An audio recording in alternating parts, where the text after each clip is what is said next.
The Snapdragon Pro Series powered by Samsung Galaxy is brought to you by Snapdragon Elite Gaming, Samsung Galaxy S23 Ultra, Monster Energy, and Kachi Shop.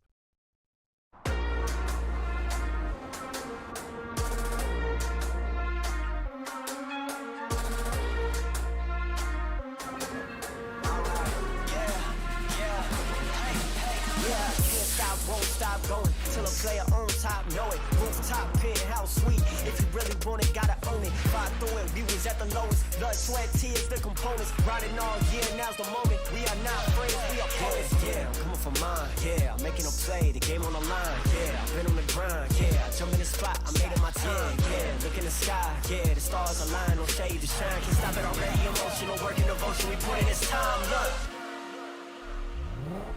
you won't stop.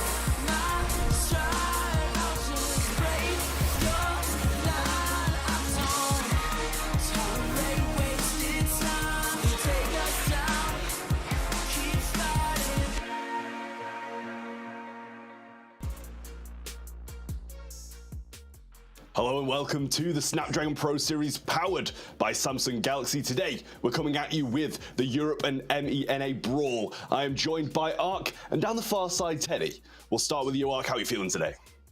Feeling great to be back. Honestly, it's been a while to be alongside you guys, but I'm looking forward to some fantastic brawl action today, and what better occasion for it? Exactly, and Teddy down the end, how are you feeling? We've seen some changes in Brawl Stars recently. Do you think that's going to affect how the competition plays out today?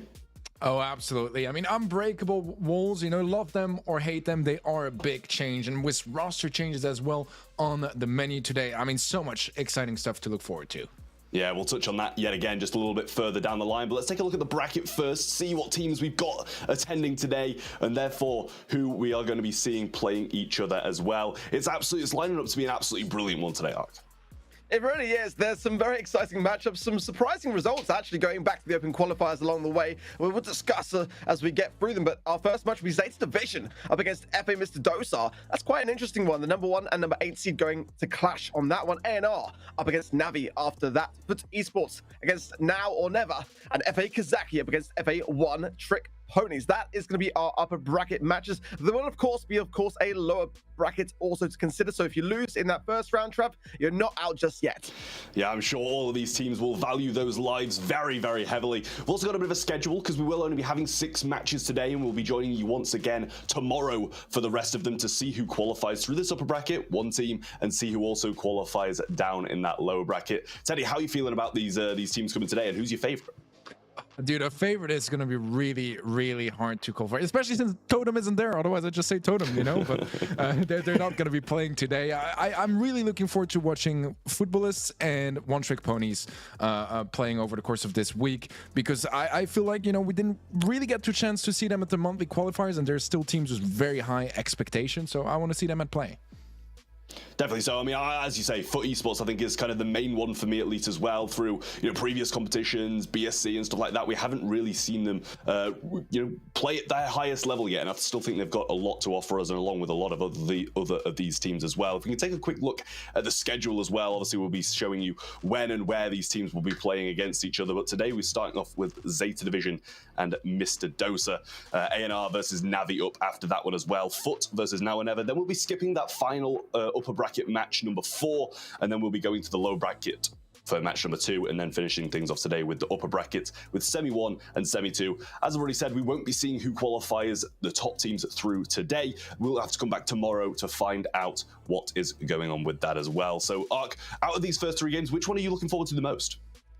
I have a little bit of a soft spot, actually, to be honest, for ANR versus Navi, just because of the back and forth, the rivalry there. Of course, Alex taking off the Navi roster of last year and joining ANR this year. But also, I do feel like this first match will be an interesting one. You know, Zeta Division up against Mr. Dosar, simply because, you know, in the open stages, you know, the qualifiers, you know, Zeta got 2 wins over Mr. Dosar, whereas actually Mr. Dosar did get one themselves at quite a crucial time in the tournament, in the grand final, less, of Open Qualifier 4. So I don't think it's nearly nearly as clear-cut as it may seem, as Mr. Dosa have proven before that they can cope under severe pressure in those circumstances.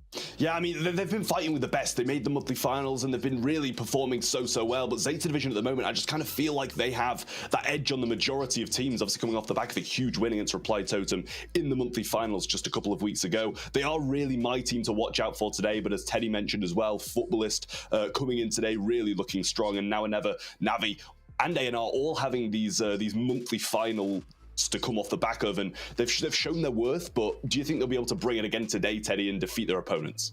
I think that's kind of the big question as well that we have very early on in the year, each year very much so, is that we're wondering where the teams are and how they are going to be performing. And teams like Zeta, they've had a phenomenal performance at the monthly finals, but is that going to be enough to, you know, keep it up now in third-party events as well, and show us that it's not just a one-time thing, that they can keep some sort of consistency together? I want to find out. Yeah, on top of that as well, make sure to join the Discord, because that is where you'll be able to find all the information about future seasons and also those qualifiers that you'll be able to enter in, because it's the era of everyone here at the Snapdragon Pro Series. So we do like to see new teams slotting in here and there and showing their worth, and it can really drive you off the floor, right, Ark? Absolutely so. You know, it's an open format for a good reason. And if you think that you're watching at home thinking it's very straightforward, very easy, give it your best shot. I can promise you it's not. But again, we are on the casting desk for a reason, not out there playing with our thumbs. So, but again, it's a great opportunity. Get involved. Best place for it. Yeah, once again, make sure to join the Discord. With that said, we do have to give a huge shout out to a couple of our sponsors. We'll start with Snapdragon Elite Gaming, as they really are providing the kind of groundwork to allow us to be able to put these massive events on, right, Ark? Exactly that. You know, we wouldn't be here without them, and it's been such a wonderful journey. I mean, if you go back to the very beginning, it's been such a grind. Without them, we would not be able to put on such an amazing tournament for so long. It's been a great privilege to be working alongside them. Yeah, definitely so. And I know down the line, this is why I come to you for this one, Teddy, the Samsung Galaxy. I know you use one of those as your daily driver, so they've also been a massive help as one of our named sponsors, as we are powered by Samsung Galaxy here. And today, they've been a really big part of why we've been able to put this event on. Yeah, they have. And as you said, like, it's been my daily driver so far. I'm waiting for the Fold 5. Hopefully it gets announced soon. So excited to see what Samsung has in store for us. Definitely so. With that being said, we'll kind of knuckle down and start getting towards some of our matches. Zeta Division versus Mr. Dosa is going to be the first matchup. Who do you have coming in as your favorite here, Ark? I'd be foolish to not go with Zeta, right? I mean, they are just performing phenomenally well. And if you look across the board, they have been the most consistent team throughout the open qualifying stages. Without doubt, they have been up there. But they did only win one grand final out of the 5 that they appeared in. So there is that to take into consideration. They are not undefeated. They are beatable. But at the moment, they are absolutely riding high, like you said, off the back of that big monthly final win, the first of the BSC this year. That is a huge thing to come into today with. Yeah, well, let's take a quick look at our Zeta Division roster and then see who they have on the table for us today. Lining up, it's going to be Jiro, Filippo, Meow, Naui, and Inzo down as the coach. He obviously did come across from that Reply Totem roster that was so successful last year. And obviously, they're pretty much coming off the back of the highest high you can possibly get at the moment, Teddy. Yeah, absolutely. So, I mean, so far this year is going near flawlessly for Zeta Division. Also a big pickup, right? And 3 Polish players that, 4 now actually, that got picked up by Zeta, that left, you know, the Southeast Asian region just to go here in EMEA, selected this roster specifically. They had the vision, and so far this team has delivered. They won the first monthly final. They're looking to qualify here at the SPS Season 2.5 as well. So I'm really excited to see what they have in store for us today. Yeah, well, with Zeta Division out the way, we'll take a little look at our Mr. Dosa roster as well, because they do have some pretty well-known names at the moment. They're really starting to make their push through into competitive here and also in the previous ones as well. Dorian, Lenane going to be joining these as well. Emric and Salty finishing off the roster. Seeing Lenane's a little bit of a surprise coming into this one, Ark, and he definitely is a big name in the Brawl scene. So do you think he'll be able to make the difference? I've got to be honest here. Lenane for me is, in my opinion, one of the best players in this region, and it's kind of surprising that he had a bit of issues getting the roster together, really, because it always amazes me. Getting to play with him is a privilege, and watching how technically skilled he is in this game, it blows my mind. Of course, this roster kind of growing with the competition very slightly, but they did get that big grand finals win in open qualifiers 4. So despite being a little bit inconsistent along the way, a couple of exits in like the lower stages of the open qualifiers, I do feel like this roster has a great amount of potential. I wouldn't rule them out. I mean, like we've said, Zeta Division are kind of like the favorites coming into this one. You know, Mr. Dostar are the number 8 seed in this circumstance, but don't count them out. I think they're definitely capable of an upset here today. Yeah, I think it goes without saying that Teddy's going to be saying this roster is strengthened by Linane as well, as we know how much of a fan he is. But I'll ask you anyway, do you think he's going to be able to make the difference, as I asked Ark as well, to this roster and therefore be able to take down Zeta Division? As much as I am excited for this roster, I also am somewhat cautious about it, because I've seen Lena just kind of, you know, joining teams here and there tons and tons of time in the past, and he never plays bad, don't get me wrong, but sometimes it does disturb a little bit of that team synergy that I already pre-built when you have, you know, a random player that joins up that probably didn't spend as much time scrimming with them. So I'm hoping that they came prepared to actually, you know, put him in the field, and yeah, I guess we'll have to see to find out. Yeah, I do feel like a lot of the time, you know, these teams who are sticking together, at least 2 of the members into the next years, rather than just kind of being a random jumble of players coming into it, are the ones who are succeeding a lot more. We saw it with Zeta Division, yes, they did replace one of the players, but they brought in another familiar Polish player who they're going to have played with in other competitions. Obviously, being Meow, he kind of left and joined again, back coming in from last year to this year. So I feel like those teams who are playing together for a longer period of time are solidifying that control and the synergy that they're supposed to have, and therefore kind of defeating these higher mechanical players who just bounce around teams that little bit more. It counts for so much, doesn't it, really? You know, when you are being, you know, in the same vicinity as someone else, you've known them for years, you're able to trust in those moments of uncertainty, which do come up a lot in Brawl. Let's be honest, you know, there's times when you are against the clock, where you're against the objective, and being able to stay calm and collected is such an underrated thing in our game. And you know, that's where you see teams like, you know, Reply Totem performing so well. They're able to stay a connected core mechanic. And you know, when you are, you know, in the face of a dilemma, you've got to come together, you've got to stay confident and calm as well. We're seeing that, like you said, Trev, kind of develop more and more as the season progresses. Yeah, you know, as we get into pick and bans now, we're going to see if, you know, the kind of mind that Linane brings to the table, knowing these drafts, knowing the bans, is going to make a difference to that, because Zeta have just been so strong recently with the drafts that they're bringing to the table. We're going to be starting things off with Pit Stop, followed by Canal Grande, Pinhole Punt, Open Zone, and Hard Rock Mine if we do have to go that far. Bans starting off, Ems, Dynamite, and Barley getting those throwers out of the way, as we know these unbreakable walls are really solid. Primo, Nita, and Stu from the other side, and then Penny as a first pick, Teddy.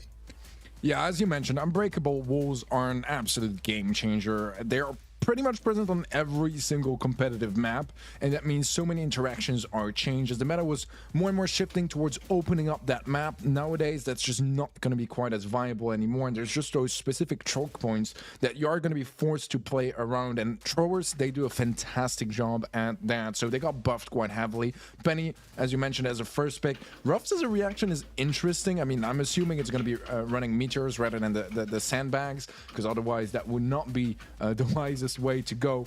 But overall, so far, not the biggest surprises. There is going to be that destruction element that is brought in by that Ruffs as well, to still delete some specific areas of the map, but for the most part, it's not going to be as effective as before.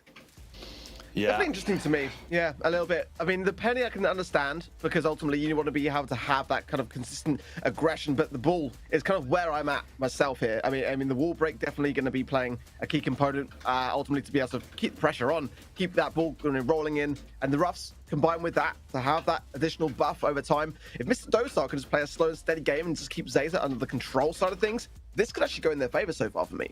Yeah, we've got the Bull and Spike coming up, and I do like those picks. I think they're pretty solid with Primo Bandit. I think Bull's got to be that kind of answer with the tank, and pretty much the only other viable one, but Daryl's still on the table.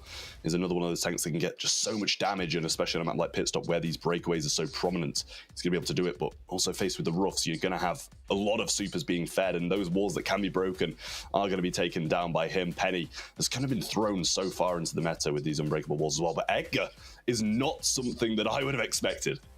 Yeah, seems like they're taking some inspiration from the you know, Japanese Zeta division from last year, because that was very much something that was in Stetempo's book. But I mean, I welcome it. I'm not entirely sure it's gonna work out. To be fair, at a pro level, you don't see an Edgar versus Bull every day. Like, it's a very new thing, I would say. So I'm excited to see how that like encounter is actually gonna be happening. I do kind of feel like it's an interesting idea from Zeta, kind of almost pre-anticipating something from Mr. Dostal, but for that same reason, I just don't know about it. I think it's going to struggle here, especially with that final pick of Sam coming through. I mean, I'd love to see the strategy that they want to kind of like undertake with it. I mean, it is going to place the Roughs in a bit of a precarious spot. It's going to keep some pressure on, but this is a really tank-heavy idea coming in from Mr. Dostal, and I really quite like it. But they do have a little bit of a lacking of range, and that is where Zeta have a little bit more of an advantage with the spike, with that penny. So ultimately, the juke's going to have to be on point. There's going to have to be a lot of speed as well, initiated by Mr. Dostal to try to work around this with the Sam. But in we go. Let's see who makes the first signs of aggression. Mr. Dostal on the top side of the map, Zeta from the bottom, and already a big push on this left-hand side from Luna. Yeah, the Sam is going to enable him to have quite a bit of movement speed and sustain every time he picks his super back up. And that means access to safe now, and so far, Meow is trying his best to defend, should be able to do so successfully, never mind. Lenon wins the encounter, gets some more damage on safe, as Salty is pushing forward with Emmerich, actually rather in defense, as Garo gets taken out, and now he's trying his best to still find some value. It's a 1% lead for Zeta so far. Lenon doing some good work, but finally taken out there by Meow. Emmerich's holding his own in that mid and does find a lovely little angle in on the safe. Lovely stuff from him, I've got to say, but that pincushion gadget from Meow will see to a bit of a defense, and now a bit of a chance to go on the aggressive, as now he's trying to keep Lenon low. He's trying to push his way forward as well. Turret is going to start to lock on, but Lenon sees that very quickly, and it's very close to him. I've got to be honest, so far so good for both sides, but look at this Zeta push. This is looking gnarly for me here. Yeah, they're going to get so much damage down now as well. Salty barrel, some follow-up shots to complement that, and now they're nearly done with the job, and they'll get it done as well. That is going to be game one, quite safely secured by Zeta Division. I mean, we weren't too sure about the Adgar. So far, it's been delivering. Yeah, it's an interesting pick in the stage of the draft in which we saw it. You know, it's normally one of those kind of reactive ideas that you tend to pick when you know the full kind of comp. To come in with the kind of third pick on their team and wait that third and final from the side of Mr. Dostal was a bit questionable. But I think they weren't playing too badly at the beginning. It was pretty neck and neck, to be completely honest. But they just kind of left Zeta to run against their safe as a three-piece, and you can't really do that on this particular map. Base races can be quite brutal, quite costly as well. So you kind of need to play more of a control-based idea, for me at least, on pit stop. But let's see. Emmerich on the left-hand side has got super to hand. Meow, though, is going to be able to pinch here nicely with Geru. They should be able to see to him, which they do now. They can start to push on the safe, and the penny turret as well, starting to lock on. Garo with some damage on safe, but Emmerich is there to defend this time around, and Lenon gets a lovely pickup all the way down on the map, and some slight damage to follow up. It's still Zeta very much in the lead, 22% in their favor, as Emmerich is looking to even things out, and he gets a decent amount of damage, should get dispatched quite easily as well. Lenon finds Garo on the left-hand side. Meow is trying his best to defend and make sure Lenon doesn't get his super back too easily. Yeah, Meow's doing a great job of defense, honestly, keeping everything together and running Fertilize as well. This is going to help on the healing side of things. No curveball for him because the map is quite confined anyway. Jump in there from Garo, but not much avail. Savage Gear as well running in sync here as Emmerich rushes in. Lenon is going to be able to pressurize here now. He rushes in as well, gets the takedown, but Meow again is able to keep the damage from not going as nearly as aggressive as they would like on the side of Mr. Dostal. But look at this now, a big lead for Kansai to push back. Yeah, what a nice comeback here from F8. MR Doza to jump in from Garo, gets some nice damage on safe, and he stays up for quite a while.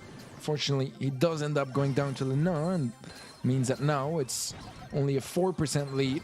And with the positioning right now from Zeta, they might catch up quite quickly. Meow has an angle, only one shot needed, and then he'll find it as well. 25 seconds left, and Zeta are leading ever so slightly. Garo jumps in, able to get a few heals as well, and that's keeping Emmerich low. Salty as well. It's going to be a tough time here for Mr. Dostal to defend this. Garo will be jumping in, down from behind as well. Just 10% needed, 2%, but not able to finalize it. Now, though, I don't think there's enough time for a counter push. Mr. Dostal just couldn't quite time it right. On the side of Zeta, it was pitch perfect. Honestly, just the pressure of the situation too much, and they will take the first set.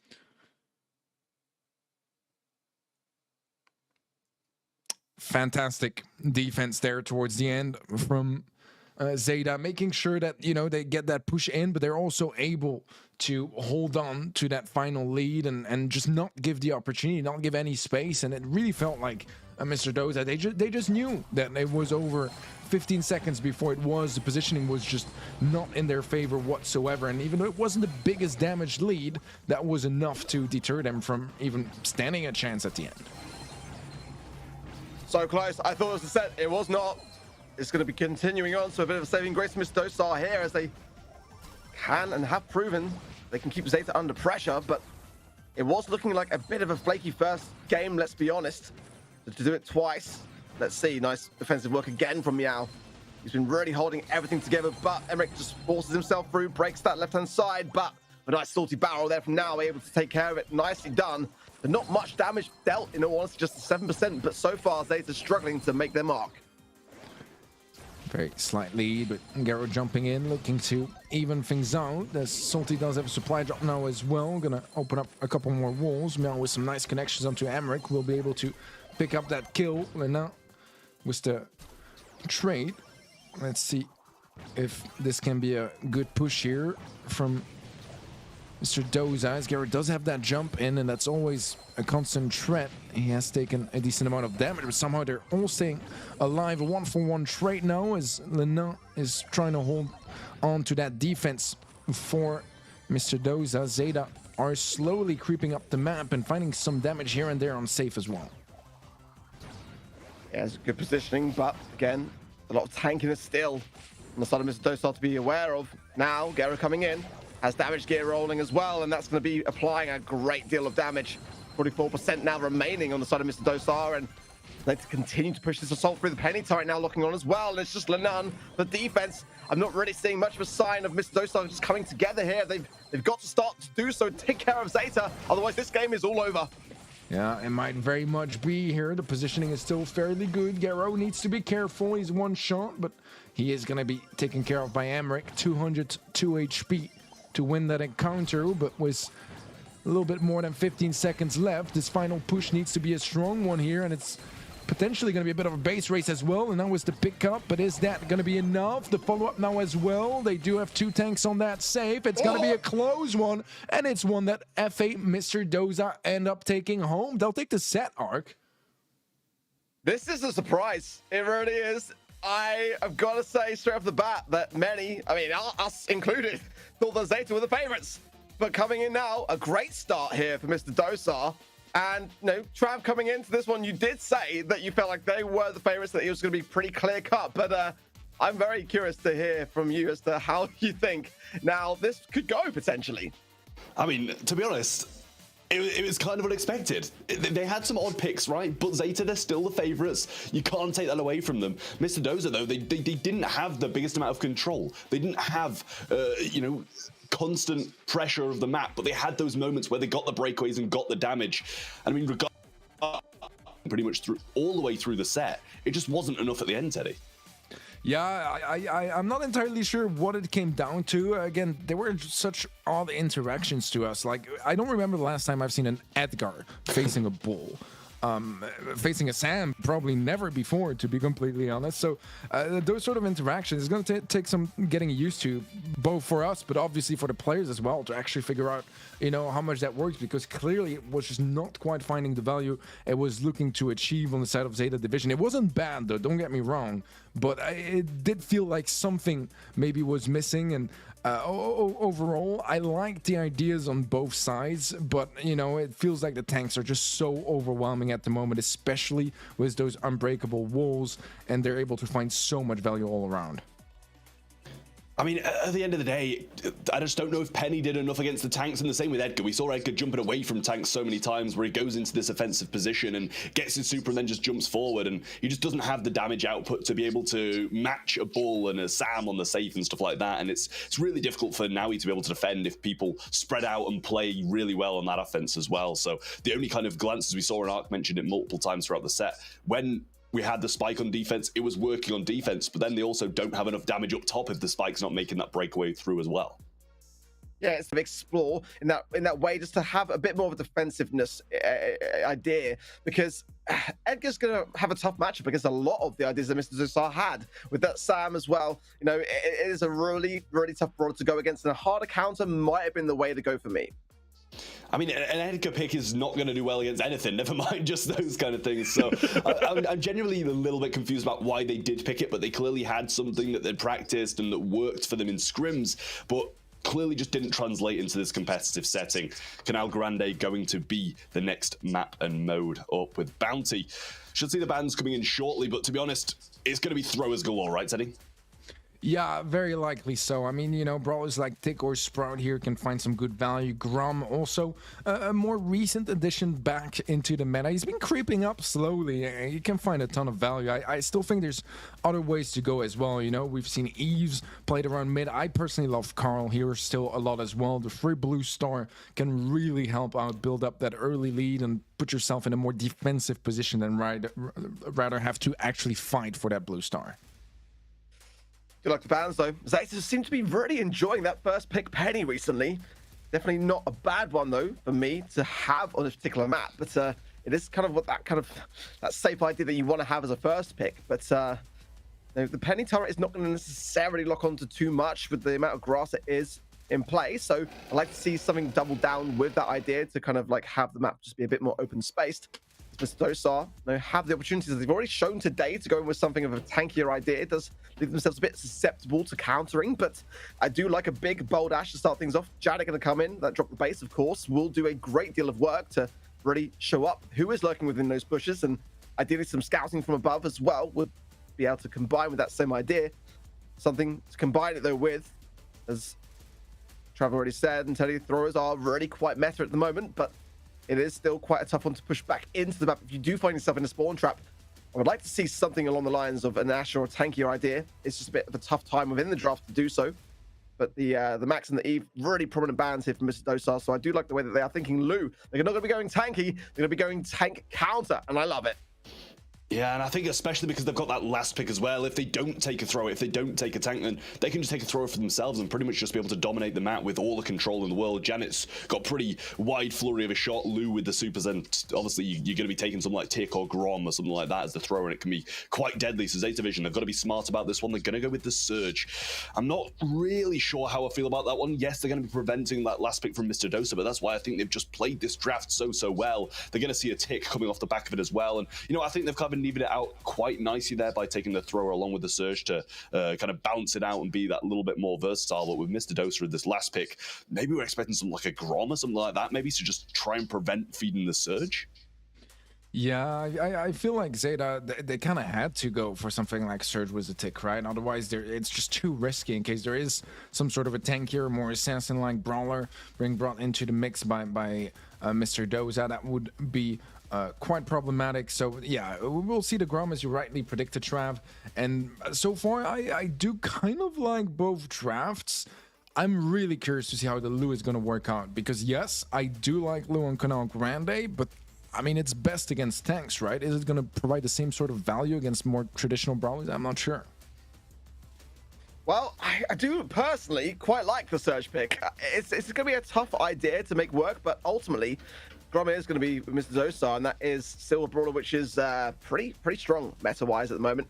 But, you know, they couldn't really, on the side of Mr. Dosar, for that same idea, going with anything too tanky because the Surge got the stacks it needed. And I do worry a little bit about this Tick. The Tick pick, for me, is going to be one little struggle for Zeta if they lose control. Of course, that is the nature of the game with a brawler like Tick, is to keep control. But I just do feel like if they find themselves in that back spawn area, could prove costly. The Nun already low on the left-hand side, and that shot now he's just narrowly missing. The Gadget, the Grom, taken care of now by Naui and Gare on this right, and so far it's just the blue star in the hands of Zeta. Yeah, that is going to be a problematic head, as Salty will be taking a decent amount of damage, but able to reset quite nicely as well, as his teammates make sure to create enough space for him not to get harassed by the Tick or anybody else, really. For now, things are quite even, although Blue Star is in favor of Zeta, and they do have just a little bit more control now as well. Down in the mid, the drop to base helps. for some sort of a retake here. Lena is one shot. He's still up for now. He's trying to bait some shots and make sure that they reset their heals. Unfortunately, not really able to find any more value than that. And we're still with that one-start lead in favor of Zeta. Nothing has really moved except for Garo pushing up and still trying to look for some sort of opportunity to extend that lead just a little bit furthermore. Leonard's doing great, honestly, because he was so low on HP in that situation, but able to juke his way around it. And this is the way that you want to play against Zeta, just keeping time ticking down to those final moments and then going on the aggressive. Naui and Garo got to be very cautious on that right-hand side because Garo's low on stacks. He's not been able to be fed enough to be able to have any kind of real aggressiveness in this Zeta lineup. Salty now taking a prime opportunity to drop the Grom bomb, which it doesn't to Meow. A lovely little last hurrah, but it is not going to be enough. And now the lead in 10 seconds remaining with Mr. Dosa. Wow, what a turnaround. 5 seconds left. There should not be a chance. And the eyes as well on the left-hand side, making sure that Tickhead goes absolutely nowhere. It's another game for FA Mr. Dosa. And this is getting quite dangerous for Zeta at this point, because now they're one away from taking a second set. Dear oh dear, Zeta have got to make a change, and it's certainly too late for anything to be changed within their draft. I don't feel like it is a bad draft, to be completely honest. It's just simply the way that Mr. Dosa are approaching it. They're not feeding Garu. That's a massive importance here, as he pops the gadget there, the power surge, but not able to connect any shots at the back of it, and just that one there on Lena. No time to connect any more than just that. So, you know, as far as I'm concerned, Mr. Dosa are playing this fantastically well, but Meow there with a big pickup there onto Salty. That will lessen things a little bit, but it is still that 1-star difference. And we saw already in the last game how much of a difference that can make. Yeah, the fact that Salty still managed to find a trade on that left-hand side in a 1v2 is quite massive as well. Otherwise, it would have been a 3-star lead, and that means that they most likely would have needed 2 kills to even things out. So far, it's not too bad for FA Mr. Dosa. Zeta do have the single star advantage as Salty is trying to get him out of position and is going to have to use a gadget to tank the Tickhead. Okay, well, now Mr. Dosa are pushed back into the spawn just a little bit, and they're not really in a position score-wise to do much about it, but a bit of a lane swap here. Salty now coming in with the right-hand side. He has got that blue star as well, so that's a consideration, but has got the Grom Bomb as well. Emmerich just trying to juke out this penny turret to be able to just slowly advance forwards. The Incinerary does make it a difficult maneuvering thing to do. Oh, big splash back there as well. Salty connects with Garu, but now he low. Drop the base. Not showing up anyone, of course, but might help a little bit to tank some of these shots. 25 seconds, though, on the clock. We do need to see more here from Mr. Dosa, or Zeta might start to gain some valuable momentum in this set. Yeah, Lena is trying to creep up, but he's taking some pretty heavy damage. 15 seconds left. Still 1 star is all that's needed. Any kills would do if FA Mr. Dosa can find it, but they just have nothing to work with. Another Tickhead coming up, and that should be claiming a kill. It will be indeed as Emmerich falls, and therefore the chances as well for FA Mr. Dosa in this game, Zeta will be evening things out. But we saw in the previous set that honestly FA Mr. Dosa, they're not scared of going all the way to game 3. They've won it last time. Exactly. They are showing real signs to me of a team which are able to cope with pressure. And that is a concerning thing, honestly. You see there as well, Lenen's title is the CEO of Brawl Stars now, by the way. So there is that to consider. That might have been what Zeta were trying to do in that first set, in all honesty, with that 8-egg pick. Maybe they're trying to go for the mastery. Who knows? Let's see, though, as Gary now pops. Gets another power surge, but is not able to close the gap enough to gain the stacks. And this is the early game. Oh, and that was a big pickup from Naui. I was going to say that the early game is where Mr. Dosa can actually thrive here and start to try to get that early pickup. It's actually going to go against him here. Salty now going to be able to push the left-hand side. Naui, Meow there with a last hurrah just to keep fending this one off, and a return gadget from Salty to be able to fend off the tick head. So 5 stars now in favor of Zeta. It's a very good start, and Mr. Dosa starting to crumble a little bit here.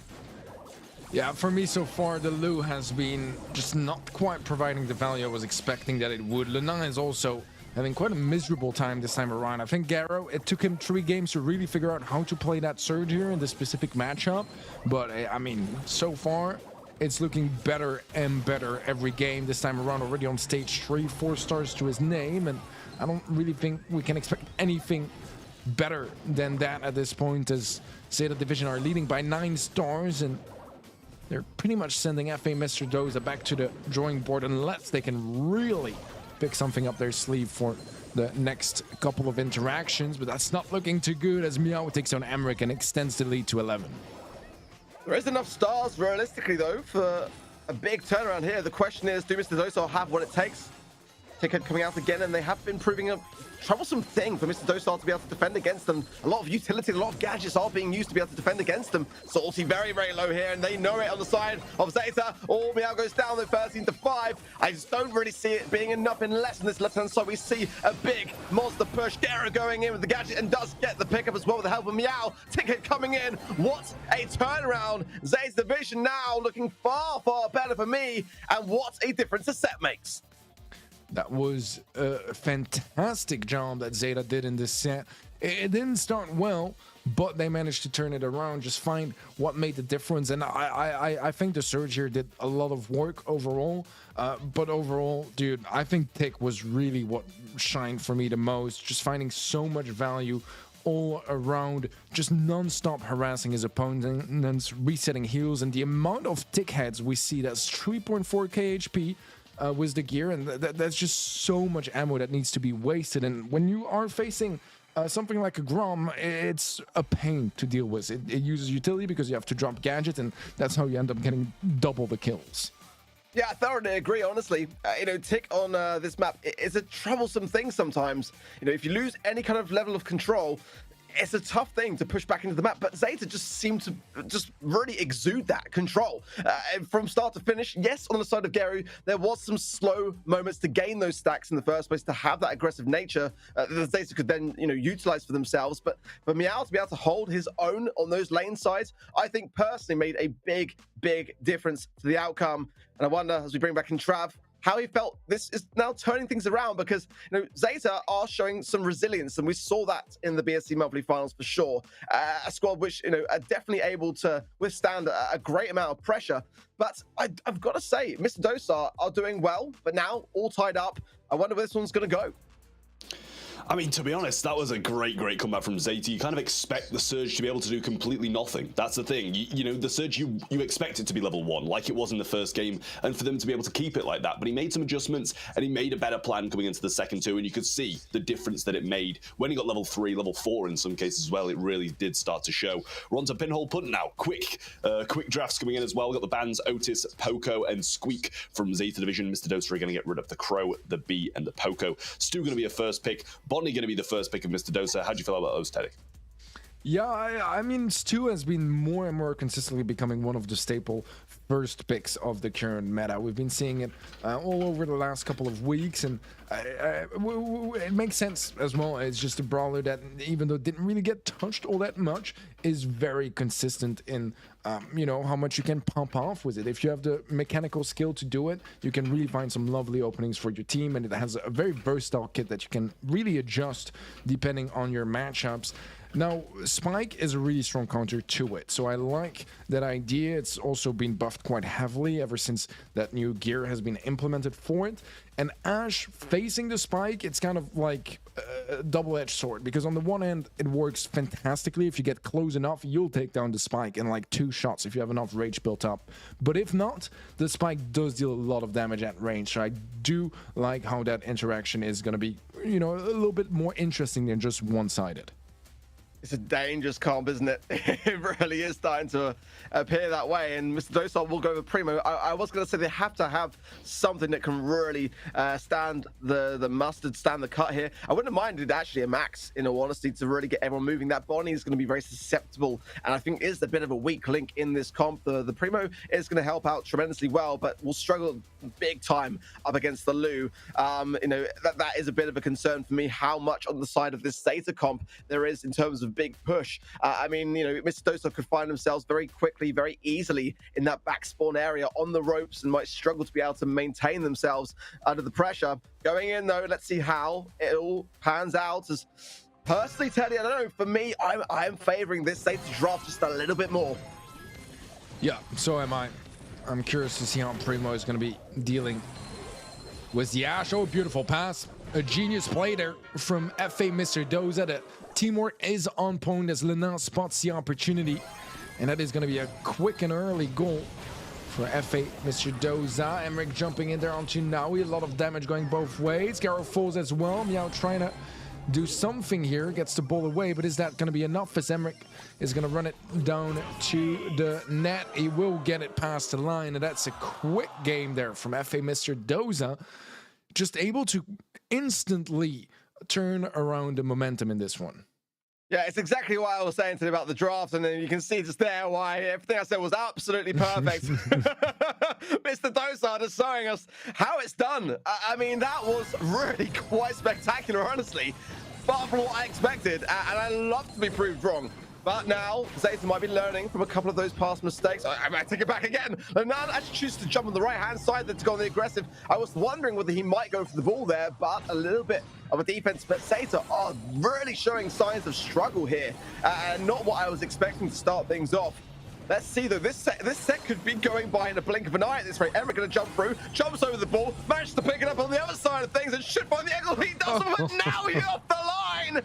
Oh my word! It was defense, but realistically, how much of one Zeta are struggling, Teddy?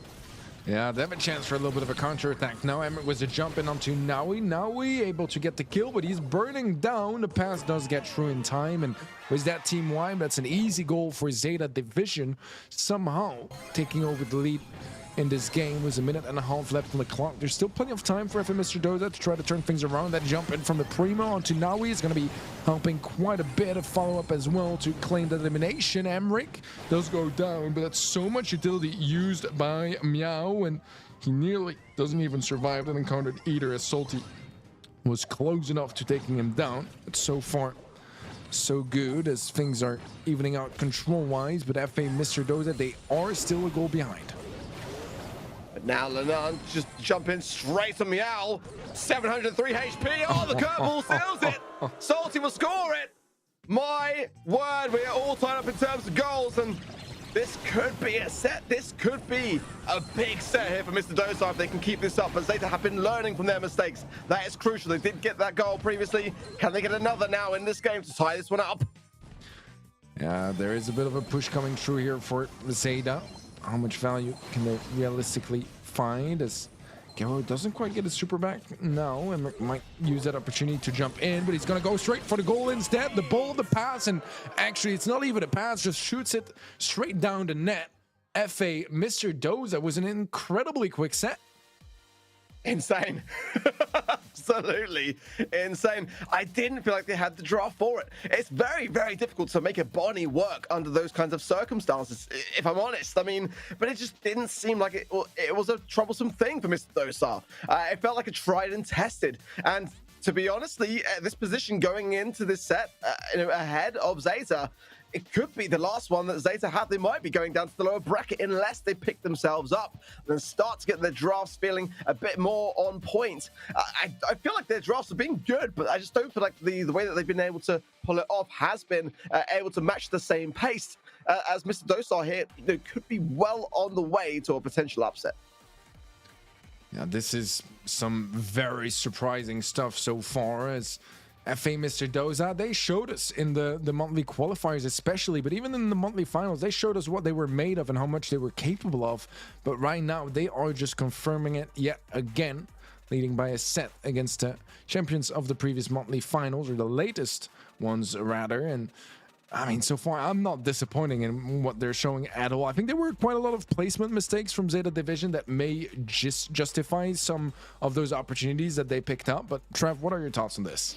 I mean, that last play was just absolutely incredible. The synergy that this team seems to have when Lenane's literally just come in to fill in today is just absolutely wild. The pass, the double jump in, they got the damage, they got the rats down so they couldn't deal damage that way. And it really was just flawless. I didn't expect to see anything like that from a team who's, well, not so recently formed, but having a player fill in today, it was really incredible. And it's just not something you see every day. And all round as well, you know, the draft, as Ark said, it was a little bit sketch, a little bit hit or miss. Primo, we don't see a massive amount, but it seems like the unbreakable walls that you can just sit behind and Bonnie play some more of that range, that it did just work so well.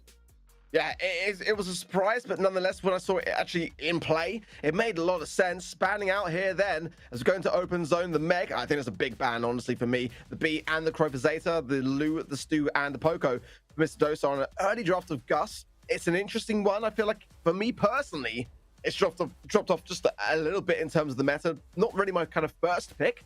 Definitely one that is viable, though. The follow-up being the Pam and the Max, that I prefer a lot. But this is kind of what I've been saying all day, Teddy, to be honest. I'm much preferring what I'm seeing from Zeta in terms of the draft, but I'm much preferring what I'm seeing from Mr. Dosa when it comes to being hands-on. Well, no, you know, was the benefit of hindsight. If you look at the draft we had in Pin-Open, there were a lot of X factors, right? You had the Primo that could really jump in, get some opportunities there to get a free goal. Same was the Bonnie, and the fact that they are able to get multiple of those sort of like X factor brawlers that can turn things around. I'm hoping to see some more of that approach here as well, potentially. And they're going to bring the Bonnie back. I mean, it worked fantastically in Pin-Open. This is going to be quite a different experience. However, you can't quite, you know, just jump in and get a free goal in the hot zone, but it is an open map, so there are some opportunities to just get some snipes from afar, although it's going to be a very different picture as you're facing a Max with incredible speeds, whereas here with Bonnie, you're going to be pretty much the slowest brawler on the field. I mean, you know, with Bonnie, Pam's going to be able to soak up all those hits anyway, not really going to get a lot of damage out. Same with Gus, and along with Max, he's going to be able to even avoid more of those as well. So it does seem like maybe a little bit of a difficult matchup for Mr. Doza here. They're going to add the bell to it. I really do like that, and 100% agree with Ark when he said, I kind of prefer the draft that Zeta are bringing to the table, but Mr. Doza just seems to be playing it better, and they're going to need to play this one better. Bell's going to be able to just bounce off the Lola and the Ego. Pam's going to be able to soak up all the Bonnie shots, and Max is just going to be able to top it off and assist with avoiding them so easily. I do like the Bell pick, though, from the side of Zeta. And that's kind of what I wanted to see from Mr. Dosa instead of the Bonnie, actually. But I've been proven wrong once already today. And if that Bonnie can really, you know, make the most of those moments where their opposition is at their lowest, then it can be the perfect thing to have on the side of Mr. Dosa. But Pam in this map, especially now with the Unbreakable Walls, telling that, you know, is going to provide the perfect coverage for a healing station to have behind. But look how aggressive Lana is going in so early on, despite the scrap sucker there as well. He actually gets the pick up 2 versus 1 now. Now he can't contest the zone. The jump in and the support is there. What a start! Mr. Dosa are flying, Teddy. Yeah, fantastic stuff there. Lana knowing the interaction just perfectly, or estimating it very nicely with the amount of HP he had to still get a lot of value and get that kill. He has enough of his super to get back to his cannon form. And still 2 players from FA Mr. Doza in the zone, getting percentage after percentage. Max speed is pumped to try to open things up, but Garo gets taken out, and Meow is there with a gadget to try to neglect some ammo there from Emmerich. Is able to take him down, and at last Zeta have control, but they are still a little bit behind percentage-wise. Yeah, a couple of missed shots there from Mr. Dosa and some positioning regained from Zeta. And again, that healing station is going to be able to be both defensive and aggressive there. No doubt running Mama Squeeze, so you know, Mr. Dosa going to be cautious around being within its proximity. It will trickle down your HP, speed coming in from Geru, but suppression. This right-hand side lane here from Memrick is really a force to be reckoned with. 114 HP for Geru, but that takedown of Anan could be huge. And it's marked though from Naui, costly, and now, but his like, oh, wow, I love it. ridiculous stuff. Use. Yeah, that was fantastic. And Salty missed his super just before as well as his teammate went down. So I was kind of thinking that might be the mistake that cost him the game and potentially helped Zeta come back. But even then, he still popped off and completely stole the spotlight in this one as FA Mr. Doza are on match point. Can we just reiterate, they are playing against a team that have had 5 grand final finishes in the open qualifying stages. 5! I mean, that is the most of any team within this stage of the competition. They got just the 1 grand final win for Zeta, and that was where I was always a bit on the fence, because to have that many grand final appearances but only secure 1 does beg the question. But at the moment, Mr. Dosa are at the moment in a big spot of putting Zeta down into the lower bracket at the first available stage. Incredible stuff. All right, let's see if they can actually close this one out. As so far, Zeta was just a slightly better start. We have some decent control now as well, as the healing station will get taken out. Emmerich able to claim the kill. It's going to be Salty in the end, but still in favor of FA Mr. Doza. Shield popped onto himself there from Salty to try to contest down in the mid, as he was lacking the HP to really do so before. Meow is low, will be taken out, and another Ego available for Emmerich as well to help maintain control of the center, as now he does take down Salty. It's a couple percentages now in favor of Mr. Doza. That's a big Ego, but it is a 3 versus 1, and ultimately even Emmerich can't cut the mustard on that one. But their stick on the left-hand side will be a concern, and now Lanan is marked up, and I think that is the man to mark up. He's been absolutely storming this match, but a key moment here for Zeta, just bring him down the pace just a touch, getting back some control. As I say that, on the right-hand side, Emmerich gets the takedown of Meow. Now the focus fully on Geru to himself and Salty has got that shield as well, and what a turnaround. But can they hold that mid? Can they keep this long enough to gain this set? Because again, it will push Zeta down to the lower bracket if they can just hang on for a couple of more percent. And now he is low, he gets taken out, and now with an Ego as well, still onto Emmerich. That's able to get a decent bit of damage. The healing station doesn't last for very long, helps Gero reset just a little bit faster, but FA Mr. Doza are so close to the finish line. Can Zeta stop them from taking away this game, as Lena is trying to get it as close as possible? It's going to jump into their back, but now he is able to get the kill, and in the last couple of seconds, it is Zeta Division back in control, and they're not that far behind Arc. Mr. Doza only 7%, but look how much ground Zeta have been able to bring back here as the speed comes in. They've got... Yes, we can see a big turnaround, which we don't. It is going all the way to set point then. It's a match point still, though, with Mr. Doza. Zeta starting to just show some resilience in the final hour. And will they be able to just turn things more into their favor to take this to the 5th and final set? They need to. They honestly need to. They'd be disastrous for them with their track record to be able to go down to that lower bracket at such an early stage.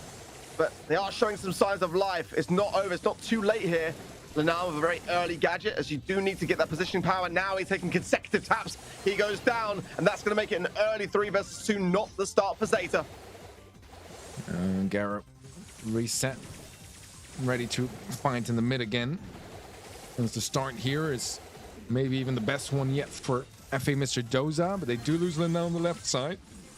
That does mean that Zeta are able to catch up with a strong mid presence. Salty does have a super as well. Not gonna pop it just yet, as Meow does get taken out. A jump in from the nice huge. He finds one, nearly finds a second, but it is a positive trait for Mr. Doza in the end. That means center control is all theirs. Lenan is doing so much work. He really is. And every time he goes on the aggressive, he makes sure that it's just the right time to leave his teammates to hold the mantle in the middle. 50% already, and Zeta only half of that. Trying to go forwards now. Scrapsack did not really connect on the side of Meow, so that's going to be one gadget less for him, and Lenan just holding firm on this left-hand side lane, juking for his life here. He'll probably go down for it, but enough time has been spent on the mid so far. Mr. Doza, it's going to be Zeta now that start to claw it back just a little bit. And this is a bit of a troublesome position. The ground is being made up, and soon Zeta will be level peggy at 56%. Yeah, I like the patience from Zeta as well. Just not necessarily always even being in the zone when control is even. They make sure that they stay alive because they know how strong they are at holding onto it once they have that advanced positioning. Salty taking a lot of damage. He should get cleared out, but he lives for an awful long amount of time. Eventually does fall, and Zeta are getting closer and closer to the finish line. The set 5 is looking more and more likely as every second goes by. And now they're nearly there. FA Mr. Doza, they need some sort of a miracle here, and it doesn't seem like it's going to be going their way. One last ditch attempt, but it's not going to be enough. That will be it. Zeta will survive on. My, oh my. This is close. This really is going to go down to the wire. Personally, I wouldn't want it any other way. What a great place to start. Going to the 5th and final, Zeta bringing it back, showing some fights, showing us some resolve that we've been used to seeing from them. But again, this is far from over, Teddy. It really is, and I'm starting to get some PTSD from the Motley Finals as well, where Zeta nearly got knocked out by Team Queso in the first round. And now, I mean, pretty much same story, except here it is double elimination bracket, so it wouldn't be quite as catastrophic, but they are showing all the signs for the comeback here, and I just want to say, though, even though Zeta Division did take the set, and they are still favorites to take it all home, it does feel like so far Mr. Doza are just showing us an incredible performance, bringing nearly every set to game 3 besides Brawl Ball. It's some very, very impressive stuff from those guys.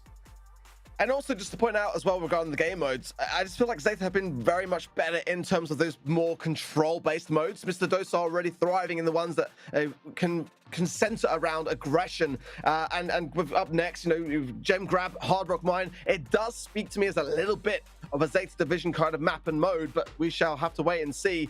It was a very, very close one. Mr. Dosa taking it to the 5th and final now, but they would love to have secured it there. They really would have and caused that early upset. But Zeta now have got a great chance to turn this one around. And it's such a close one to call. I mean, I think especially when you consider coming into this one, we kind of all said, Trav, that Zeta were our favorites on this one. But Mr. Dosar are showing us how it's done. I mean, they really are coming with a huge battle, and in my point of view, all 3 of them played better than all 3 members of Zeta Division in that one. Linane played incredible. Enric was dominant over that right-hand side for the majority of it, and Salty played the mid really solidly. But, as we said before getting into it, it kind of seemed like Zeta are the ones who always have that comp. They have the comp that's just going to be able to overcome being dominated on those lanes, be able to eat so many of those shots and move forward and still get the zone because of it.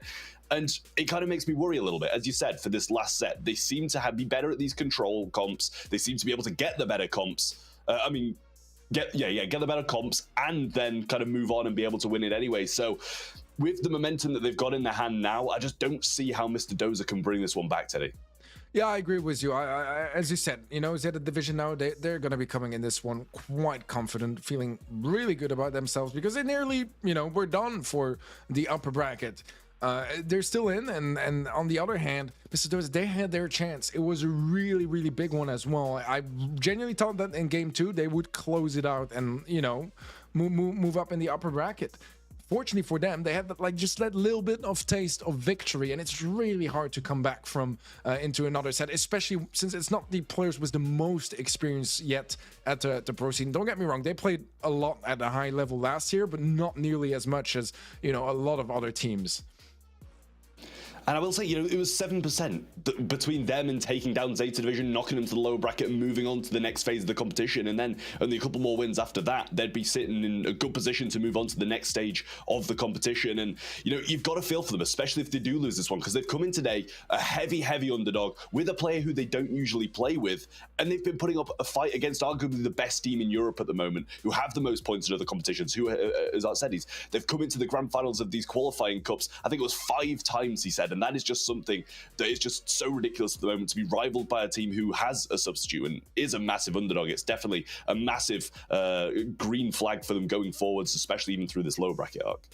Yeah, they're going to have to really kind of dig deep on this one because it's always a tough thing when you kind of, are able to find yourself 7% needed and still not quite make that cut to be able to cause that upset. But at the same time, I've been really impressed with how the drafts have been kind of, in my opinion, going against Mr. Dosar, but their approach to how they play their comp working out very much in their favor.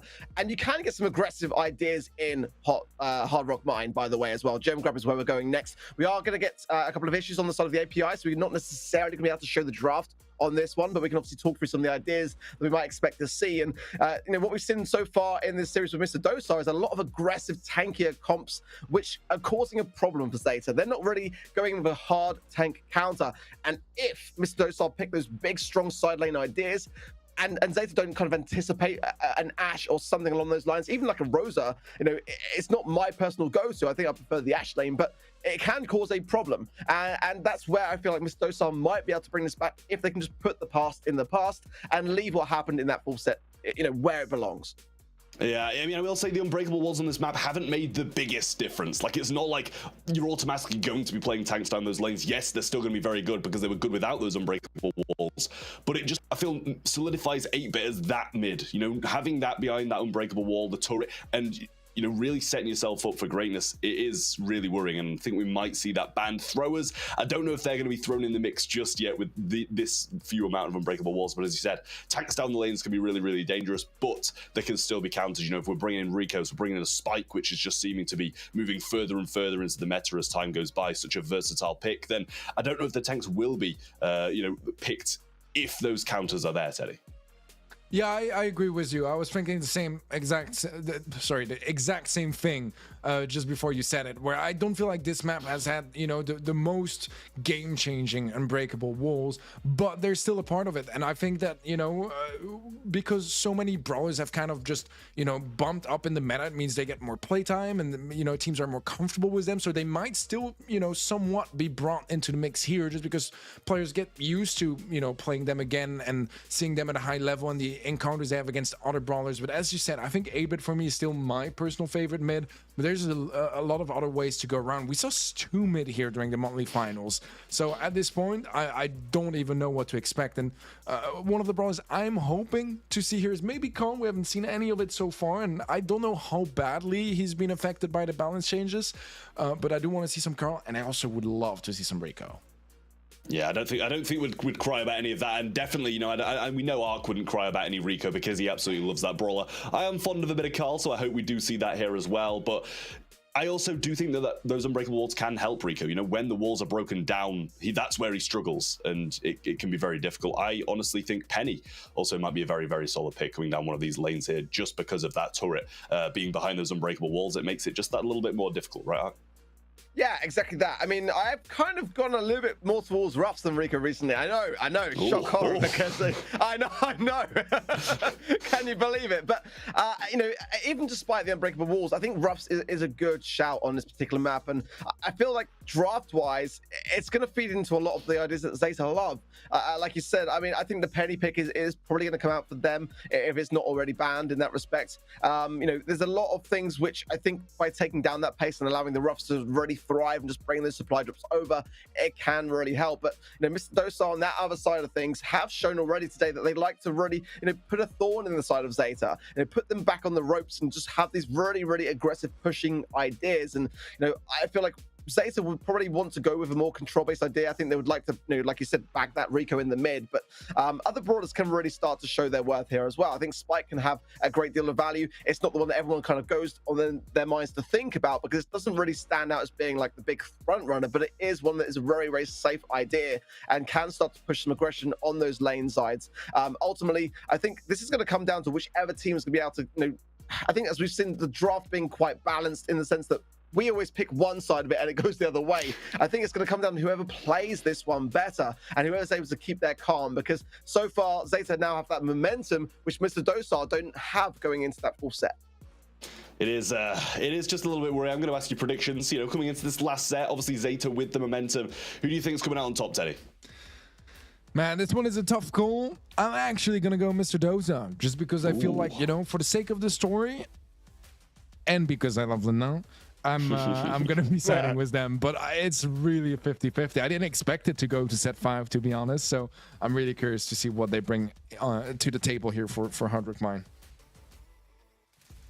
I think as well, you know, I love Lennon, so I'm going to have to do the same, really. But, I mean, just speaking of the man, I've got to reiterate again just, like, how phenomenally he's been playing today. I mean, he really has been putting in so much time, and, I mean, I've been playing with him on ladder. I mean, that's not the same setting, I know, but I mean, he just does wondrous things in the game that just make my head turn and wonder how he's doing it. But the question is, will it be enough at this point in time? As mentioned already earlier today, a bit about the squad of Mr. Dostar being a little bit less of experience. But, you know, can he find that big brawler pick to be able to really carry his team here under these circumstances? The Otis coming through as an early one. I quite like the draft being the bans of Surge, Penny, and Max. I think were wise picks to ban out here, Mr. Dostar. The Janet, the Jean, and the Penny for Zeta. So 8-bit all up for grabs here, Trap.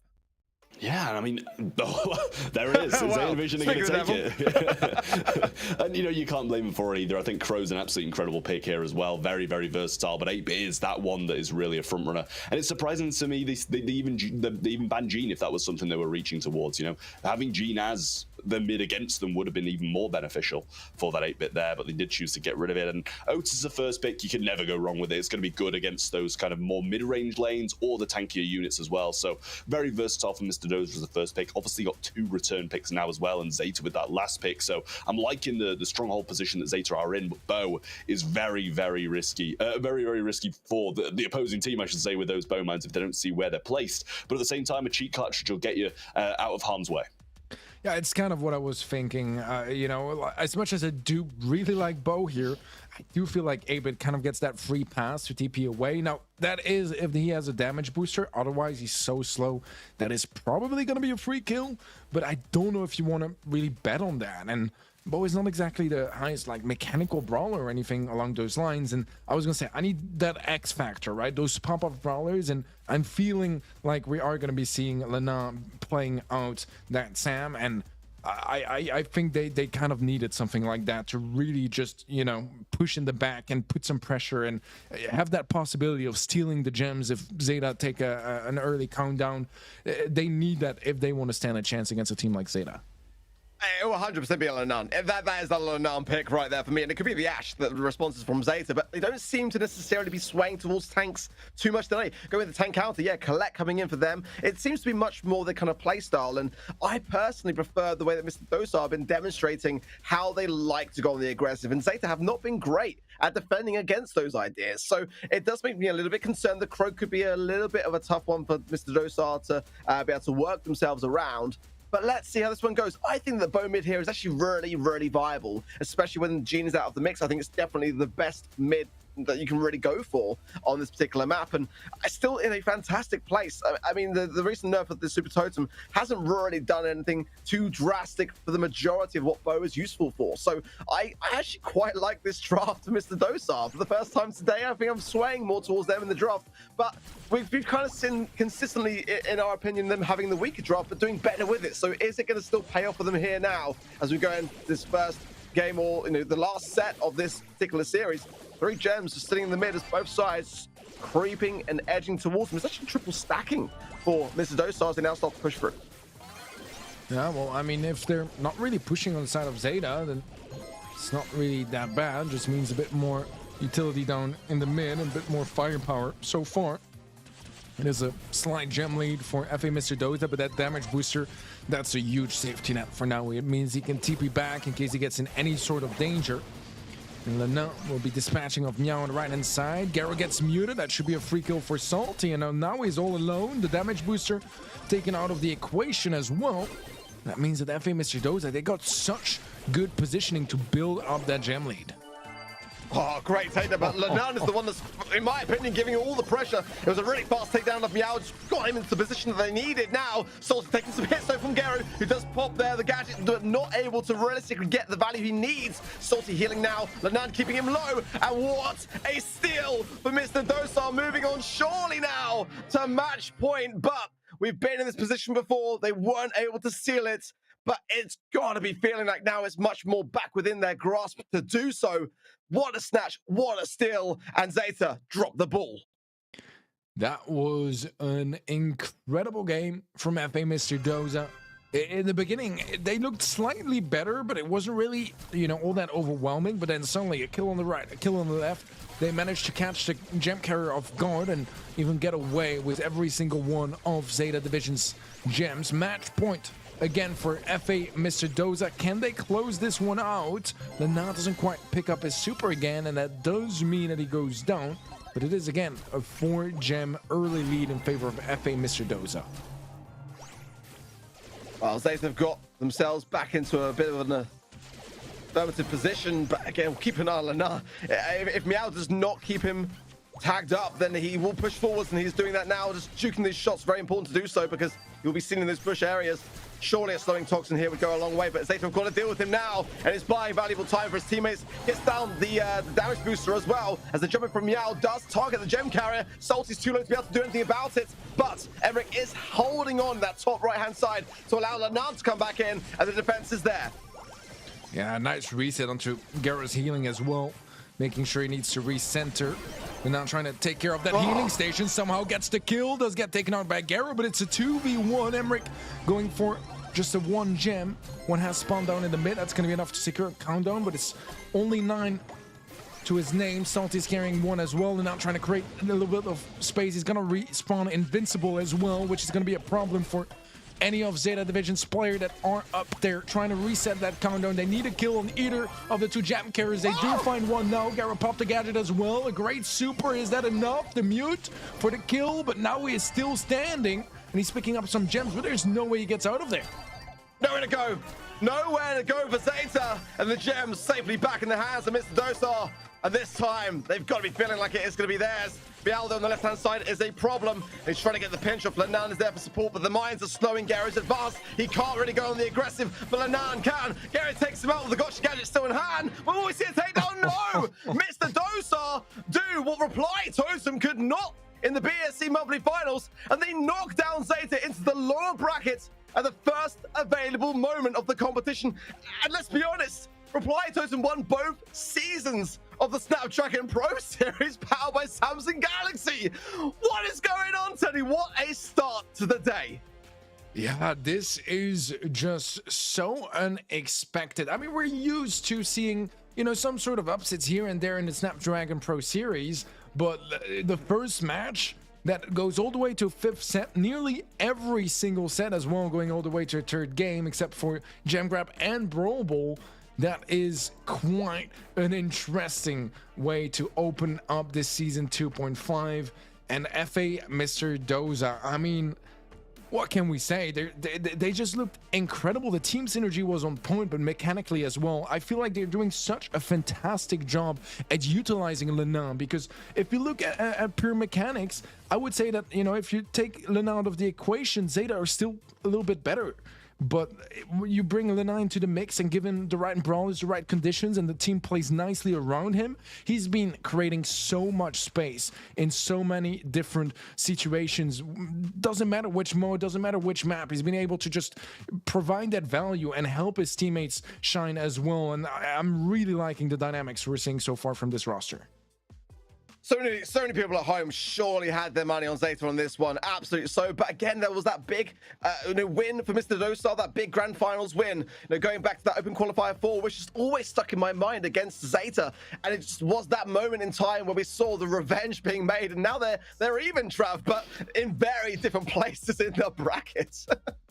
I mean, honestly, I didn't expect it to happen. I kind of had a little bit of a wanting it to happen because I thought they did deserve it, and therefore, you know, they did come out on top. Teddy, all knowing, coming in with the prediction of Mr. Doza just before that one, even before we saw the draft, even we saw Lenan pick up one of these aggressive brawlers that he's just so strong on. And to be honest, I expected Zeta to win. They had the momentum in their hands. They had a pretty competent draft, I will say. It wasn't anything bad. You can't complain about it. But at the end of the day, we see Mr. Doza come on top, and I actually think they thoroughly deserved it, Teddy.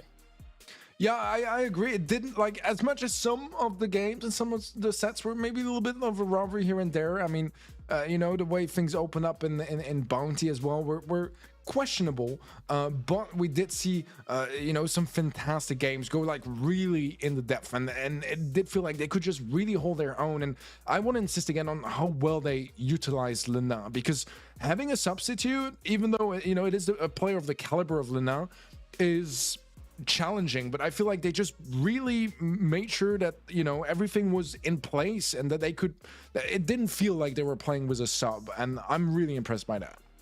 Yeah, it was really incredible stuff. With that game out of the way, one more thing just before a quick break. We do have to give a massive shout out to DHL for assisting us to be able to put this production on, let these teams have a chance to go and watch the event at DreamHack Tokyo as their big grand prize. So yet again, a massive thank you to DHL, another one of our named sponsors. We would not be able to do it without them. With that being said though, we're one game down, 5 more to go today. Some more exciting Brawl Stars coming up after a short break.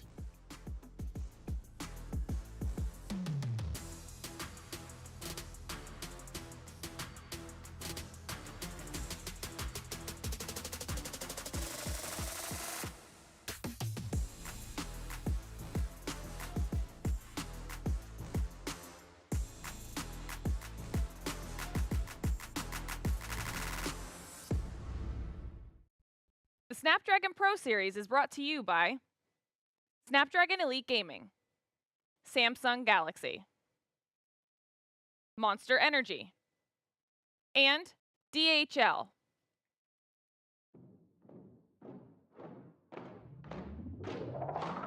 Lace up my shoes, time to get it. Put in the work, I'm with it. Paying my dues with sweat and tears. There is no weakness here. I ain't new to this, I'm a veteran. Wear my battle scars like a letterman's. I done crawled through the mud full speed, so I wouldn't underestimate me. That's a rookie move. Homeboy, I got nothing to prove. Team player, but I'm still self-made. I'm in it for the passion, not the parade. I don't need the lights or the cameras, just me and my opponent. All the work that I put in has led up to this moment. Let's go. You go hard, I go harder. You weak, I leap farther. You cannot match my speed, 'cause I'm out of your league. I'm out of your league. I'm out of your league. Everybody wanna get like me, better reach for the stars, 'cause I'm out of your league. Game time, let's go. I hit that mark weeks ago. I'm about to laugh you up. Tell me, have you had enough?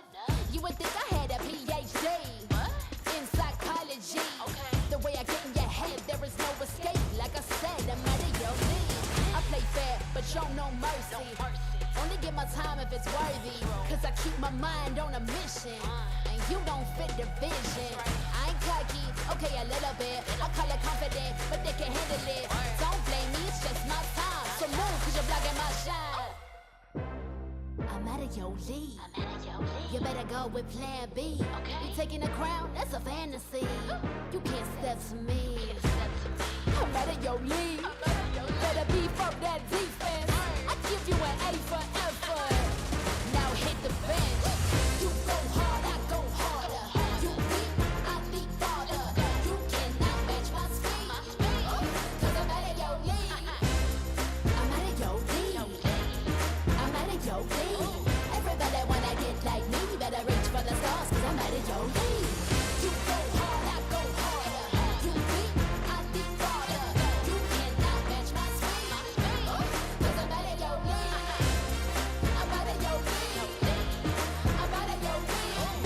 Everybody wanna get like me, better reach for the stars, 'cause I'm out of your league.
Welcome back to the Snapdragon Pro Series powered by Samsung Galaxy. We're here today with EU and MENA in the Brawl.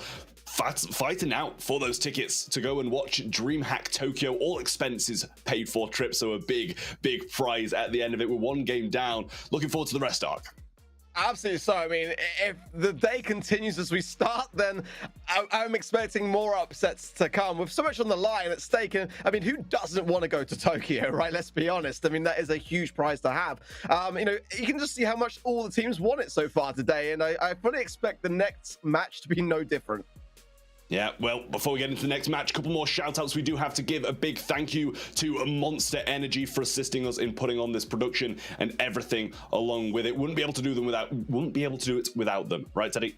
Absolutely so. I mean, just speaking for myself, you know, I have every product. I just have them on my desk. But yeah, they get us through the long shows, and it's going to be a long one tonight, so could not be more excited to have them as a partner.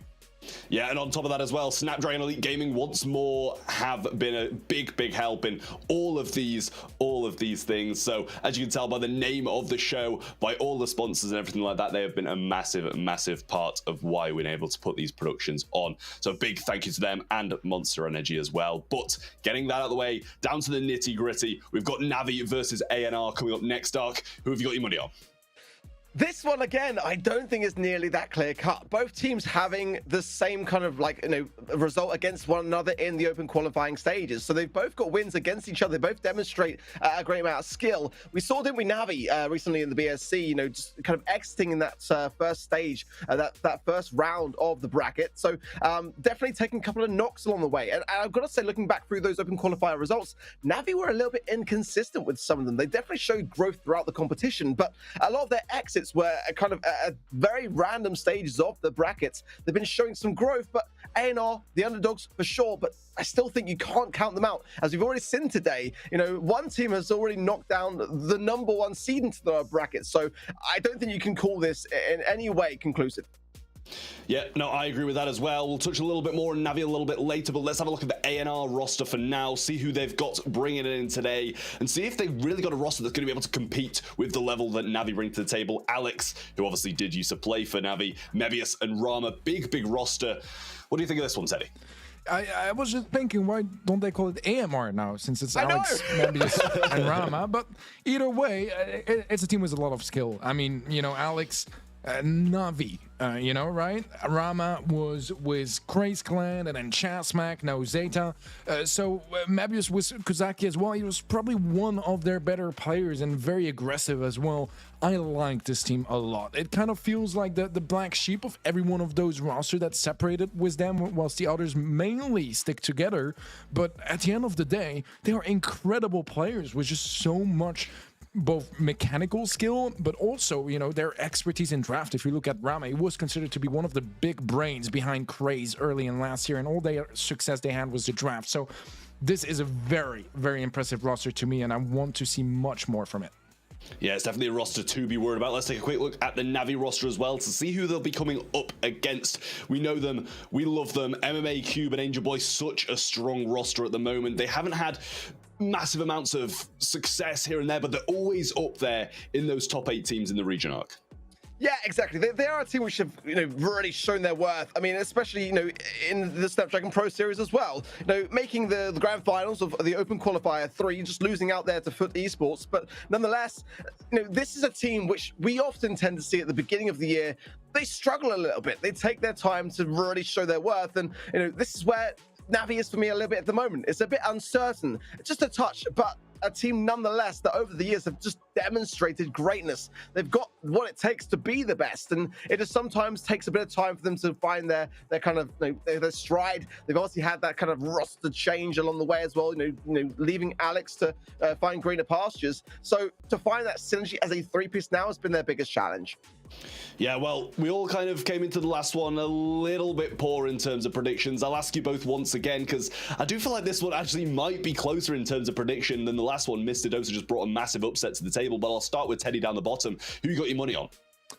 Man, I'm thinking really hard, because Navi is the favorite here, right? To probably everyone, but I think I'm going to go A&R, because so far, this early in the year, Navi have not overly impressed me, and A&R has, and I'll just go A&R. I think they're capable of winning this one. I still think that Navi are maybe a little bit more likely to, but I'm willing to go with those odds and bet my money in A&R.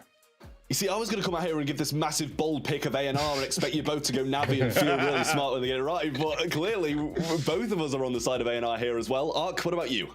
I will differ on this one simply because of the way that Navi has shown progression. I think that for me, A&R have got the more consistent results. I mean, they've had kind of 2 semi-final exits in the open qualifiers, but I feel like Navi have been just kind of gradually getting better and better. As long as they're able to kind of shake off that defeat in the BSC last weekend, where they left in the quarterfinal stages to Reply Totem, then they've got a good chance of winning this one, I think. But I think it could also be quite close. So gonna go with Navi.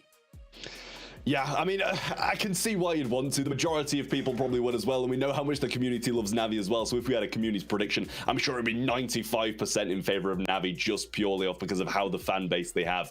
But at the end of the day, I think it's very, very close. I would give it, a solid 50-50 between these two teams. As you said, it seems A&R have maybe been a little bit more consistent throughout those qualifying phases, whereas Navi have just had those breakthrough solid results. Pit stop going to be the first map, and A&R and Navi should be bringing in the band soon. Canal Grande Monday, Pinhole Punt, Open Zone, and Harder at Mines, the same maps we did just see in the previous one. So we should be seeing some familiar comps once again, Teddy.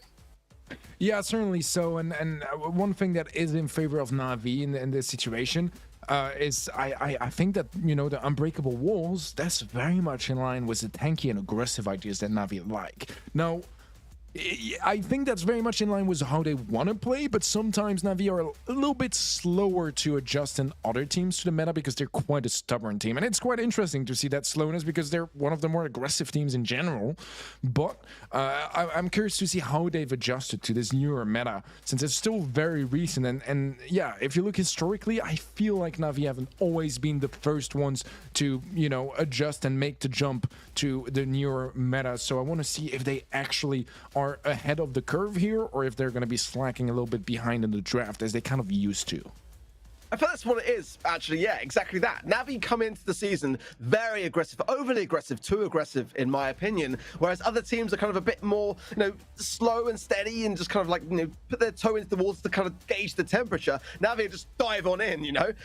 So I think on the other side of things as well, on A&R, you know, who better to have on your team than Alex, because ultimately he is going to be able to really get inside the mind of Na'Vi and what they would like to do under the new circumstances that we have now in Brawl Esports. Pit Stop, though, is that map that really does cater towards the aggressive ideas being those that pay off the most, and I want to see that ball being banned very quickly by one of the two teams here because it really does tend to make a big difference towards how this one plays out, or a firm sum of strategy, I think, as well. Na'Vi struggle a lot against the kind of longer ranged affairs. If someone comes in on the side of A&R and goes, hey, like, let's break open the map as much as we can to keep that kind of middle area as long range as possible, that could be the very kind of thing that could go against Na'Vi in this circumstance. Yeah, you know, I do think the same, but we've got to bear in mind as well, those unbreakable walls are kind of in the line of that middle. You know, even if you get control of it, you've still got to get around the flanks to be able to get the damage down now, and that's something that can be a little bit worrying if you just 100% focused on getting the wall break of that mid and playing through that kind of sense. Whereas, you know, we saw pretty much an all-out brawl of just tanks in the last one, and it was tanks that were victorious even against that spike that's going to be so strong at defending them and stuff like that, that you kind of got to expect tanks to be coming down once more. And I feel like the previous teams had such a strong grasp on what the meta was, and they pretty much brought out very, very strong bans, very, very strong picks, that we should be seeing something similar from Na'Vi, especially when we're going to be seeing them playing tanks the majority of the time. Yeah, this is going into the game. Oh. Sorry, because the pixel bans, the API wasn't coming through, so we're heading straight in, and we haven't lost a bit of time, but we're going to be playing a bit of catch-up. The base race already inbound here, and it's like A&R doing a ton of damage here, Teddy. Yeah, well, it seems like the draft is as surprising as the original result here. A&R, not just with the game, was the set, it seems like. Well, I guess we were having some technical difficulties because we missed out on this one, and A&R, they seem to have kind of, you know, taken the occasion to just take it home. Can't wait to see the stats on that one, because I think it's quite clear that those at home will be alongside us in wondering where it went wrong there for Na'Vi. A&R took it, but, you know, was it convincing? That's the question on my mind. We'll find out in just a minute, but I didn't quite even get a chance to realistically catch the comps, but I think that, you know, in any respect, a base race on Pit Stop is always going to lead to those kinds of situations where you can find yourselves in a world of hurt. It looked to me like that's when Na'Vi was struggling straight off the get-go. You know, you got to be able to judge those moments to go on the aggressive, judge those moments to come back on the defensive, and that's what we saw in those final moments, at least, that A&R really seemed to thrive. Yeah, it's going to be hard to really make the most, you know, out of this analysis-wise, because I have no clue what happened, really. It seems like, you know, the spectating feature was as solid as Navi's comp. So this time around, yeah, I as much as I do want to, you know, overanalyze and try to make something up, I think it will be a little bit of a mystery for this opening set, as I'm assuming that it is fair and square, right? And everything was played out in the rules of the game. So we just missed out on the action. Seems like A&R, they certainly did not. Well, I mean, can you blame them for it? They're going to be wanting to get rare going. And to be honest, I wouldn't be waiting around for the audience to get my first set win on the board if they weren't going to wait for me. So nice to see the A&R coming out swinging, and Na'Vi, they're going to have some reparations made. I can't tell you what on, but they're going to have to make some improvements to be able to come back in the second set and win this one. A&R starting things off strong. And honestly, it's what me and Teddy expected. Ark, you maybe something a little bit different. Yeah, again, kind of hard to tell really where went wrong from the team that I'm vouching Did you not for just here. watch it? I think that, I would go with what I was saying coming into the match, really, was that the Navi at the moment are being a bit overly aggressive for me. And that could have been one of those moments where they went and felt like they had the upper hand by doing so.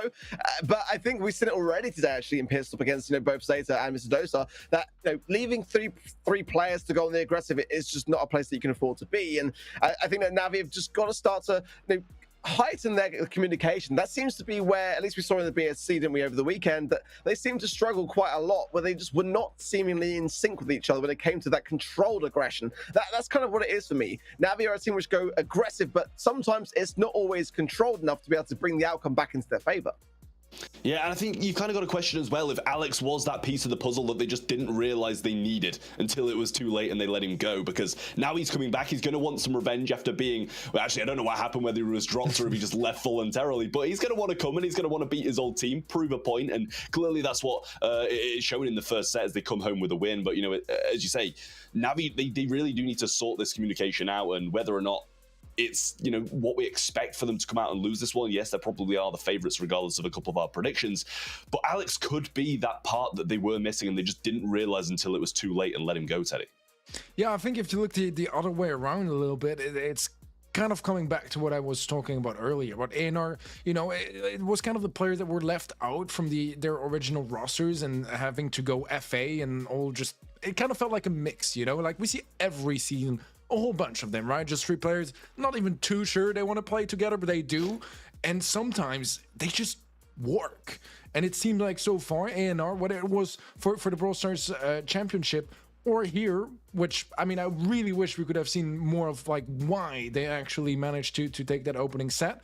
But it doesn't feel like they are just a mix. And we are having some of those similar vibes to FA Mr. Doza as well, where they're kind of just all thrown up together and somehow it just sticks the landing. And they are able to find so much with so little and just from such an unexpected position as well, where no one was really expecting any of those teams to have this outstanding start of the season, and yet they did. And I really want to see so much more of that stuff, because they are refreshing the competitive scene with those very interesting rosters that work when they really shouldn't.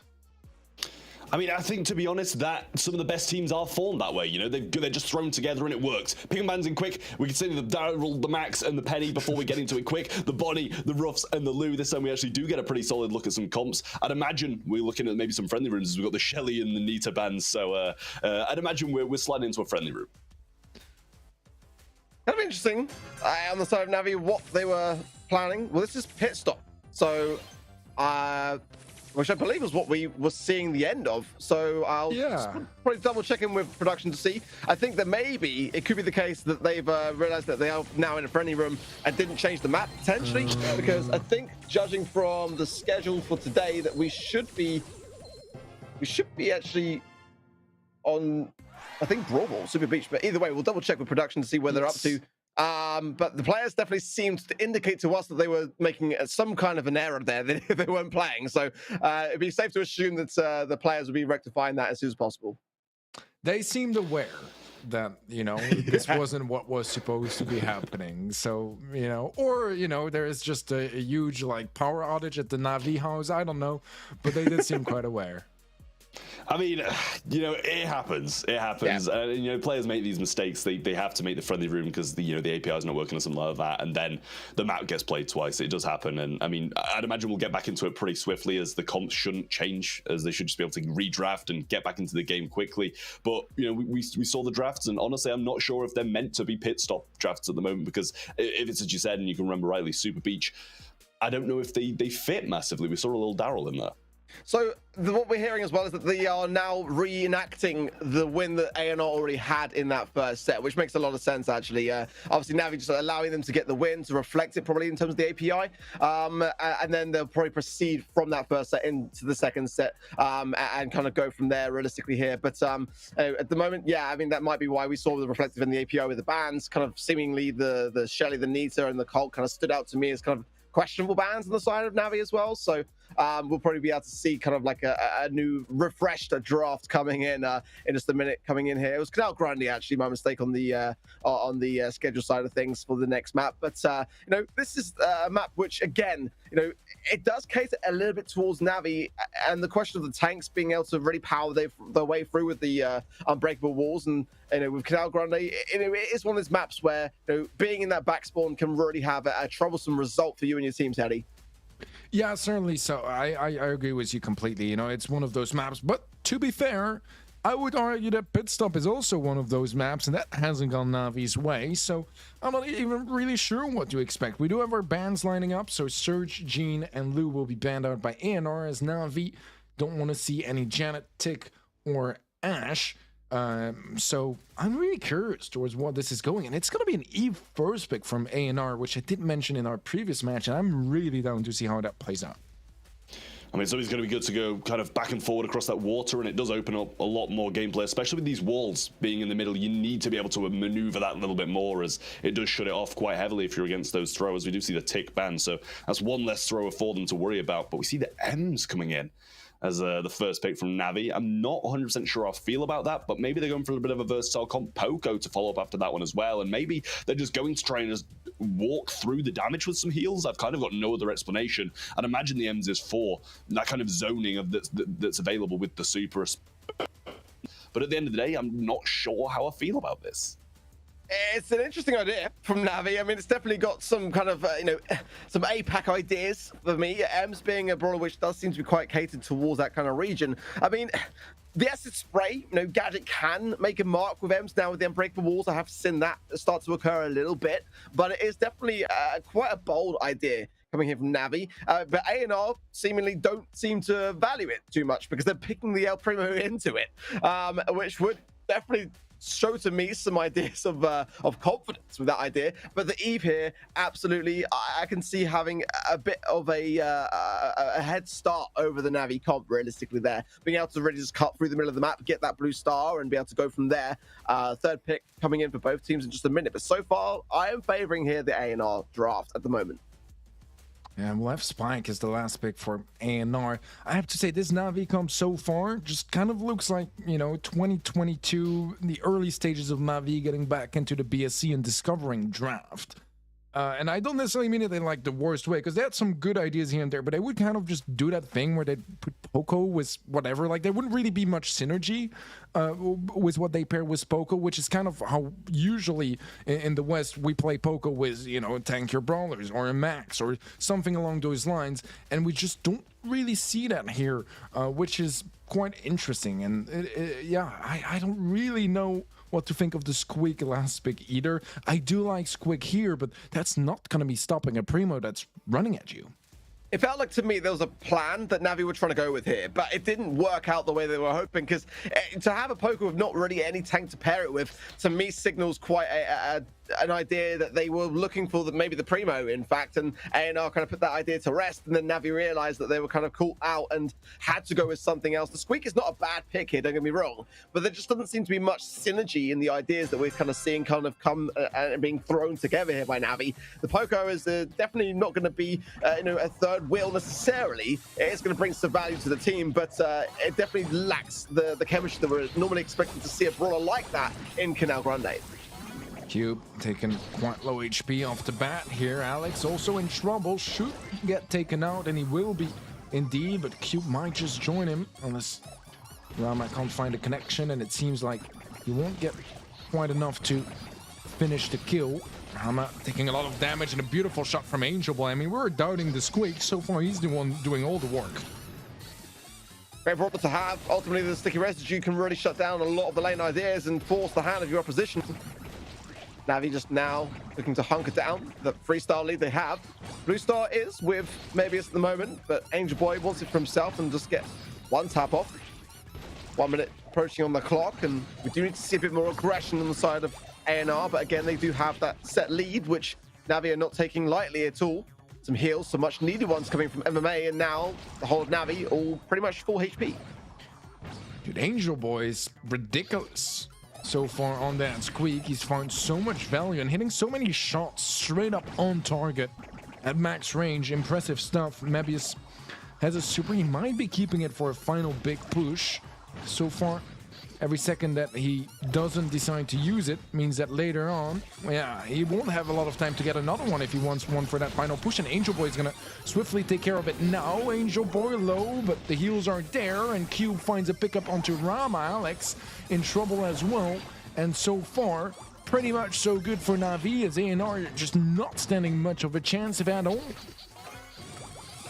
Yeah, not much time at all realistically here for a turnaround. It's not going to happen in the slightest. Definitely a big way to make a mark, isn't it? Realistically, when we saw Na'Vi struggling in that first set, and now starting to show some resolve and remind their opposition that they are still a threat here to be considered, because ultimately the comp for me definitely just didn't seem to have much of an ability to combine itself and have some connection between the brawlers that they had. But it just seemed like everyone from Na'Vi just did fill a role, and that was what ultimately brought them the win. Yeah, I want to see more from Alex on that Primo, to be completely honest. I feel like so far, he didn't really do much of anything in that previous game, and considering how confident it was to bring it to the table into an EMS, it's really just not finding the value so far, at least not in my books. Cube just hanging on there, and I think I did see a different texture of the I think it might be acid spray being run by Cube. Now Alex really in a tough spot, jumps away though. Maybe that might be the friend zone there, to be fair, on the side of Cube. Now the hatchling's coming forwards, but doesn't seem to be causing any much of a concern. They made very, very low here, but look at the confidence being displayed there. Didn't go for the heal, just chose to keep it, under wraps to heal organically, and that's a lovely little tap there from Angel Boy as well. Na'Vi really making this comp work, and A&R are struggling here. Yeah, Alex again not really able to find any value, and he goes for a super, but he just dies again. He's really not done much so far with that Primo pick, and probably the most disappointing one I see so far as Cube. Just gonna slow him down, get so much more value again, and I think that A&R, they know that this game is over, and this is just really interesting because we go from a game that seemed really dominant for A&R, although we didn't quite get to watch it, to A&R getting absolutely destroyed in the follow-up set, and there's still 25 seconds left. Na'Vi, it just feels like they're already in the next set. This is why I love Na'Vi, because you just can never count them out. They have their good days, they have their bad days, but ultimately when we see moments like this and seemingly the lesser of the two drafts not working out, and they are doing what they set out to do, and that's kind of like puts us in an interesting spot as the casting desk, because I love to be proved wrong. I feel like A&R should have done better with the comp that they had. I mean, brawls like Eve on this particular map can absolutely run riot, but the Primo pick really didn't work at all on the side of A&R. The Emps really suppressed it a lot of the time, and whether that was just A&R not realistically playing it to the full advantage of what it's worth, or whether it's being suppressed so heavily on the side of Na'Vi, it remains to be seen. But what we can't discount is that Na'Vi have brought back a set, and we are now level peggy here going into this third. So far, I'm gonna be honest, I don't know why we had a Primo in that set. Like, it doesn't add up for me, because if you want to go for it and you're not facing a clear hard counter to it, I'd say sure, but the Ems was already there, and I just don't get it. The fact that they decided to force it, and despite that, and it genuinely did nothing, is quite a questionable decision in my opinion from the side of A&R, and I think that if they do want to take down Na'Vi, they'll have to do better than that. And it also seemed to me to be quite an intentional thing, because if my memory serves correct, it was A&R who actually banned the Ashe. And normally, if you're going to be banning Ashe and and choosing an alternative tankier idea, it does seem to me that that's something of a conscious decision to make. So it was a bit strange. I won't lie, it was a bit odd to me to bring in a brawler which has, in this particular map, a great deal of susceptibility. It's not an easy one to make work in the majority of maps, let's be honest, but let alone here. Trav, give us your thoughts on the draft and what you saw. Honestly, I don't really know what I saw, to be honest with you. It was definitely just a bit of a weird draft. Like, that's all it was from both sides, but it just seemed to pay off way more for Na'Vi, and you kind of got a question at this point.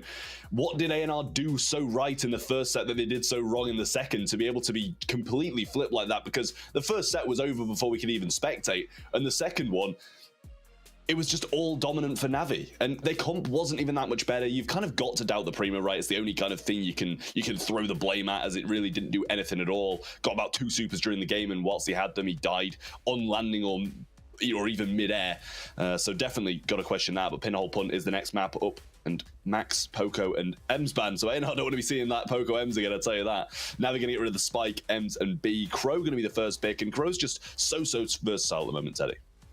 It really is. I mean, it feels like it's been really strong for a long time now. With the new mythic gear as well, you are able to just deal so much more damage with the poison. It's actually quite deceiving how much you can deal and how it can change some interactions as well and make it even worse than just resetting your heals. We're finally going to see a Carl, which makes me really excited because I've been waiting, well, I was going to say the entire day, not quite, but I've been waiting to see a Carl. And we have it now. We have a Penny as well paired with it, and an Ashe to join the ranks of Na'Vi. A Surge as well. They're just drafting so quickly now, but it's a bit all over the place, but I like most of it.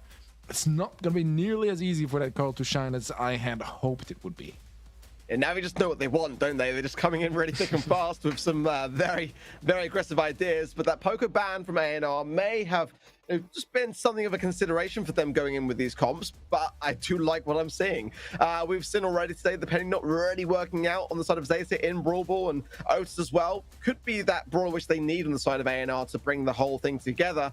I've got some reservations around Carl as well, just a little bit. I mean, I see it working so wondrously well, honestly, over in APAC, and also, you know, that does give me some hope for that kind of brawler, because maybe this is a region that are missing a bit of a trick with Carl, and maybe it hasn't fallen off nearly as much as people think, as it was probably one of the most picked brawlers in the BSC World Finals last year. And I don't think this necessarily dropped off as heavily as some may think. Regardless, I like what Navi brings to the table. This is, for me, the comp that I like to see on this particular map. But whether Navi will be able to make it pay off in that same respect is, you know, it has been a bit unpredictable in this series so far. Very back and forth, and so far Navi are making that play forwards, but Cube and Angel Boy both very low. That could be something of a consideration. Angel Boy says no. In fact, he's going to powerhouse through the left-hand side. Emma with past the wall, gets the shot off and the goal. A goal in 20 seconds to kick things off here. Flawless start nearly here from Na'Vi. Just super aggressive as we like to see them. Some more value this time around from the defensive side of A&R, but that slow is devastating. The jump in from MMA will claim the kill.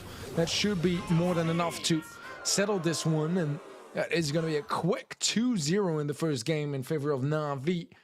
And they're starting to seriously build up some momentum now, and actually, I mean, A&R that looks so dangerous in that opening set for, you know, as much as we know about it, it's a completely different story in sets 2 and 3 so far, as Na'Vi are able to completely outclass them and start so dominantly. However, this game might be a bit of a different one because Cube is the only player left alive for A&R, and they will be able to complete that early team wipe, which should help them settle down in the mid and build up some real good mid control.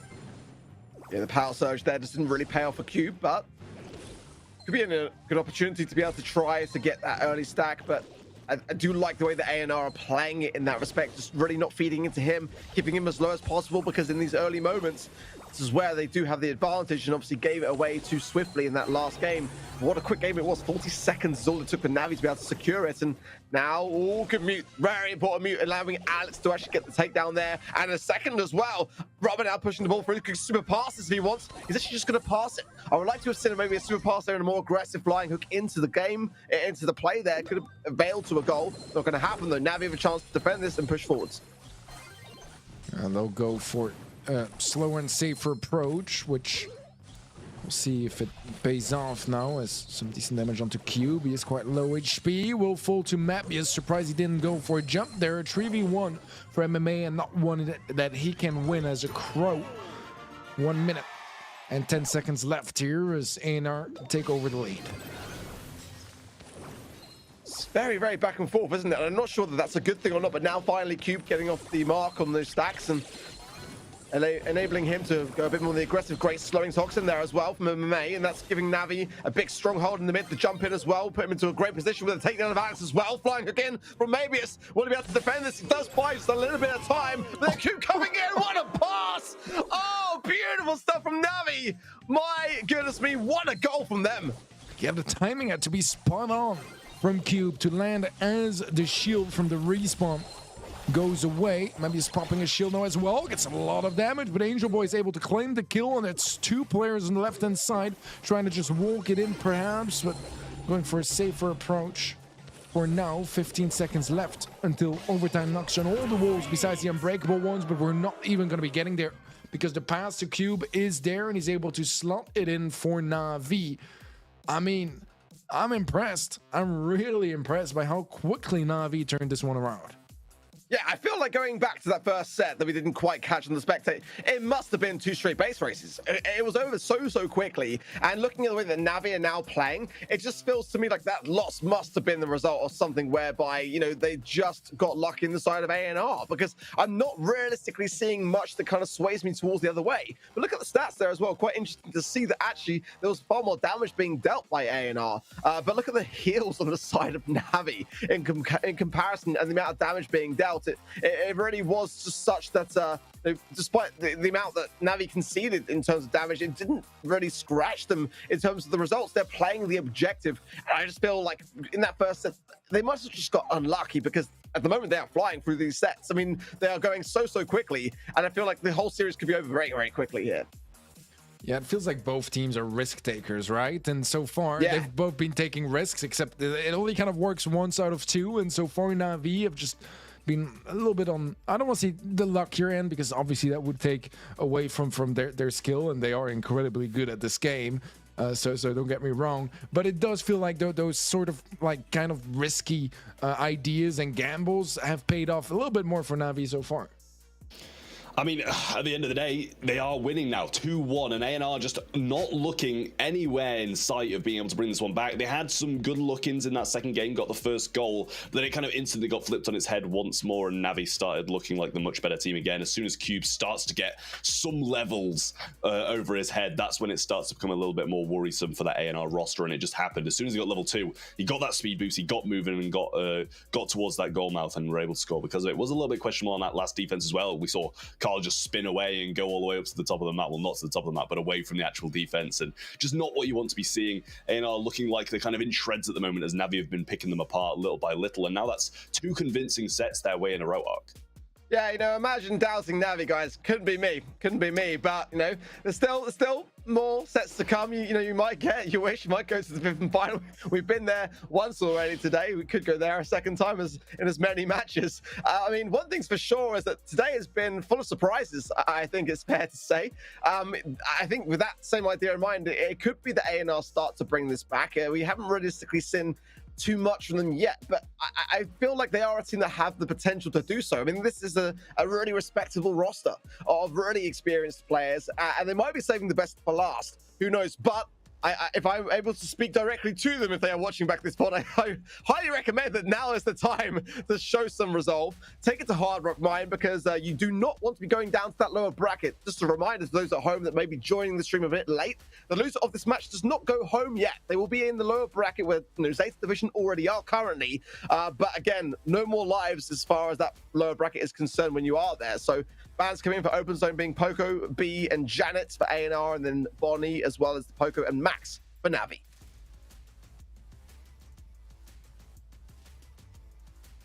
Well, Meg going to be that first pick coming in from Navi, and I mean, you can never really count that out, can you? That's pretty much always what gets a comp started, and it's what is really strong. Definitely need to keep an eye out for that A&R. Also, pretty much banning out one of the best counters to it.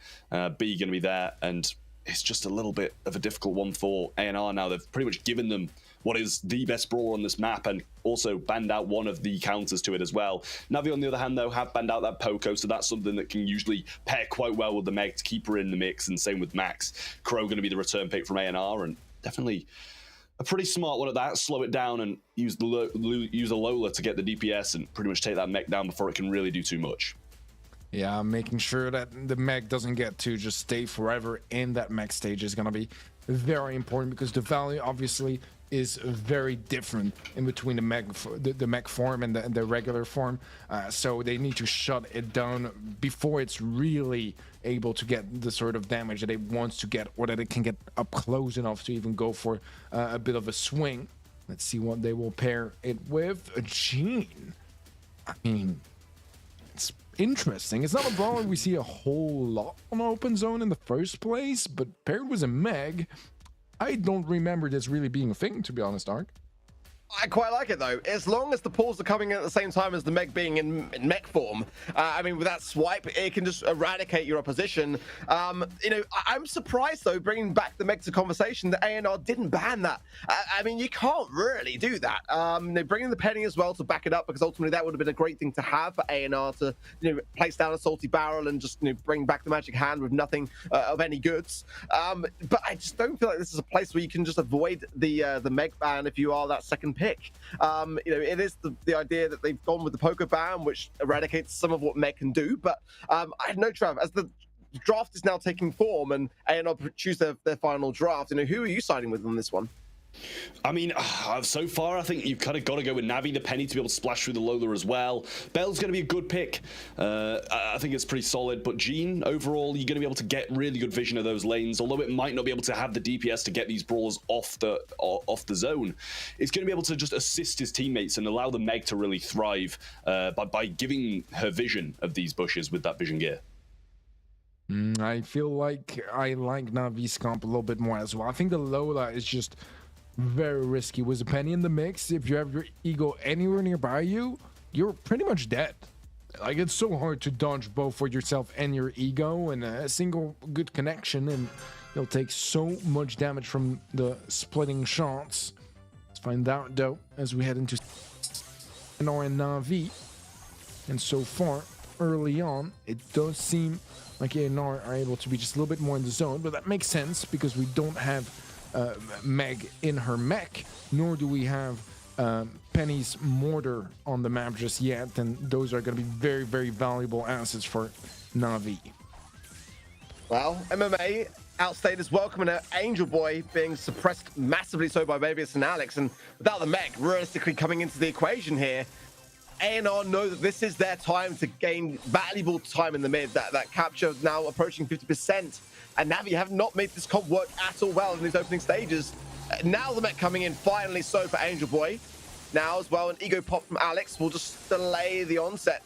Cube trying to connect as well with some splash onto that ego, but not really getting much avail from it. And now a great takedown as not a single percent has been captured by Navi. This comp that, in my opinion, is a better one to approach us with, being outplayed, outclassed here by A&R. Yeah, I think the one aspect where A&R's comp is so much better than Navi's is, you know, how important their supers are. Because if you look at the supers, they are key factors for brawlers like Gene, like Meg, like Penny. Not quite as much, I would say, on the side of A&R, where they still have a good, decent amount of DPS and gadgets that you can kind of just pop on the go and be so much more dominant before you get set up. And the setup time was so long here for Navi that they just really never got there in the first place. And I think they need to, if they want to play this sort of comp, they need to play more aggressive from the get-go, because even though they might lose the initial fight, at least they'll have some supers from it. Here they were playing max distance, max range, and they were still getting wrecked and not getting anywhere towards their supers. Toolbox as well, by the way, being the gadget of choice in the Meg, which is very, very bizarre to me. I mean, it's always jolting bolts that I've seen personally, and the additional healing would go such a long, long way with that poker being banned on the side of A&R there. As now we see some avail, some takedowns as Cube does get a pick up, but Angel Boy is struggling still against Mabius. One shot away from death, and now this final blow there from Rama is there, and the spray of Alex. We're concerned to Cube, the salty barrel going down for that very reason, but it's a struggle. It is a struggle for Navi, as now the mech coming into the equation, but it doesn't seem like it's worrying A&R. They're just able to take care of a lot of these situations. Oh, Alex goes down right after placing his ego. That is going to be a bit of a problem. A trade there, as MMA should be falling as well to the poison. Yeah, he will. Was that final tick. So far, in our hand, quite the lead, but Navi have caught up. Let's see if EUR can start building up a bit more of a healthy lead in percentages, as they are back in control of the mid. Mebius has a mark as well in case anyone gets too close, potentially keeping it for the Mag as well. It's right now, I mean, EUR, they've been in the mid for a long time, able to pretty much double the percentage count of Navi, and they're not really looking to be stopping there, as Alex does get pulled. He does get a decent amount of damage onto MMA as well. The poison onto Cube is a problem, and right now they can't afford to leave the zone on the side of Navi. That jump in is going to be devastating as well, even though it is traded out. It is looking so much better for EUR, and he should be taking this set unless Angel Boy and his mech have something to say about it. Yeah, I've just got to give so much praise to Mebius in this game, because he's been suppressing Angel Boy so much. Meg wants to get in those deeper layer bushes in that bottom left-hand side on this map. If you get there and you're able to take down that lane, your opposition comes back in completely unaware as to where you are, and you can swipe them out of existence. But as such, we're seeing a real struggle being found here. Look at Mebius coming back in again. Oh my word! As I'm speaking of the man, what a way to finalize that set. And EUR starting to bring this one back, and they just outdrafted Navi. I felt it was the other way around, that Navi had the stronger draft, but there was just some magic in the mist that we just didn't see coming. And what a great way to bring this all the way to the fifth and final set for the second time today, no less. Every single team today, Teddy, really bringing all it's worth. Yeah, I think in this set it came down again to those supers, right? Being so instrumental to the brawlers that Navi brought to the table, and then not really committing enough to get their supers while still losing. And I feel like if you're losing the early stages of the game, you might as well unlock your supers. Otherwise, it's just not really going to change. And they adjusted a little bit in game 2, but it just wasn't nearly enough. And EUR, that was a pretty dominant one. And the stats might not be that dominant either, but they were just non-stop in the zone in the first game. And the second one was quite a bit more back and forth, but they were able to still close it out at the end of the day. And Navi, they did make some mistakes here and there. It just felt like they couldn't really find their groove and get set up. And I love how safe EUR played that range, and Navi kind of just fell into that trap of matching that sort of energy, whilst I don't think that was the way to go for them. I kind of wonder why, Navi didn't try to swap some lanes around, because surely there were some better matchups there to be found. And if it wasn't working in the first game, then you've got to make some adaptations. And, realistically there, the Meg was unable to do anything against Mebius. I feel like the Gene may have even been better on the lane side, but maybe Trav has an insight there, as he just does like to break down a lot of these drafts and tell us what it's all about. He likes to break them down, but not very well the majority of the time, I'll tell you that. But, I mean, at the end of the day, I just don't think Gene really did a lot. And it's the same with Meg. Pretty much everybody was being shut down, just in the spawn, stopped before they could even start. Penny got the turret pretty early on, had one for pretty much the entire game, but they were just waiting and avoiding the turret because they had no pressure from anything else. They could just avoid the shots. Gene's doing 200 damage a shot. They're just going to sit on the zone and accept that. It really, on paper, it looked like a pretty good draft from Navi, except from the Gene, which we did question a little bit to start with. I thought, as you said, maybe play it down the lane, play for that vision gear, play it down the right-hand side, and actually have it against the Meg, against the Bell, sorry, and just have that scanned out. But they just didn't play it. They didn't even try to swap. And at the end of the day, it just seems a little bit worrying for Navi that they just didn't have any answers whatsoever, Teddy. Yeah, I think draft-wise, I just feel like I'm watching Navi from 2022, where they go for some very weird stuff, trying maybe to just surprise their opponents or having a very different approach to their draft. It's one of those teams that I would love to have an interview with at some point, because I don't really understand what, the whole mindset is or the whole strategy. And sometimes it works, as it did in Canal Grelle and Pinhole Pen. Sometimes it works really well, like we saw in Pinhole Pen. And sometimes it just doesn't really make any sense. And I don't know, Open Zone, their draft was just so weird and so dysfunctional, and there were just not really any sort of synergies or reasoning behind it, at least not to my eyes. And they haven't, really proven us wrong when it came down to how they executed it. So I need something a little bit more convincing, maybe something a little bit more standard. Or if you're going to be taking a risk again and going for a wild comp, I mean, hopefully this one actually sticks. I just feel like in terms of the draft, like whether Navi maybe have like a lack of staff on that side to really kind of like finalize some of the ideas, because the ideas are not wrong in any sense. The brawlers and that they're picking can be able to work in those circumstances, but it just seems to be like the synergy that is not necessarily really coming together in a way that kind of bonds. But the bans coming in for Hard Rock Mine are 8-bit, which I really like for Navi, Penny and Carl, and for A&R banning out the Ruffs, the Max, and the Gene. So a lot of mids, a lot of gem carriers out of the mix here. So I mean, I would be probably expecting some bells, some bows, and that kind of thing now with those big gem carriers out of the way. And still definitely, though, Trav, some big side lane aggression to be found. Actually, no, Navi going to bring in the Crow, which I don't mind necessarily, but it will, if it is being played mid, being able to go on the aggressive. I'm not sure necessarily whether it's the best idea to have someone be in that role with gems.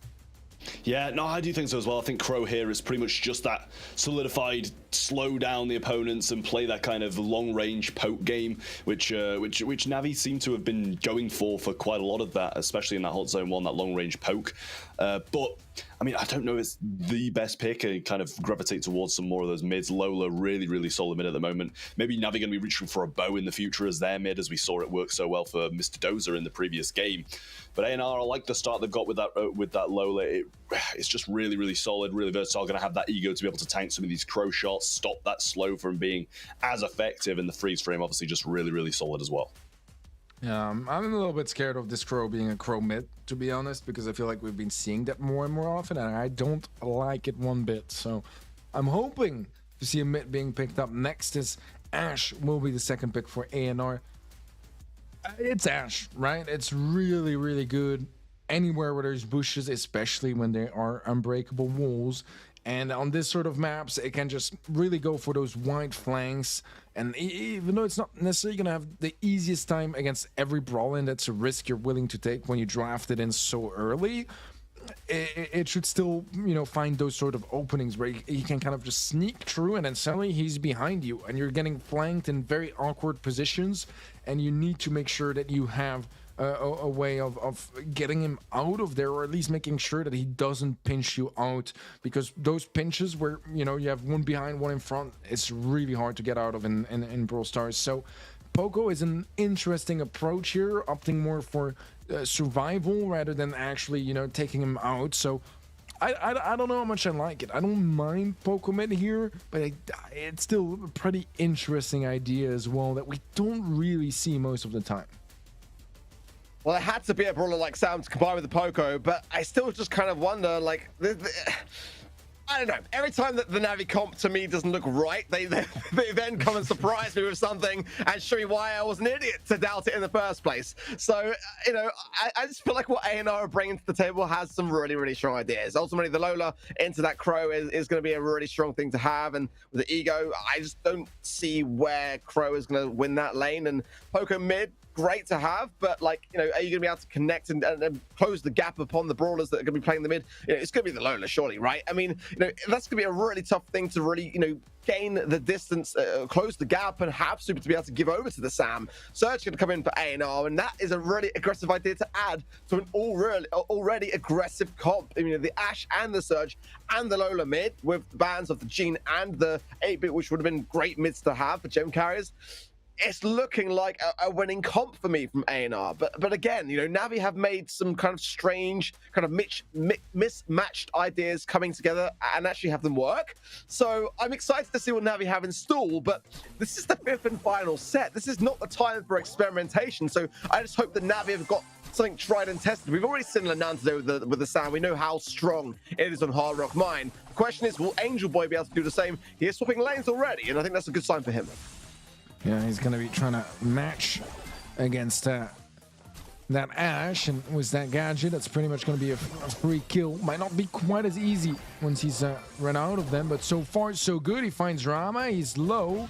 Alex should be able to get the trade, and he will do just that. A lot of gems down in the mid. Mebius will get pinched out. Alex is just making sure he creates enough space for Rama to go get the gems, and Rama is even able to get every single one of them. So even though Navi have been having more controls and more success so far, the gems are all on A&R's side.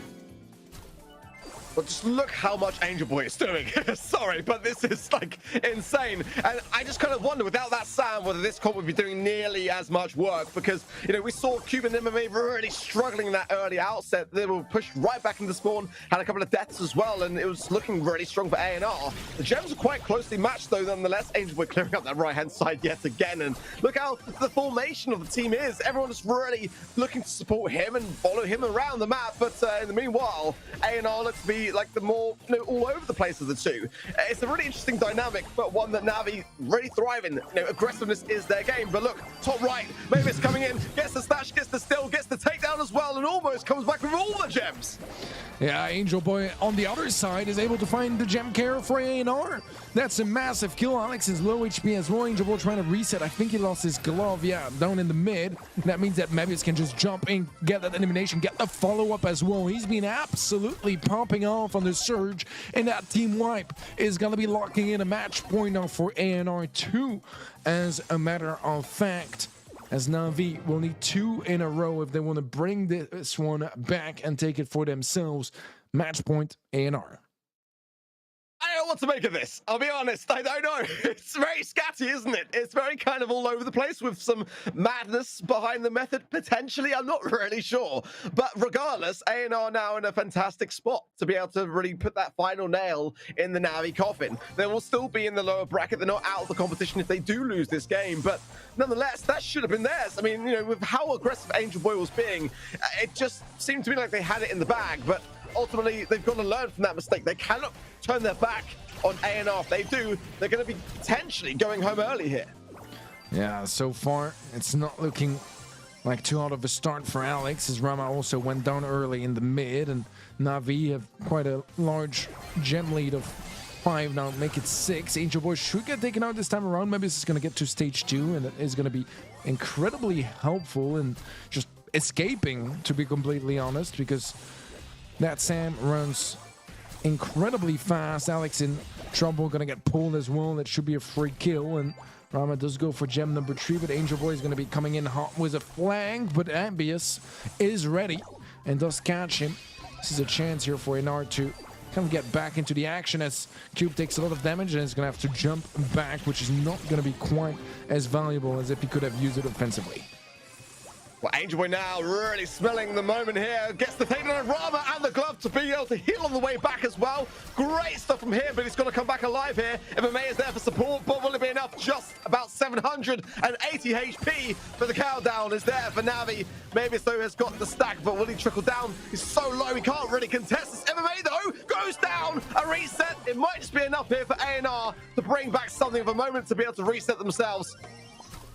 Yeah, they do need to reset again, and now it's Angel Boy with all 11 gems. They need a kill onto him, and he's been very evasive so far. 3 seconds left. There should not be time, and they're all gonna jump in, but a little too late as Na'Vi bring it back, and that means double match point. Whoever wins the next one takes it all and moves on in the upper bracket. This is crazy stuff. I mean, you know, it's not very often, is it, that you start a show and the second game goes all the way just as the first did also.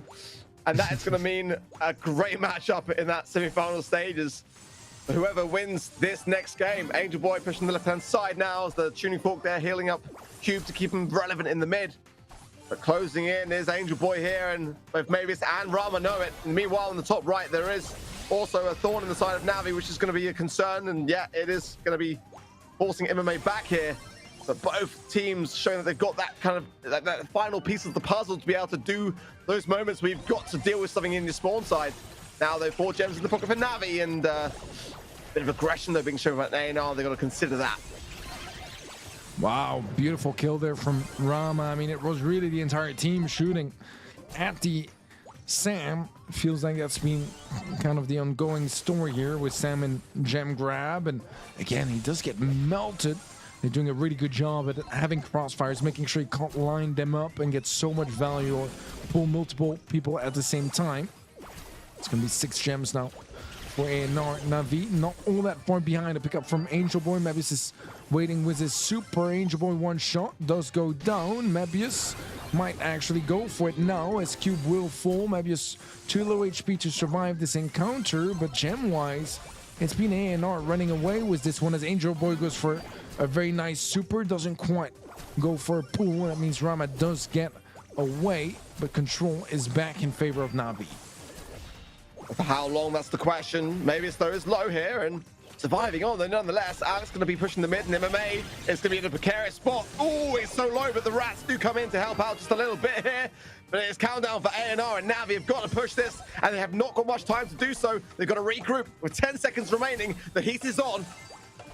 Gem split between Rama and Mebius. If they can catch one, they can stop the countdown, but with 3 seconds left, I think they're running out of time to pull the jump in, but it's not enough. And A&R are gonna cause the upset here in match number 2 as they take down Na'Vi and proceed and to continue their journey in the upper bracket. I am very surprised. I've got to be honest. For every moment that I saw, I just felt like Na'Vi had this one in the bag. I mean, Angel Boy was playing out of his mind throughout that set. I just don't see where it went wrong for them. But A&R were able to find those moments to capitalize on the situation and just separate the team. Despite all that aggressiveness that we saw from Angel Boy to really push back on the opposition, there was just so much happening elsewhere. And that's kind of where the story was told and ended. Look at the amount of damage as well dealt by A&R, really exuding so much confidence and the draft as well to make that work under the circumstances. I am surprised, but I'm very happy for them nonetheless because it's very unusual to see a team like Na'Vi being toppled at such an early stage of the competition. Yeah, that was just such an interesting match as A&R really brought the heat, and I agree with you. If I had to go for an MVP for this set, it would probably be Angel Boy. He just had such a phenomenal performance. But as you mentioned, you know, in game 1, Mebius, for example, causing mayhem all across the map towards the end and getting just pretty much kill after kill and turning things around. And then game 2 was a good chance for Na'Vi to come back, get back into position. And it did feel again like they were the better team, just like in that first game. And that A&R managed to steal, but in game 3, A&R were so much more dominant, and it did feel like it was more stable. It wasn't just at the end where they steal things. They were able to just have that consistent performance throughout that game where they were aggressive and also making sure that whenever Angel Boy was around, they would respect that and make sure they have enough players committed to that situation with crossfire set up properly in a manner that they can take him down before it gets too dangerous. And I think even Angel Boy maybe just didn't see that coming. I mean, I think at the end of the day, to wrap it up, Angel Boy's backpack was just not big enough for his teammates because he really did play that incredibly. I was watching the side, I've seen it in Twitch chat as well. So many people saying Angel Boy is so good, incredible player, and you know you can't fault him. He played that absolutely incredibly. But at the end of the day, A&R do come out on top. We've got another 4 games coming up, but a few quick shout outs beforehand. We've got to thank DHL for being an absolutely incredible sponsor of this competition. Just really, really incredible. Wouldn't be able to do it without him. Exactly that. I mean, honestly, always delivering. And I feel like today, that's exactly what we're seeing from all the teams and all the players so far. I mean, both matches so far going all the way to the 5th and final set. You couldn't really ask for more, could you? You definitely could not. And another one as well, Samsung Galaxy for powering this event. It's called the Snapdragon Pro Series, powered by Samsung Galaxies. After all, absolutely incredible devices, and obviously rocking those Snapdragon processors in them as well. With that out of the way, and with 2 games behind us, we've still got another 4. So more exciting Brawl Stars action coming up just after this break.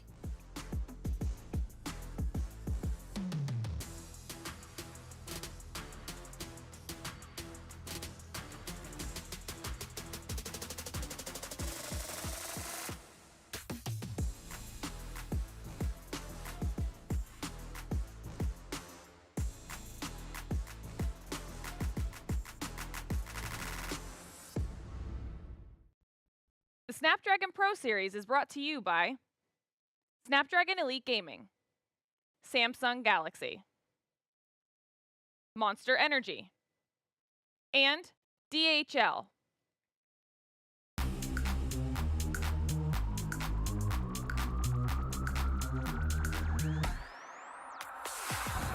I feel eyes all over me, watching how I set the scene. Oh baby, step into the rhythm for a minute, let your body shimmer. Turn it up and feel the heat. Let your body talk, baby, feel the bass. I like the way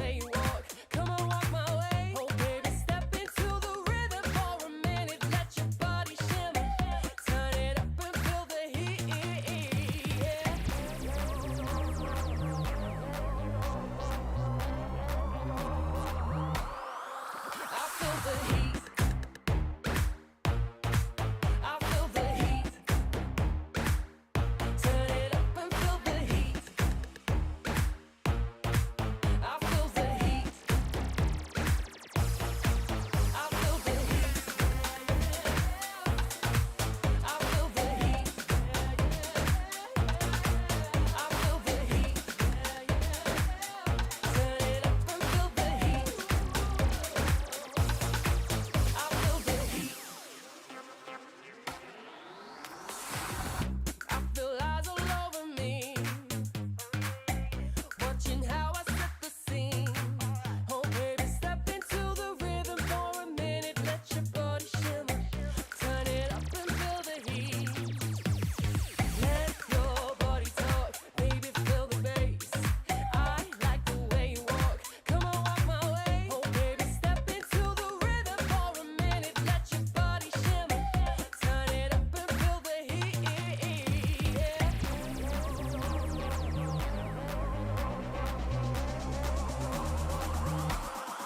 I feel the heat. I feel the heat. Turn it up and feel the heat. I feel the heat. I feel the heat.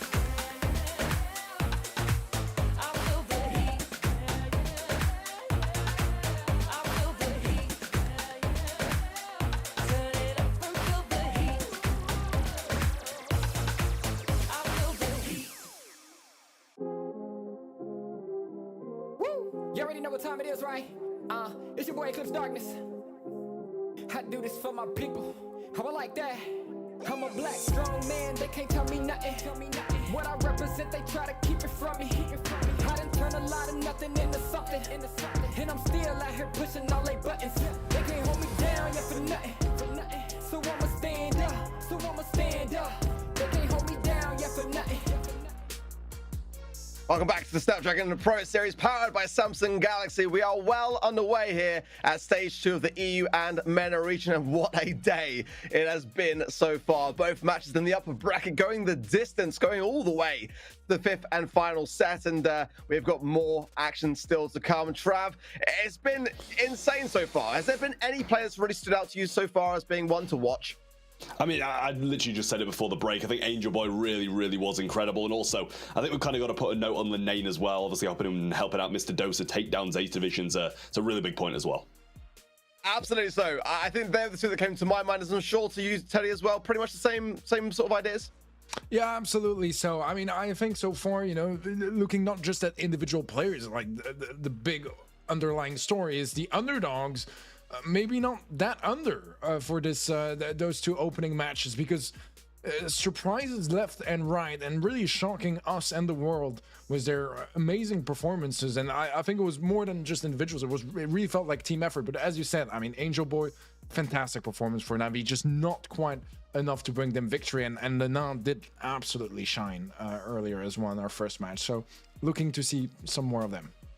Well, one sponsor I've got to say is far from being the underdog here, being more of a top dog, I've got to say, and that is Monster Energy. Absolutely so. Unleashing the beast is what they do best, and I think in that same respect, what we're seeing on the playing side today, very much in that same scope of things. And I feel like, you know, today has just been a phenomenal start to this upper bracket. I did expect to see more sweeps, actually, and kind of closer games, or rather more, you know, games that kind of didn't go the distance. I mean, Navi to be in the lower bracket, Zayt's division to be in the lower bracket, that is not what we expected, Trav. Not at all what we expected to see so far.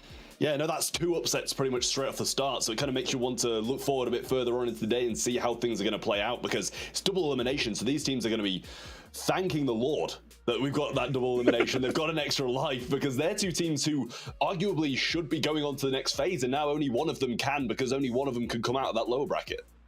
Well, we said at the start of the day, Teddy, there was a certain number of teams that you were very excited to see playing today, and one of those teams was Foot Esports. And you know, speak us through a little bit about this roster, because I mean, these are familiar players, but an organization that is new to Brawl Esports. Absolutely. So, I mean, as you said, new org, but it's a really big one, and the players that go with it are some of the biggest legends in the scene. I mean, Drage and Semantic are some of the best rated players in EMEA in the last 2 years. Ope has probably been one of the biggest revelations, I would say, in the last couple of years as well, where he has been grinding for a while. Don't get me wrong, he's not a newcomer either, but he is a newcomer to the top dogs, as you said earlier, where he's been really pumping off. And as much as he's had some matches here and there that were a bit more questionable and maybe made it a little bit tough for Foot to, for instance, qualify for the monthly finals, he also had some amazing performances left and right. And I feel like he might be the next Lena, or I'm hoping he is, because he's French. So, I'm a little bit biased towards him as well. Very biased indeed. I was about to say the same thing, but I've got to say, there was only 2 teams in the open qualifiers that did go and really shine realistically. I mean, there was like Esports with 2 grand finals wins. One Trick Ponies had 2 grand finals wins, but only those 2 teams. So I'm really looking forward to see more from Foot here today. It was called open finals 3 and 5, where they really did shine in those grand final stages. Took a bit of time to get to that stage of really showing their worth, but nonetheless, now that they are absolutely there. But let's move along a little bit as well and discuss Now or Never, because that is a team where we haven't realistically recognized the roster of this year. But Trav, Lukey is a player that many in the pro scene have already harnessed in as one to watch, but this is the former Dogster Lobster roster, is that not right? It is indeed. And I mean, as you said, with Lukey, a lot of people are viewing him this year as this year's Joker. We know how that worked out for Reply Totem last year. 2 Snapdragon Pro Series championships. So Now or Never is definitely a team that we've got to keep an eye on. Kanan, obviously a pretty well-known name, same as Yaku and Tomsy. But Lukey is that player who we expect to be making big plays and expect to be, as the year goes on, making even more of a move in the Brawl Stars competitive scene. I really have high hopes for them, and it's not an easy matchup. No, not at all. I mean, Foot have got so much experience behind them, but at the moment, this is a roster which many people have been saying do not count out, and I've said that time and time again today, and it has proved more often than not correct. Let's be honest. So, I feel like despite not necessarily having the same amount of experience on paper, Teddy, they are the underdogs, and that is the story of the day. The underdogs are prevailing through and showing everyone who's boss. Yeah, that's a good point. And I think some other stuff that is quite relevant here is those guys have been playing together forever. A part of Lukey that, as Trav mentioned, is quite new to the roster. Tomsy, Shaku, Kanan, they've been at it for quite a while and playing specifically together, sometimes on and off as well, but it does feel like they've been very good friends for a very long time, and I'm expecting that level of chemistry to maybe even surpass footballers, because they are a bit more of a recent thing on their side. So I really want to see if they are able to make that chemistry just make the difference in this one. Well, I gotta say, I mean, I've been playing with every one of the underdogs team's players on ladder recently. I'm not gonna take credit for that. I mean, Lenan, maybe it's as well. I mean, and now Yaku. So if that is anything to go by, Trav, I feel like that could be an underlying thing here. I'm just looking for patterns, but maybe you can bring it back around. Last year, we saw Now or Never really having a fantastic year, almost actually qualifying for the world finals of the BSC. So, I mean, despite not necessarily having that forefront of the experience, they are a team which can cause the upset here, right? Yeah, I mean, they definitely can cause the upset, and today has been the day of upsets, so why not another one added to the mix? But to be honest, for Esports, they've been fairly underwhelming so far this year. Let's be honest, they managed to get a couple of qualifier wins, as you did say, but in those big, meaningful, impactful things like the BSC, like these further on down the line tournaments, just like this, they haven't had the results they wanted. They didn't qualify to the BSC monthly final, and yes, they made a bit of an impact in qualifiers, but they still haven't proven themselves at the highest level. Pit Stop going to be that first map, Canal Grande, Penal Punt, Open Zone, and Hard Rock Mine, to remind you all once more. It's the same maps once again, so more familiar comps shut down. Regardless of the slander that I've just kind of thrown Foot's way, I'm still going to take them as my favourite here, but I just feel like we need to see a little bit more from them. Yeah, I agree. I mean, to me, footballists are just favorites because of the caliber of the players that go with it. But at the same time, I really don't want to count out that synergy and that chemistry that Now or Never have been able to build up in the last couple of years, really, for some of them. Especially looking at like Kanan and Tom. They were at it together 2 years ago already. So they know each other inside out, and I feel like that team synergy might make the difference, as it kind of has in some of our previous matches, not just today, but even in the BSC as well. So hopefully some of that comes at play. But Footballist, they do kind of feel like the dream team of EMEA, a little bit of what we expected from STMN EU last year, for how that worked out, which wasn't exactly how most of us anticipated it to. So it's kind of the question if it's going to be like that, or more of a success story like other teams have shown in the past as well. But I feel like so far in the history of EMEA and Europe plus MENA, it doesn't feel like a dream team early in the year has been really able to match the expectations attached to it. Well, the draft coming in shortly, and we'll be able to see the first sign of what each other are thinking. But having seen this for the majority of the other matches today so far, we've seen a lot of those big tanky ideas already shining and coming through for all it's worth, but a lot of base races as well. So there has to be some give or take. I mean, I think that, to be honest, I think the Spike is a really, really solid defensive pick that I think is high up there for me as a worthy consideration. The Unbreakable Walls as well, now starting to really show that they have a big place in Brawl Esports, Trav, and do tend to kind of sway the picks one way or the other. I mean, we are seeing a bit of a difference now in the way that teams are approaching their draft and what they're doing to kind of give themselves that kind of strategic edge. Yeah, I mean, it's all about that strategic edge in the draft. You've kind of got to get forward and make these bans early on, get what your opponents don't really want off the board, and just ensure that you're giving yourself the best possible opportunity to be able to win this draft before the game even starts, I should say. And on Pit Stop, we've seen these different things, and the little amount we saw in the previous game of Pit Stop, I will say, I did see some tanks. We saw a Daryl, we saw some of these other brawlers in there as well, and the base race was the best possible opportunity that ANR had to win, and they took that, they seized it, and they went for it.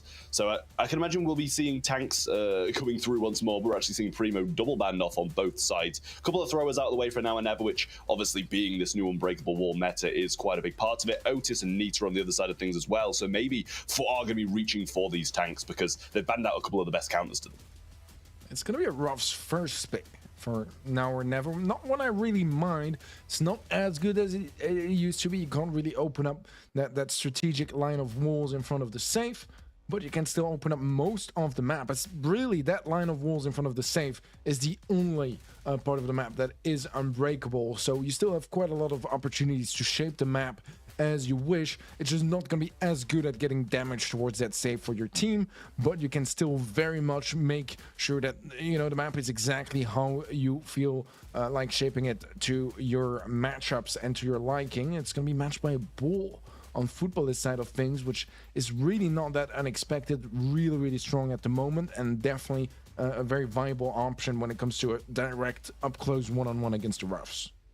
That's the pick I want to see straight off the mark, and maybe we could have seen a bull ban actually on the side of Now or Never. Clearly worried about the throwers, and don't sneer down at that Dynamite ban though, for sure, because Dynamite is in a really good place right now. I mean, there's not many instances in which I'll actually tag the balanced team of Supercell on Twitter, but I did the other day because Dynamite is really causing a problem. But nonetheless, I think this is a big draft inbound. Now the penny pick, it's going to work out wondrously well as long as they can keep Now and Ever suppressed within that back spawn area. We saw it not kind of work out too well earlier today for Zeta Division, so that is a bit of a consideration to be found in terms of how it can fare. But I think the Spike now is got to be on the minds of Now or Never. They're going to go with the Ems as a harder counter to the Bull, but one that does have a few weaknesses to be found as well. So I'm not too sure where I stand here.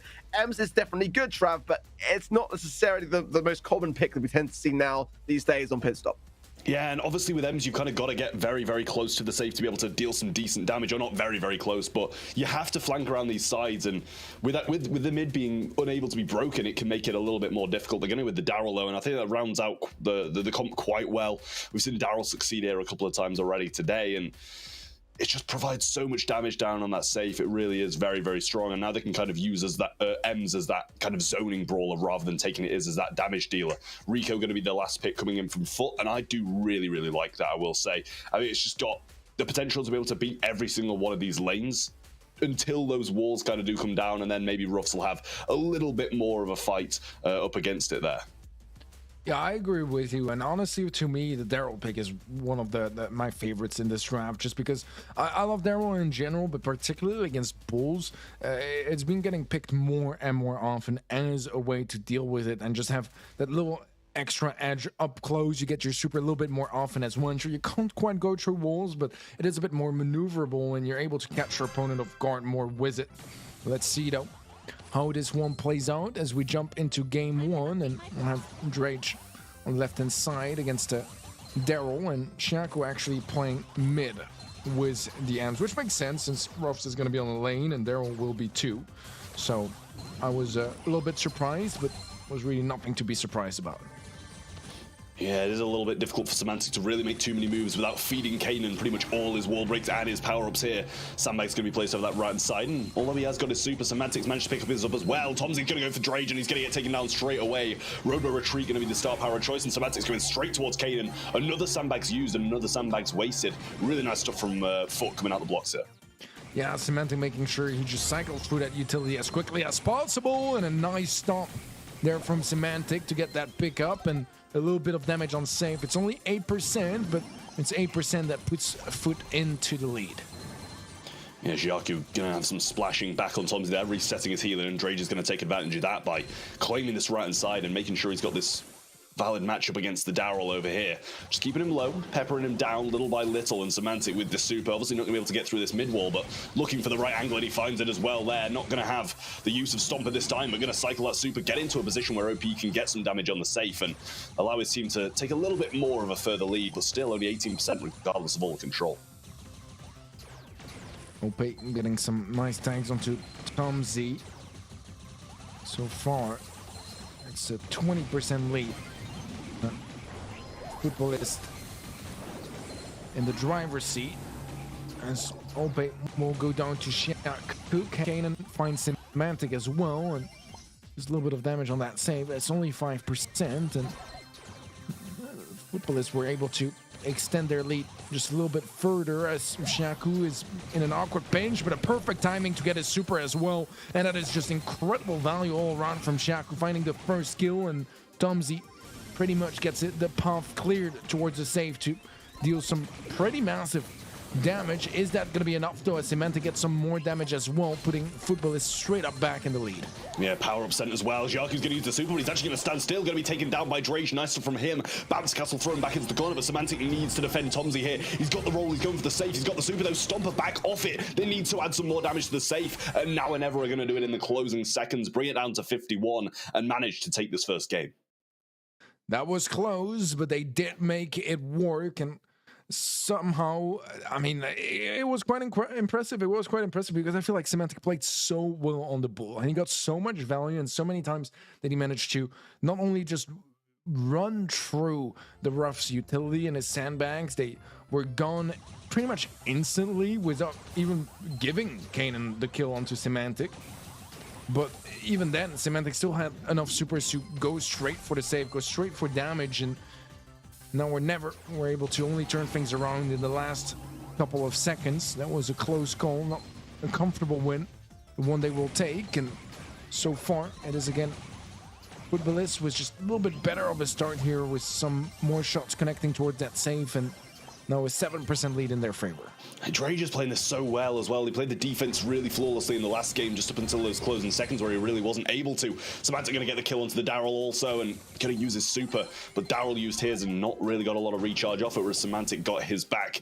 Defensive turret all the way in spawn, and it is only 7% separating these teams still, so a lot can still happen. Drage with another super here over the right hand side. In goes Semantic once more, not going to find the angle with the Daryl roll. He's just going to choose to go up, but by the time he's got on the safe, Bull should be back up and ready to defend.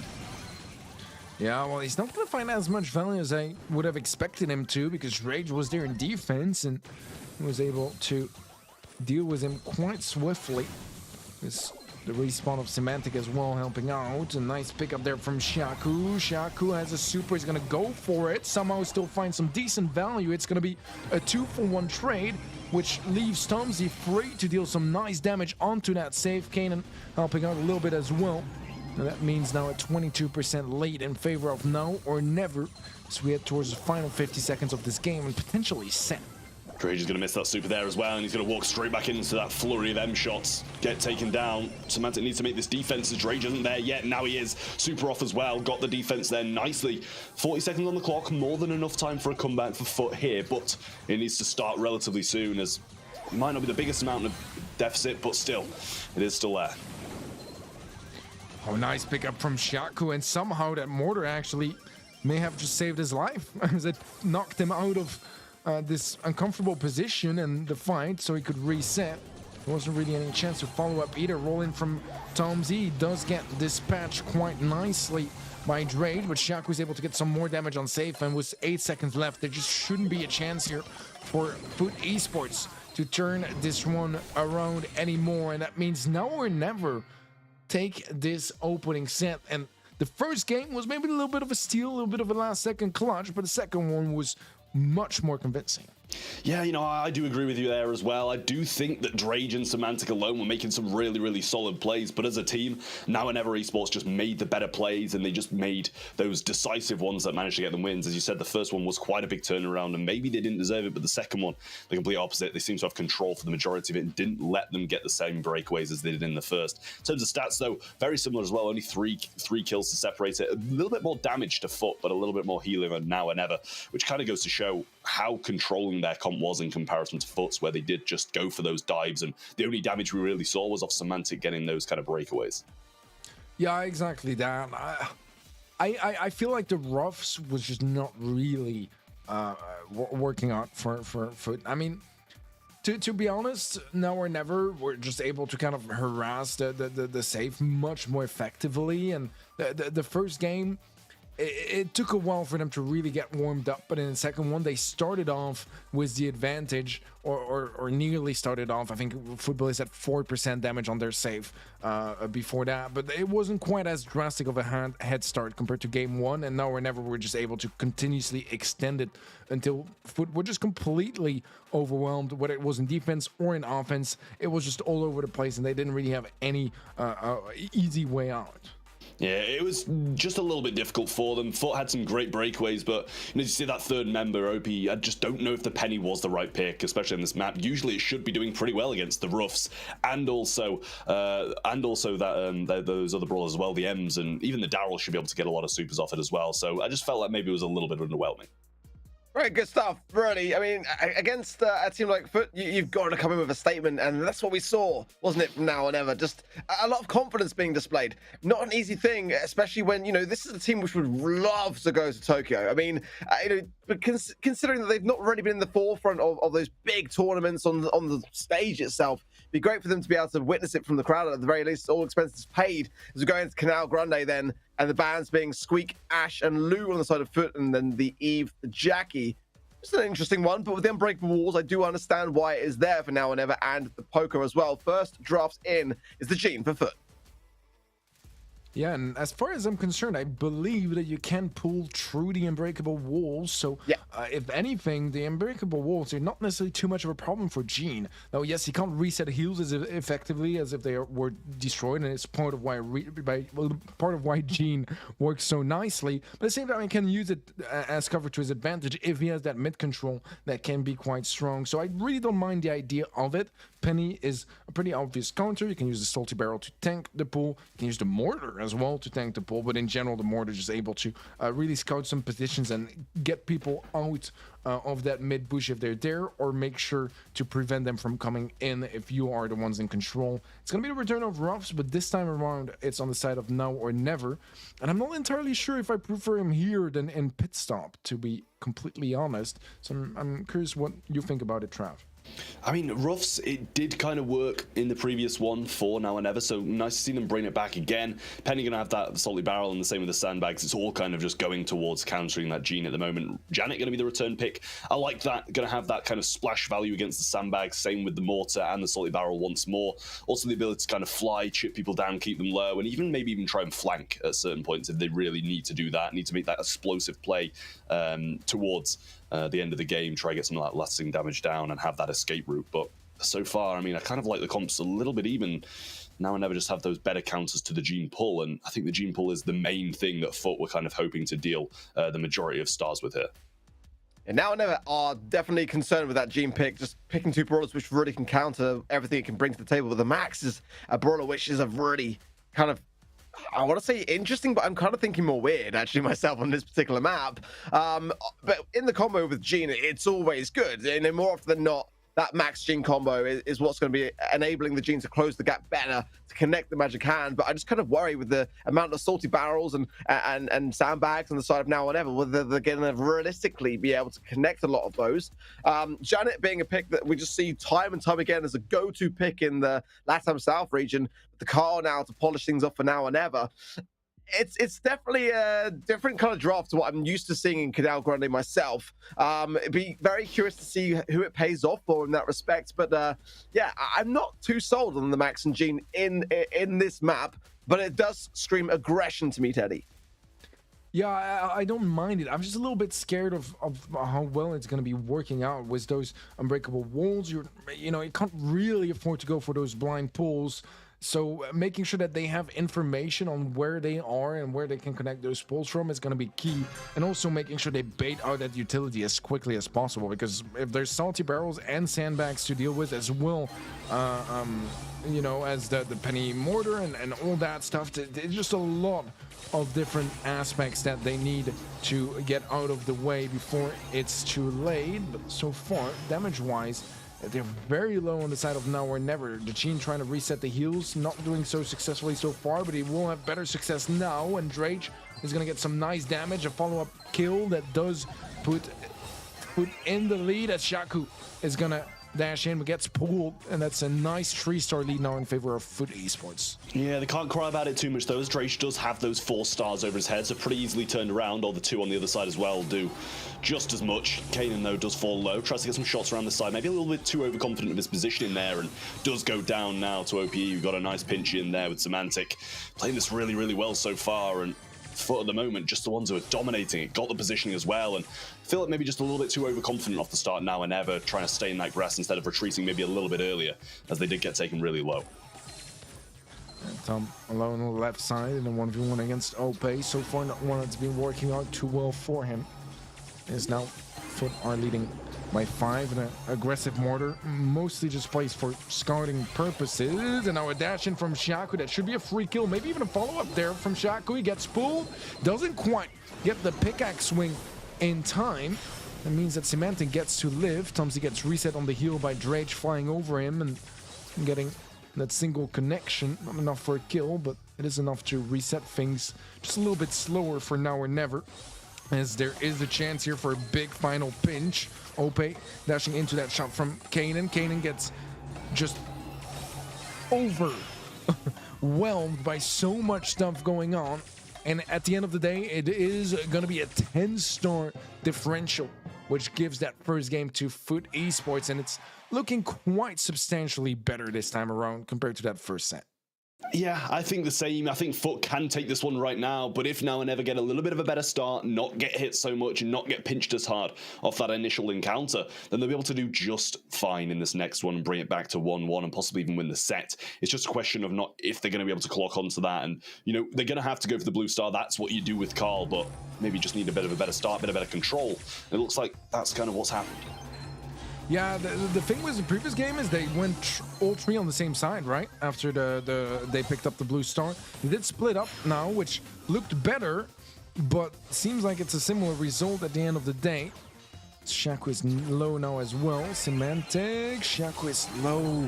They're not able to take him down, but a bit of a trade on the right-hand side still gives a 1-star lead to Foot Esports. Is that going to be enough, though, as now we're never trying to pinch Rage over. He does have a super to fly away in case he needs it, and Semantic is ready with a pull as well in case there is someone overextending just a bit on the side of now or never.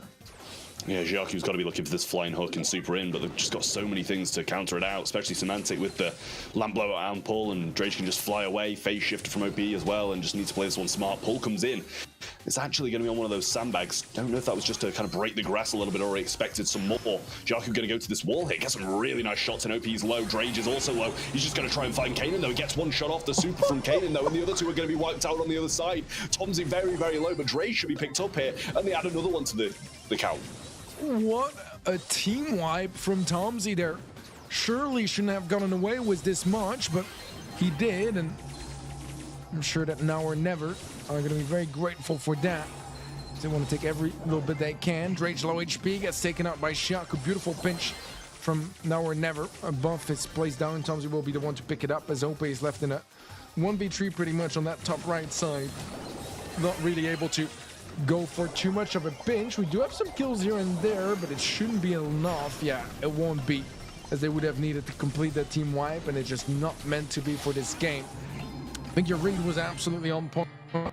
They just needed some slight adjustments in the beginning, not give away as much of a lead, and they were able to pop off there. And mainly, in my opinion, due to Tomsy on that penny, getting that triple kill on the right-hand side, that was absolutely massive.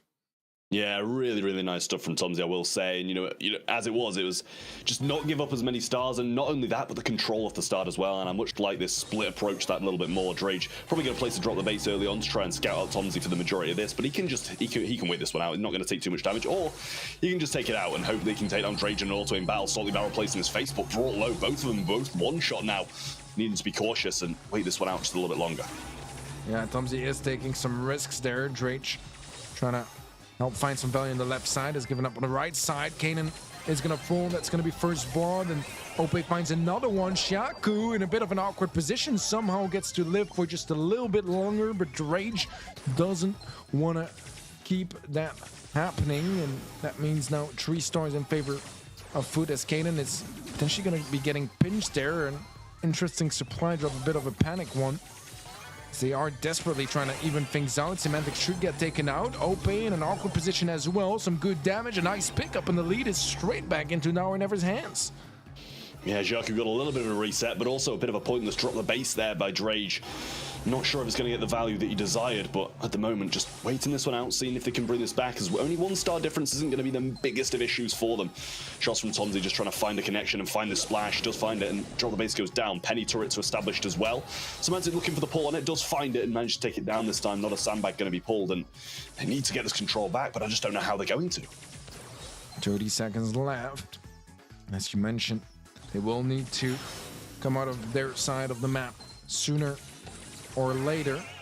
Bit of a push there, and knockback as well through the wall. Ope up close. There was 1 kill from Kane, and Tomsy finds a second. Drage still in a bit of trouble, and he's going to take it up into the air, try to maybe keep Tomsy low, and he somewhat succeeded at that, but still it feels like it's going to be a team wipe for Now or Never, and another set going straight into their pocket.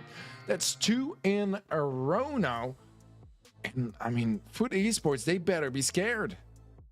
You really do have to be scared. They're making some great individual plays. We saw OP making a few max plays in this one. Really, really nice. Drage winning an occasional lane over there. But the team play just doesn't seem to be as cohesive as Now or Never's, who had just started to play that one really well. And you saw the reparations they made after that first one. They started to play better as a team. They didn't make that early loss of stars and loss of control, and then they won the next 2. I mean, in terms of stars, you kind of expected 46 to 43 was a close affair, but damage on the side of Foot Esports, they had the majority of control. They should have probably won the majority of games, but this time Now or Never managed to take it down, and now 2 sets up, they're in a position of dreams. Yeah, this is exactly how they were hoping to get into this first round.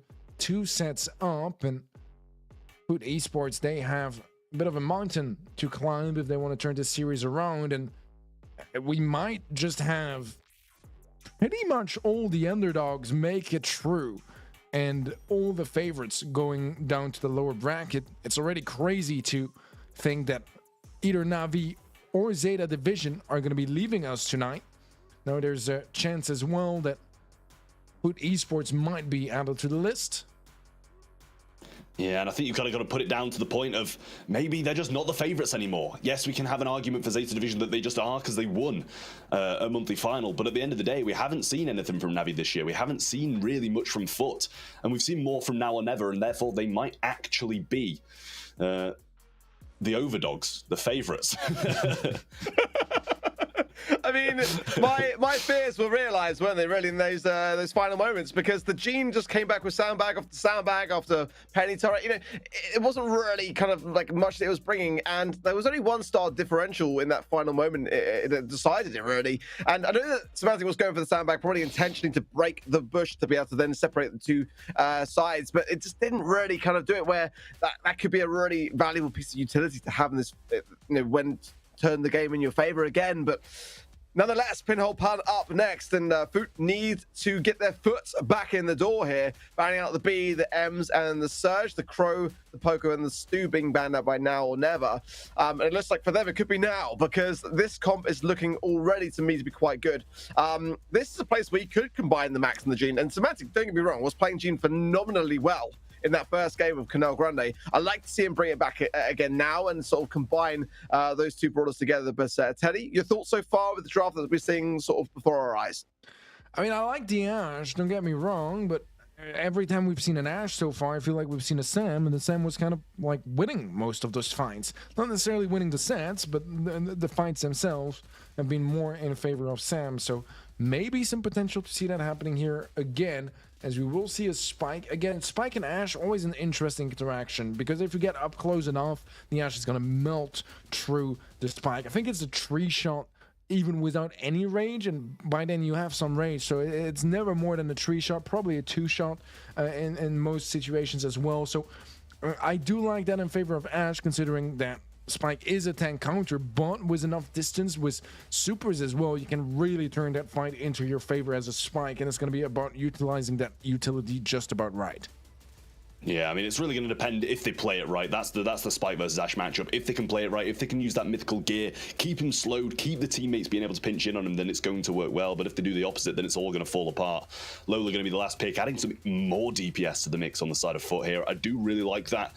Obviously, without the Otis, there's not really many other things that you can kind of bring to the table to counter it out. So they've just gone with 3 high DPS brawlers to try and deal with this Ashe. But at the end of the day, I'll say a Carl might be able to slice through them. That's not what I was going to say, but I think a Carl can do quite well against these brawlers.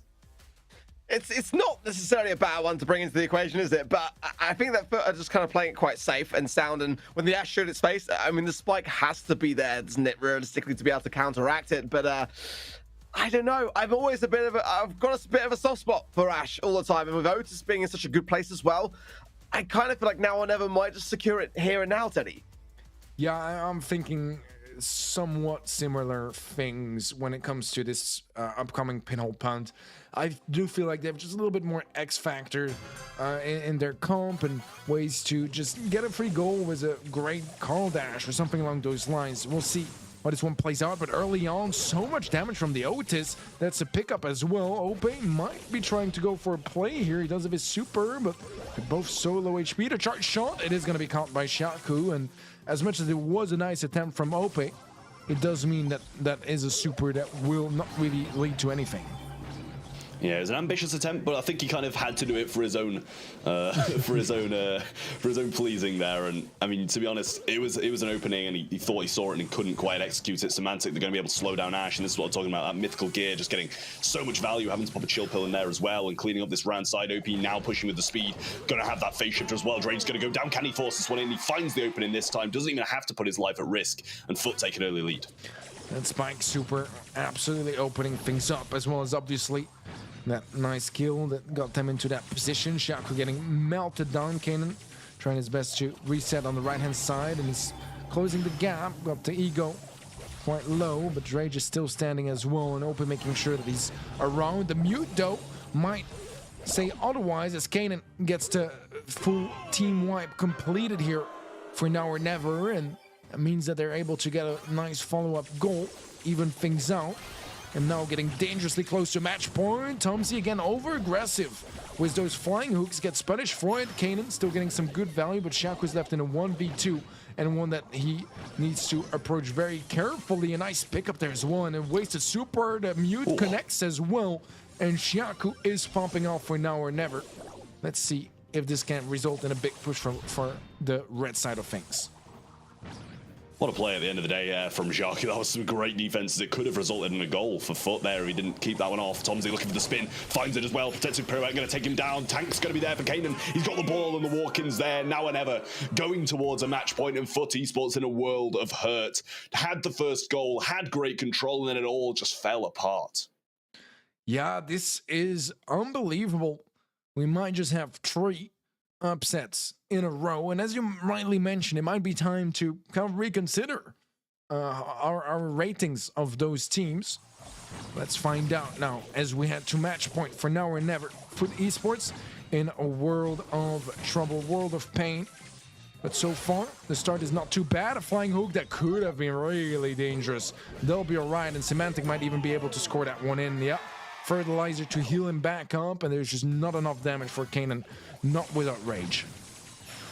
Yeah, difficult stuff here from Now or Never, but this is the start that Foot need. Chill Pill going to be popped by Kanan. Tomsy looking for an opening once more, but perhaps needs to try and wait for his opportunity rather than force one out of Foot himself. Shot's going to come through, not going to get any kills just yet, but Kanan's on an absolute tear down the right-hand side. Drage going to surely go down. Super not going to be far away, but it doesn't go anywhere. Bounces straight back into the clutches of Kanan, and he's going to force that goal in. 1-1, and 1 goal stands between Now or Never and a sweep. Beautiful goal for Now or Never, and Tomsy was an instant pickup on Semantic. Opa gets muted, and he had a bit of a chance there maybe to go for a play, but now it's only Drage left alive. He goes down as well. Semantic respawn. He doesn't exactly have the most amount of HP. They're all back from the dead now, trying to slow things down just a little bit. A nice gadget popped as well. Tomsy going in. That's 1, that's 2, that's the team wipe. And Now or Never are going through to the next stage of the upper bracket. Foot Esports are dropping down to the lower bracket, joining teams like Navi and Zeta Division. Well, Now or Never breaking the chain then. We've had 2 3-2s and now the complete opposite of a 3-0 right here. Now or Never really proving to us why they deserve to be in this competition, why they deserve to be progressing through this upper bracket. They're going to have some decent opponents ahead of them though, and it is a tough road for them to keep on going. And they don't want to be dropping down to this lower bracket, I'll tell you that, because we've got Foot, Navi, and Zeta Division all down there, and only one person, or one team, should I say, can progress through that lower bracket and go on to future stages of this competition. Yeah, it's absolutely wild thinking about which teams are in this lower bracket. It felt like, for the most part, on paper, especially looking at the results of last year, those opening 3 matches should have been fairly one-sided, but it was the underdog that won all 3 of them. And as you said, I think we might have to reassess some things at the end of the broadcast, or at least at the end of this season 2.5. But looking at the stats here, it's mostly in favor of Footballists, but Now or Never, just so much more healing. Obviously, the Ash has a lot to do with that, able to just, you know, whether it's the chill pills or reset nicely after finding an opening for his team.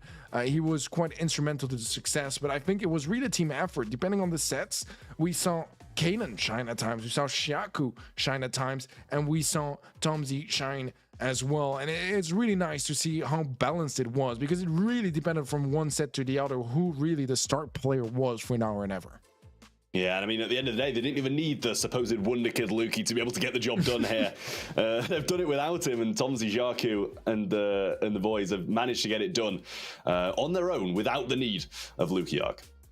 Well, today is all about the underdogs, isn't it? It really, really is. I mean, I don't think that was the result that many expected, but I mean, having watched Now or Never, they are playing better as a unit. They just simply are. Their synergy is together, and as a core, they're working better together. Foot just didn't quite seem to have that same idea going on for them, and as a result, they struggled, Teddy. Yeah, they certainly did. I think it's been something that's been like heavier this year than even in the previous ones, where just the teams that got to keep some synergy from the previous year, or even sometimes here multiple years, they start with such a big head start at the beginning of the year, because there's just some of the fundamentals don't need to be worked on again, so you can keep working on, you know, the deeper stuff and the more complex drafts and teamwork that they already have partially established. And I think that was very much a statement of that here for this Now or Never Footballist match. That was the most convincing match of the day so far. Every other match went to the 5th and final sets. We are now approaching the halfway mark for today, so do not go anywhere, guys. We're going to be right back after a very, very short break for the remaining matches.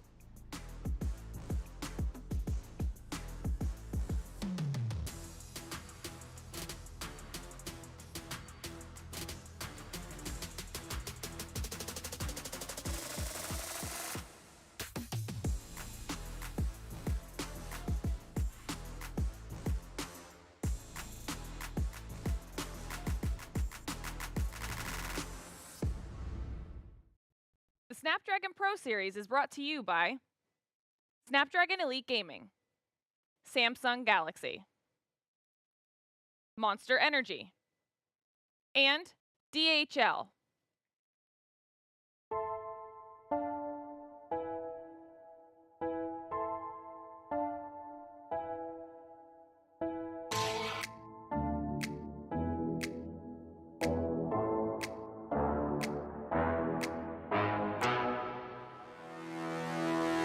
Rhythm and I'm up the beat. When it all look, everything on fleek. Word on the street, got my sound on repeat. Do it all day, every day of the week. Getting turned up, we feeling lively. On the dance floor, where you gonna find me? Here comes the drop, it's time to party. Here comes the drop, it's time to party.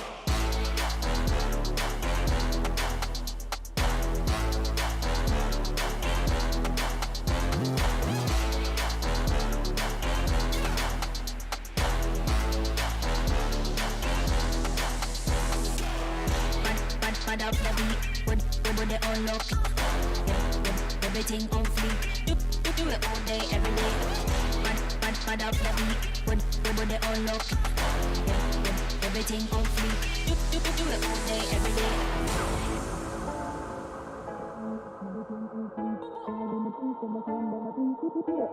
Every day of the week, getting time out, we feeling lively.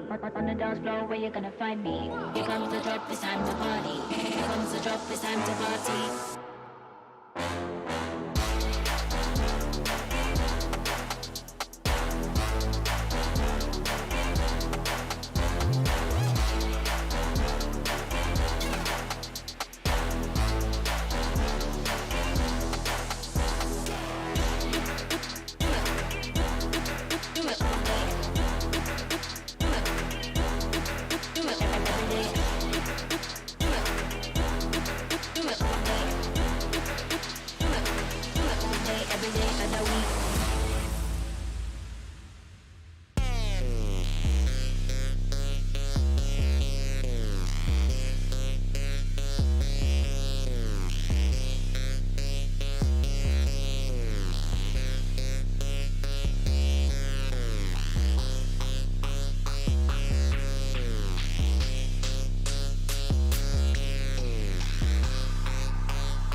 You got problems, just let them go. Tonight I really wanna see you lose control. A lot of drinks and flashing lights. Don't this make you wanna go and start a fight? Don't it make you wanna dance and hit the floor? Make you throw your hands and drink some more. We tearing up the club until it close. Tonight I really wanna see you lose control. I thought that next spot tripping out with my crib. Me and my people get broke while we don't like dollar and rose. Welcome back to the Snapdragon Pro Series powered by Samsung Galaxy, where today has been an eventful one for sure. It is all about the underdogs today, as a lot of the big heavy hitters now sitting down in that lower bracket, which incidentally is where we're going to be going next to see how things turn out there. I mean, but Trav, you said it coming in, from the last matchup, to see Zeta Division and Navi in that lower bracket. It's not what you expect to see, is it? Definitely not, and foot along with that as well, their matchup did seem like maybe Now or Never were probably the most convincing opponent, but the other two, we've seen Zeta Division come off the back of a monthly final win, beating Reply Totem, who are the 2 times champions of this competition, and then Navi losing against them, maybe just a little bit closer as well, but it's not something you see every day. It really isn't. I don't think anyone realistically expected to see this kind of turnout, Teddy, as we approach the bracket. Talk us through today for anyone that may have missed the stream. And there's also a match that we actually had played off stream that we got to draw attention to. Yeah, well, starting with what we had on stream, for those of you guys that missed it, FA Mr. Doza taking the monthly final champions of Zeta Division down with a 3-2 scoreline. Another 3-2. That was the A&R beating Navi. That's already 2 underdog stories, but there was a third one as well, as Now or Never clean sweep Foot Esports. Quite a surprising result there as well. And as you guys will just see now as well, FA One Trick Ponies taking down FA Kozaki in the fourth quarterfinal. That was played off stream simultaneously as the previous one we just watched. That does mean now that in the lower bracket we'll have Navi, Zeta, Kozaki and Foot facing each other. And then in the upper bracket, we have Mr. Doza against A&R, and then Now or Never against One Trick Ponies. Such a split upper bracket, wasn't it, really? I mean, that does make a lot of sense to me. FA One Trick Ponies were the number 2 seed against Kozaki, who were the number 6, well, 7th technically, but joint 6th with Now or Never. But it does make a lot of sense, but it does mean that looking down to that lower bracket now, Navi and Zeta, one of those 2 teams is going home. FA Kozaki and Foot, one of those 2 teams will be going home in their next match. And, that's always a brutal stage of the competition, but it's a reality trap with so much on the line. One of these teams will be going to Tokyo, Japan, to be able to watch the Masters, and that's a huge prize at stake. It really is, and they're going to be fighting hard for it. These 3 teams, especially the big names, along with Kozaki, who are a fierce opponent regardless in the bottom, they've got no more lives. They know this is their last chance to be able to go to DreamHack Japan without spending quite a lot of money on flights and accommodation, I will say, but they'll still be able to go. But, they really want to make it there, and if they're not going to be able to compete, they want to be able to support their peers and stuff, and maybe even cheer for Europe on the way. Well, again, all this is only possible with the thanks to Snapdragon Elite Gaming. Without them, we wouldn't be able to do any of what we see in front of our eyes. And, when we go back to the very beginning of Season 1, how long ago was that? But yet they are still there supporting us every step of the way, Teddy. Bringing the best teams, not just in the EMEA region together, but also for North America, for APAC, for India. I mean, the scale of this competition is enormous. Oh, it's completely unheard of in the mobile scene. They are the number 1, and the fact that we are here doing what we do is only possible because of them. Absolutely so. Well, let's draw attention to our next matchup then, Trav. Let's talk a little bit now about Zeta Division and Navi, who we've already seen play today. And coming off the back of that bracket, we saw, didn't we, just how close their matches really were. So they've been both put through their paces so far today, having to play out quite a number of sets. But from what you saw so far, what's your mind kind of thinking? Where's your head at on this one? It's tough because they've both lost to teams who they probably shouldn't have. I think still you've kind of got to put your money on Zeta Division. I just feel like they do have that little bit more of a say in 2023 competitive than Navi have so far with that multi-final win in their bags. Navi really haven't got anything to show for their achievements in 2023. Teddy, if you had to put a number on it, kind of what team are you kind of thinking has the edge on this one? Because honestly, I'm kind of feeling like Zeta should bring the fire on this one. I mean, their match seemed to be a bit more closer edged. I felt the drafts were a bit more in line with what I expected to see. But was there anything that really you felt towards Navi and maybe they have an advantage that we haven't seen yet? Well, here's the thing. If you asked me, before we saw Zeta play today, I would probably have gone for a 65-35 or maybe even a 70-30 in favor of Zeta Division. But I wasn't overly convinced by most of what they brought today, and I did like their draft more than Navi's, but that's not very hard. So honestly, I think right now it might be a 60-40 just because Navi looked just a little bit better, I think, than usual, whereas Zeta, they just didn't really look like their former selves. Well, pit stop up next. Draft coming in thick and fast. Ruffs, Janet, Spike banned out by Navi, and the Ash, the Max, and the Squeak banned out by Zeta. Actually, now I'm thinking about things. Is this the maps that we've got for this round of the competition? Because it's the lower bracket, right? So this should actually be different maps, to my understanding. I think now these bans would reflect something which wouldn't necessarily be pit stop.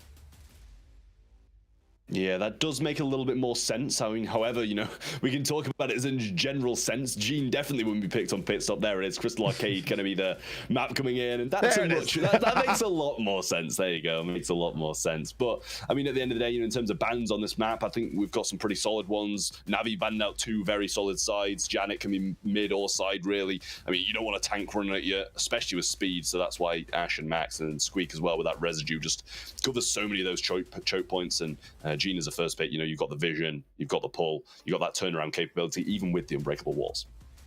Crow is an interesting one to me because I feel like on this map you might just want to play mid rather than lanes, just because it's kind of hard to just win them, to be completely honest. You need to somewhat commit to those fights if you want to be able to actually, end up taking your lane home. So I'm not entirely sure about it. Nita is quite a fun idea. It's not completely unheard of, and when it comes to gem grab, this is one of the maps where you'll see it just a little bit more often because it does quite well to fight against those walls and kind of just shoot and wiggle peek. But At the same time, it's still not necessarily a meta idea either. So it's a bit of an in-between here, and we'll see Otis, which is again more traditional. And so far, it's pretty much what Ark was saying just earlier, where we're going a bit more traditional on the side of Zeta and Na'Vi. They're kind of, you know, bringing their weird ideas that sometimes work wonders, but sometimes they kind of miss the landing.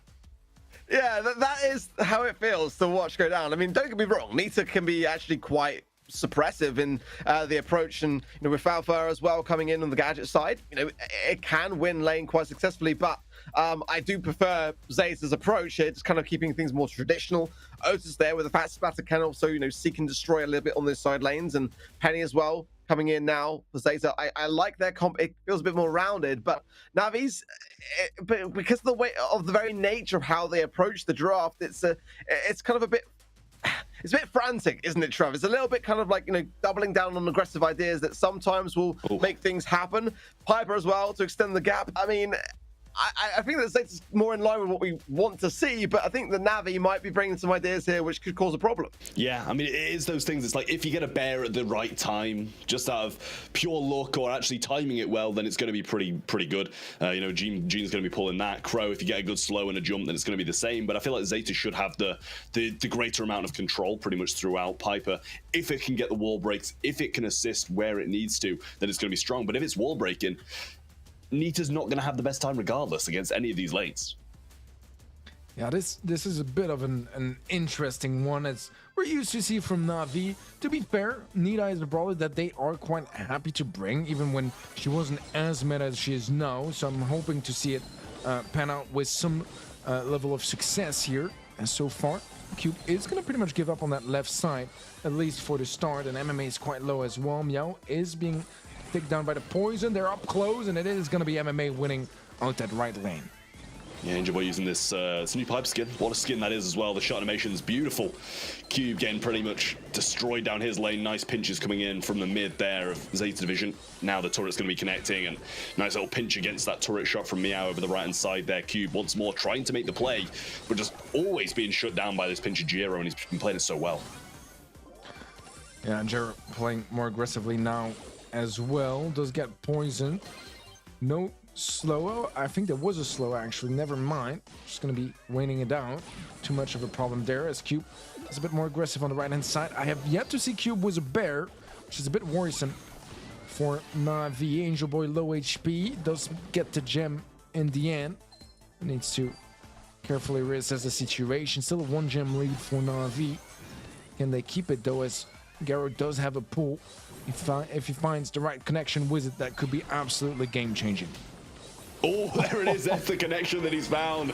Picked it out beautifully, and now they've flipped the script, and they're the ones ahead. Cube gonna get taken down as well. MMA too low, and even with now he's missed mark over that left-hand side, or mute, should I say. They can't get a lot done. Angel Boy knows he can't do it alone, and especially with 6 seconds left, standing still and not going to be playing that one out. Zeta Division getting off to a good start, but it wasn't the most convincing start. Yeah, I agree. I feel like Na'Vi was finding more success than they really had any right to with that comp. But maybe if they're able to just, snowball just a little bit more, get a couple more bears into the action, they might be able to make something out of this one. But it did feel like Zeta, I mean, after the first like 30 seconds or so, they started slowly but surely coming back and building up better positioning until eventually Garo just hit that game-changing pull. Yeah, I mean, that's the aim of the game with Gene, though. If you just keep a foot in the door, then you're going to be able to win. But this time, it looks like a much better start for Zeta. Maybe not even going to need that flip around this time. Cube getting pretty much hacked down by that fat splatter that now he plays. Now trying to make his aggressive play and a trade over the right-hand side. Angel Boy's going to see his first glimpse of a gem here, and Meow with some very good control of the left. Yeah, Meow pretty much unchallenged for now as MMA rotates over to the right-hand side, and Cube gonna try to make a push for that turret.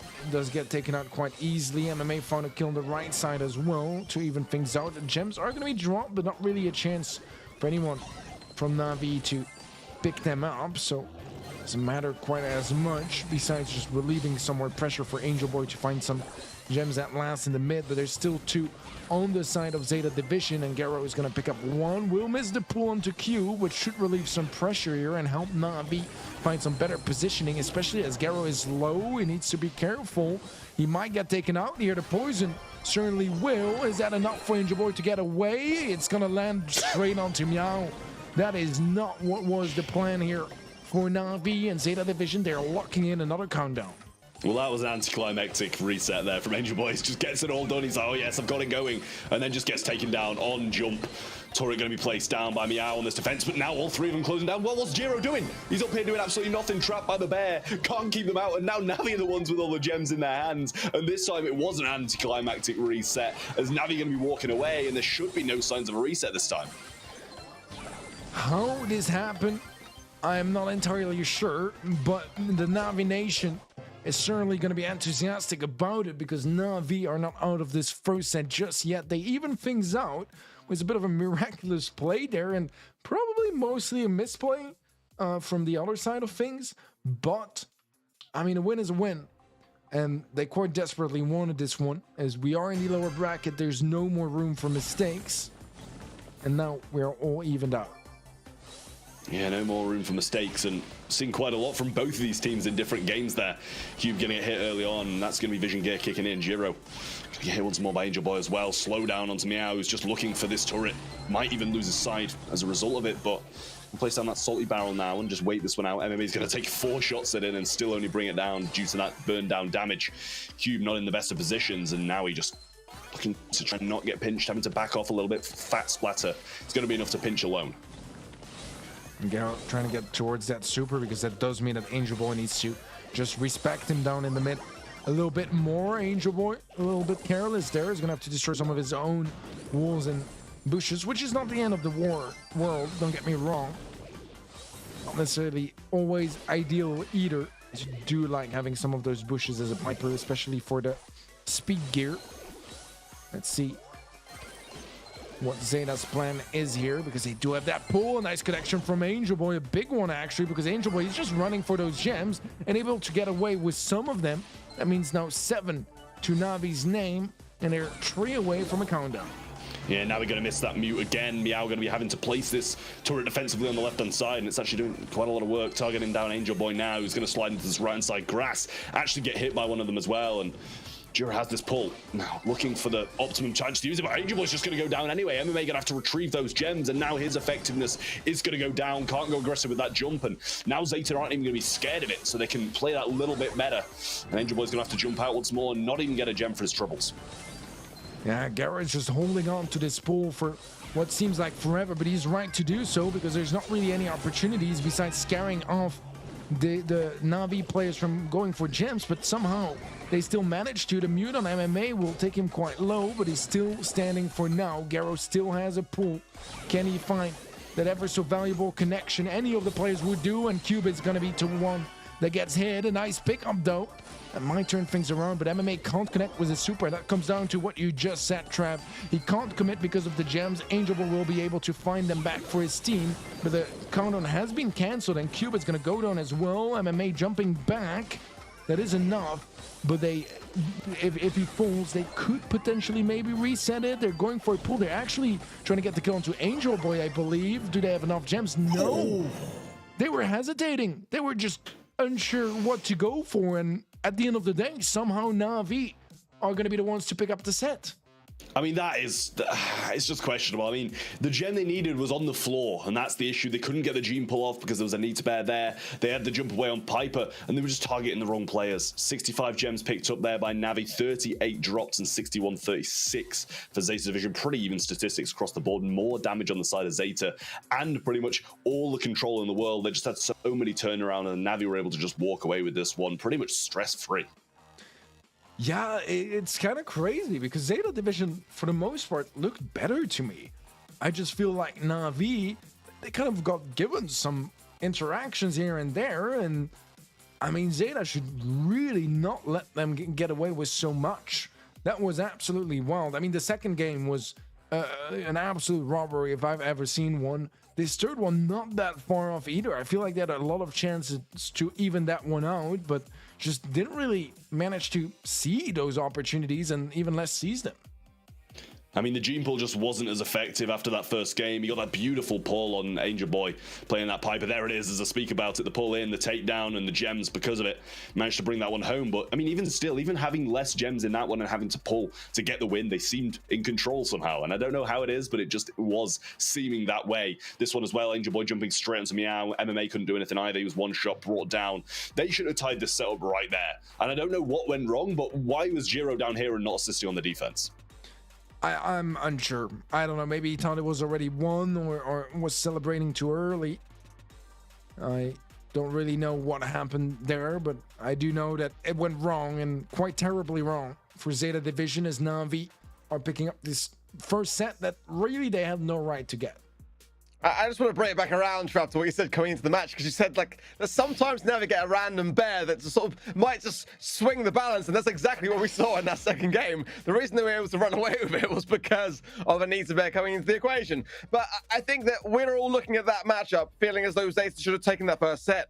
I don't think there's any denying that. I think that those watching at home will also agree that that should have been a set for Zeta, realistically there. You know, draft-wise, I think that, you know, Navi made it work, actually, in much the same way that we said coming into it, that they sort of have these kind of crazier ideas, and they might seem a bit wacky here and there, but ultimately, if they get results, that's all that matters. So going into Super Beach, then, for the first time today for Brawl Ball, you know, I feel like this is the start that Navi needed to have, banning out the Spike, which might indicate some tankier ideas they want to display, and the Otis for that same reason, and B, this is screaming Poco tank ideas.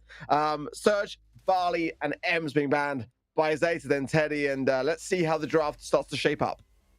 I think the only tank counter left is like Shelly, so I'm really interested in seeing how this one goes down. I'm kind of hoping for like 6 tanks or something along those lines. We'll see if they go for no Crow, which technically does have some utility that is very useful against tanks, slowing them down. Anti-heal, also very useful. But, I mean, you can also kind of run him down whenever he doesn't have the gadgets to slow you down. So, it's a little bit scary still. We'll see the Poco. We'll see the Nita again as well for Na'Vi. And, I mean, those are 2 brawlers that they are quite happy to pick whenever they can.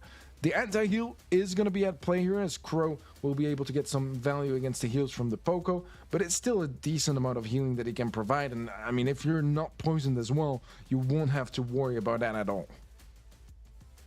Well, I mean, I like what Navi kind of bring to the table now, and I do think Nita's a little bit more versatile here, and it worked for them in the past. It can work for them again. Pair that with the Poco to get some heals off, and it's going to be quite dangerous. But Primo, they're kind of just playing into this Nita, letting it get bears, and they're going to have to get the matchup right if they're going for this kind of strategy. I don't really know what the game plan is, but Primo really does struggle when a bear's thrown in his face, especially with that Fofa gadget getting that shield activated onto it, and even sometimes the stun, if they do choose to go for that as well. Not sure how I feel about that Primo pick, but we've seen quite a lot of confidence in this brawler recently.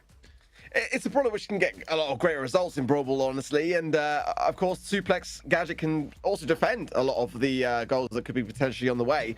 But I feel like Navi have just timed this well. I feel like it could be another tank idea to add to this comp, because they've just kind of left it open a bit, and there it is. Yeah, the Ash as well, and what a tank to add to it. Sadly, though, it's very underrated. I actually feel it can get some very, very good results in Brawl Ball and a tremendous amount of pushback potential, especially if you're able to get super in overtime should you get that far in the game. What a turnaround brawler that potentially is for Zeta as well here.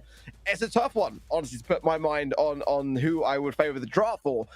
But I think Navi might have an edge. I don't know. Zeta, to me, Teddy, today, do not feel like the Zeta that I saw last weekend in the BSC. Yeah, that's kind of the point I made before the match even started, right? You know, when we're talking about odds, it just didn't really feel like the same caliber of Zeta. Let's find out, though, as we jump into Super Beach, and there's a bit of a push already from Angel Boy on the left. He will get put to sleep, only for so long, as a slow as well from Garrett comes into play. It's a lot of utility being burned, but not really achieving too many results just yet, as Cube is going to place down a bear and immediately shields it up. Yeah, pretty much got 3 stops of this Ashe, and then after that, it's going to be pretty much all-out warfare against this Sandy here. Down come the robotic rats. Brought low. One shot's going to finish him off, and MMA is going to find the opening in the goal. Giro and Navi can't contest it with their low HP. 1 shot to Poco, 1 shot to Ash has been doing there. Sandstorm going to be placed down now, though, and Giro, no gadgets. Meow's pretty much only got 1 left, I believe, as well, and this Sandstorm's giving them some good control, allowing Navi to flank, but they've still got a strong defense here with a lot of HP. Yeah, it's a bit of a disaster if you're running out of Crow gadgets and you're already a goal behind. Something must be going quite wrong. The bear plays down by Cube, shield popped as well, and that means the Zeta pretty much need to fall back already as MMA gets the ball up. Garo does still have a jump. He's gonna jump behind them, but gets graded on his landing by just a huge burst of damage. Now he gets the ball away. He's gonna super his own goal out as he goes for the kill onto Angel Boy, and things are just not looking all that great for Zeta Division, although MMA is in a little bit of an awkward position trying to heal up, but the Crow Poison just slowed him down in that process. Cube looking for another bear as well, trying to stay out of arm's reach of Naui, and trying to stay close to his tank as close as possible so he can't get jumped on, but this time it's going to be him who gets jumped on, and he just launches Angel Boy to safety. It's here, take me down and then go to safety as well. My teammates aren't going to get super off you, and it's a little bit worrying now. 40 seconds on the clock, ball in the corner. Giro's got to jump, but can he make the play to make this happen? I don't know. Now he's got his jump as well, and that might make just enough room, but still, it's just not looking likely for Zeta Division once more. Shielded Bear, the last one from Cube, and with 20 seconds left, things are not looking too hot for Zeta Division. It was just a poor start, and they can catch up in the next one. But this one here just pretty much seems said and done, as we have that final push from Zeta, but one with 3 low HP players, and Navi still holding on quite nicely to the defense. A jump in from Garo, but it's not really going to be resulting in anything, as Navi take their 3rd game in a row now, and they are extending that lead quite dangerously. Zeta better be careful. Yeah, I mean, they started so well in that gem grab, and now Navi are just kind of running away with this one. I don't see it changing here unless they can maybe get one of those breakaway plays and stop Navi from getting theirs. But at the end of the day, we've got these Poco gadgets that are going to stop him from getting stunned, stop them from getting slowed. And Angel Boy should just be able to run this down, whether that's against a Primo, whether that's against a Sandy. I just feel like maybe it's a little bit of a mismatch. Early on again, push that Navi initiated, but Zeta defended off better as Meow was able to pick up a kill on the right-hand side. Cute coming back now from the dead. An aggressive Sandstorm. Now he was a jump in. He is gonna fall, but this is a pretty decent push. Meow walking forward. He's gonna mess up the shot, but he still makes it through anyways. And Zeta Division do find a goal. Is that gonna be enough? I mean, he was 1 shot off dying to that bear with no ammunition, so definitely a little bit of a worrying moment for him there, but did manage to secure the goal nonetheless, and this time it's actually Zeta Division are off to a better start. Cube trying to find the bear and therefore push Meow back with it, gets the stun off, but should still go down here. Fast reload speed coming in from Cube. Angel Boy's got the push as well, jump comes in, but Fofur popped. Now, MMA's got to be looking for a heal here. 1 shot off it as he's looking for that aggressive play. Does get it now, and can heal up Angel Boy, but Sandstorm's going to come down, reset MMA's healing, and defend this well. Yeah, good defense from Zeta. Can Navi try to pierce it and find an opportunity to even things out in the 2nd game of Brawl Ball? Navi has a super, and that is what will give him the edge in that matchup against Angel Boy. Let's feed a shot or 2 off, considering if he wants to heal or commit, and he's going for the commitment so far, chaining supers, and he will survive, but closer than he would have been comfortable with, and a perfect landing as well from that Crow super, landing straight onto his target and eliminating him quite swiftly. Yeah, 1 more chance for Navi now, as Zeta Division are actually the ones in control this time. Ball firmly in their corner instead of Navi's. Down goes those robotic rats, and that should be a quick cleanup for Meow, but Angel Boy's finding the angles. They're getting the bear down, and now it's all falling apart. 1 push is enough to completely wipe Zeta Division off the map, and Giro, he's running for his life. He doesn't want to feed any supers going into this overtime. That could be a difficult thing for them to deal with, whereas the range they've got, the Sandstorm they've got, should be fine. Navi found a very strong pinch here, but this overtime is not looking half bad for Zeta Division, although they do lose a Sandstorm now. To jump in from Naui, heal is there. Is that going to be enough? The pickup is there. Angel Boy is going to fall as well, and Garo surely should be able to slot this one in and secure a game for Zeta, evening things out here in Brawl Ball. Yeah, I do just question if we're going to see the same again, though, if Zeta Division are going to be able to bring the same fire, or if they're going to be pretty much trapped out like the first game that we saw. Navi just need to come back with the same might they did, get the matchups a little bit better, have that Ashe on that Sandy, I feel, as that's what worked in the first one. However, they can make these lanes work, and that triple slow is not really going to help them out much. Jumping in, Navi. There's a lot of nervosity down in the mid, pushing forwards. Meow should be losing that fight, but Asleep is going to turn it around. A 1-for-1 trade as Angel Boy is there. Angel Boy with a charge shot is going to slot it in, finds a nice angle there as Garo jumping into the action means he's out of the defense, and he was pretty much all that was standing between Navi scoring. Well, that was disgusting from Angel Boy. I mean, it was a poor jump coming in from Jiro, I think, out the way, or at least his positioning was bad. Not sure if he jumped in. Gonna see the robotic rats over the right hand side. Should reset a little bit of how we see them, whether it hits him or whether he's just gonna walk it in. He finds the opening once again. Oh, he's found it again. Angel Boy forces the second in, puts a nail in the coffin, and Navi are gonna be doing 2 sets up. Zeta Division just caught lacking time and time again in this set, and it's another disappointment for them. Yeah, those placement mistakes, they happen. Even at the highest level, once in a while they happen, but twice in the same game is unforgivable, and Navi made sure to remind Zeta Division of just that as they take the second set, and now 2 sets up, Zeta are in big time trouble. Oh, Navi, I mean, it's Angel Boy making these plays again. We saw it in his previous game, and although he couldn't bring back the win for his team in the upper bracket, in the lower bracket, it looks like he might be able to do just that. More damage for Zeta Division, a lot less heals thanks to that Poco helping out Navi quite substantially. And I mean, Navi are just looking really, really good going on to this third set. Zeta Division, they need to book their ideas up, as it could all fall apart right here. It certainly could, and I mean, as much as I feel like Zeta in general should be the better team, I like their approach more too, right? It's more versatile, it's a bit more standard. Navi feels sometimes a little bit more one-dimensional, but so far today, not quite as much, especially here in this match against Zeta in the opening set. The Piper mid was phenomenal, getting connections left and right, even though it was a close set, don't get me wrong. It really felt like they were able to just apply different strategies and ideas depending on the right scenario, and this one was fairly close, well, but Navi is the one closing them out, and it feels like Zeta Division are just they just don't really have that magical power that they did seem to have during the monthly finals, where they were the best team in the region. Today they're not playing like it. I mean, it's a difficult one. It really is a difficult one for Zeta Division. They've come off the back of a monthly final win to now be pretty much almost taken out of the entire competition arc.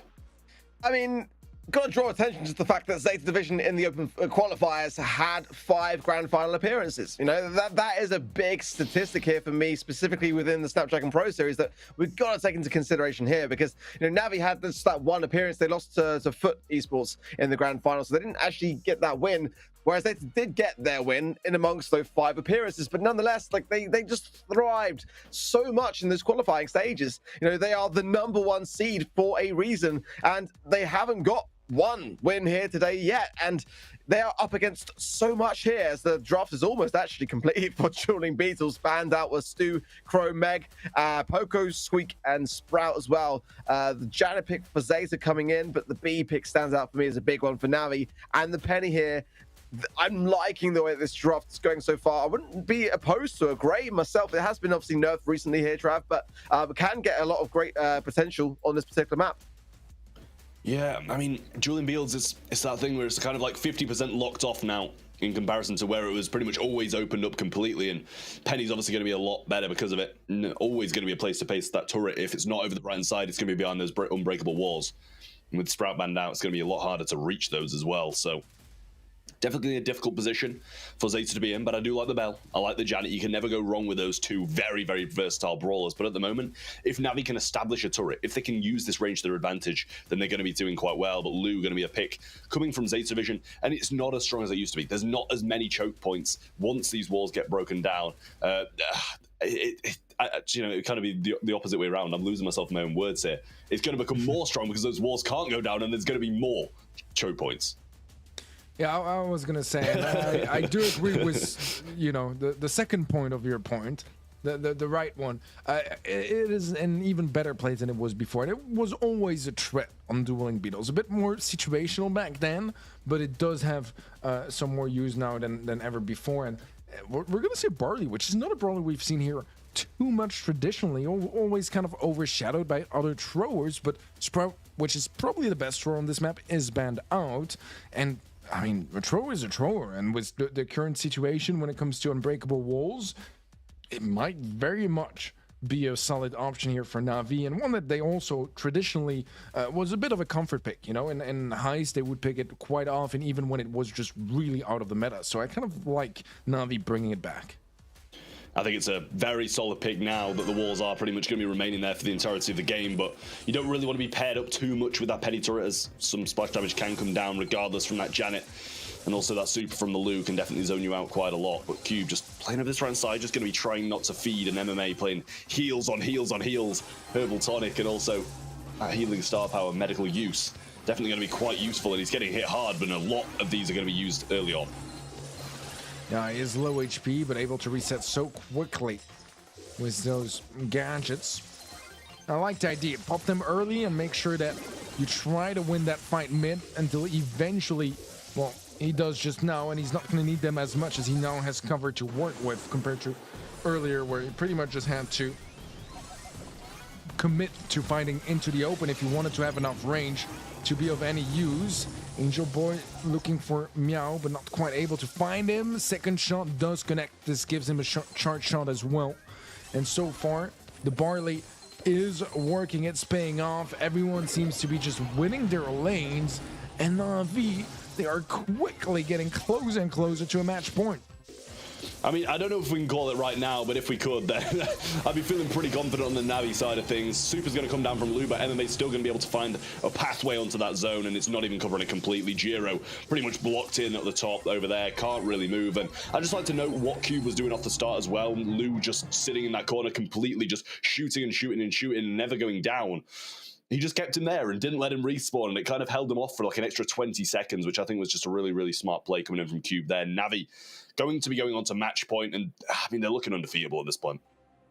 Yeah, they certainly are, and it is quite a drastic difference. I didn't think Navi looked that good either in their upper bracket quarterfinals, but it seems like maybe some of our comments upset them, and I hope they did, because right now they are playing fantastic Brawl Stars, and Zeta Division are struggling to keep up the pace.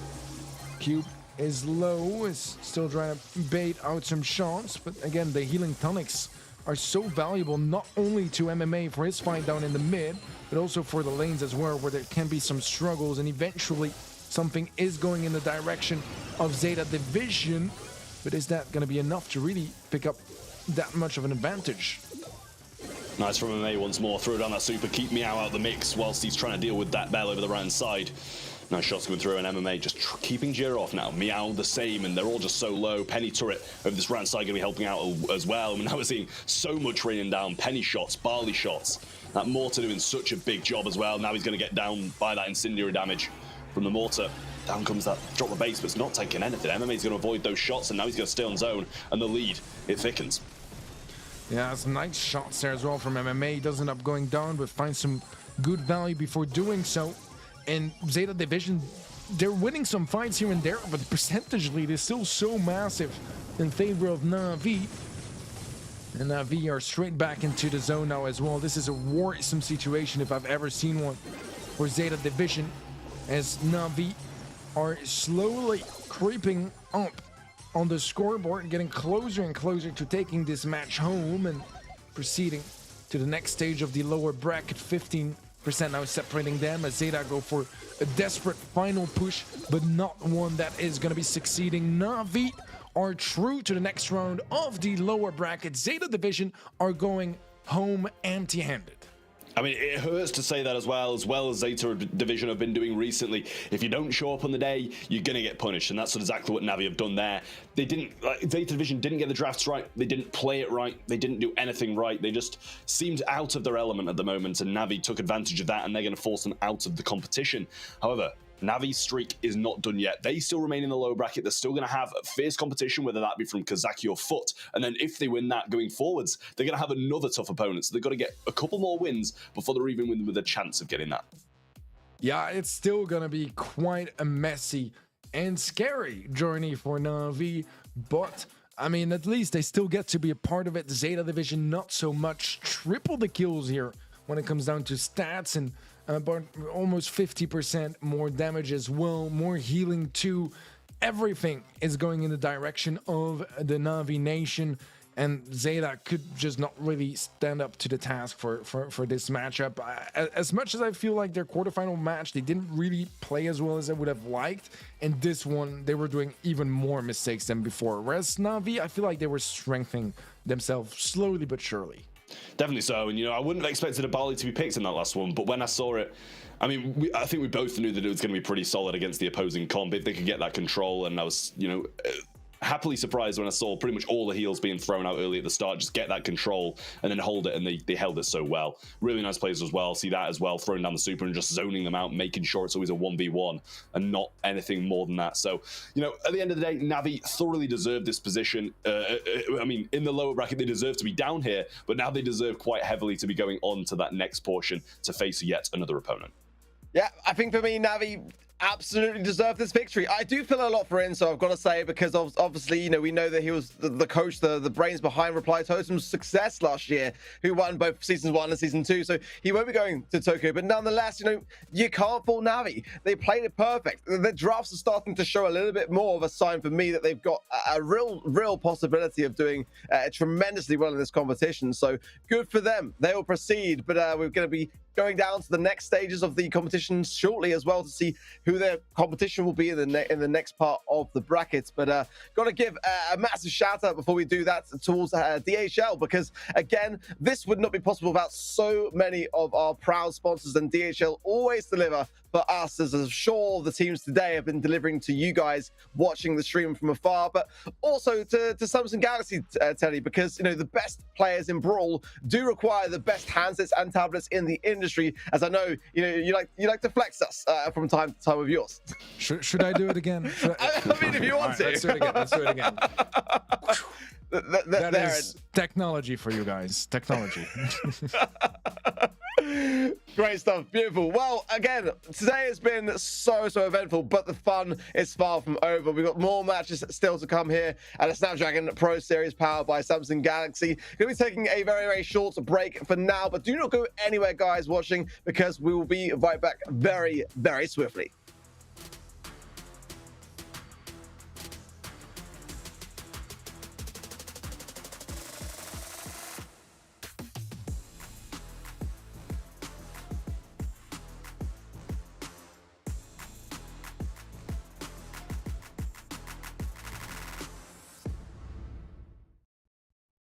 The Snapdragon Pro Series is brought to you by Snapdragon Elite Gaming, Samsung Galaxy, Monster Energy, and DHL.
Snapdragon Pro Series powered by Samsung Galaxy is brought to you by Snapdragon Elite Gaming, Samsung Galaxy S23 Ultra, Monster Energy, and DHL.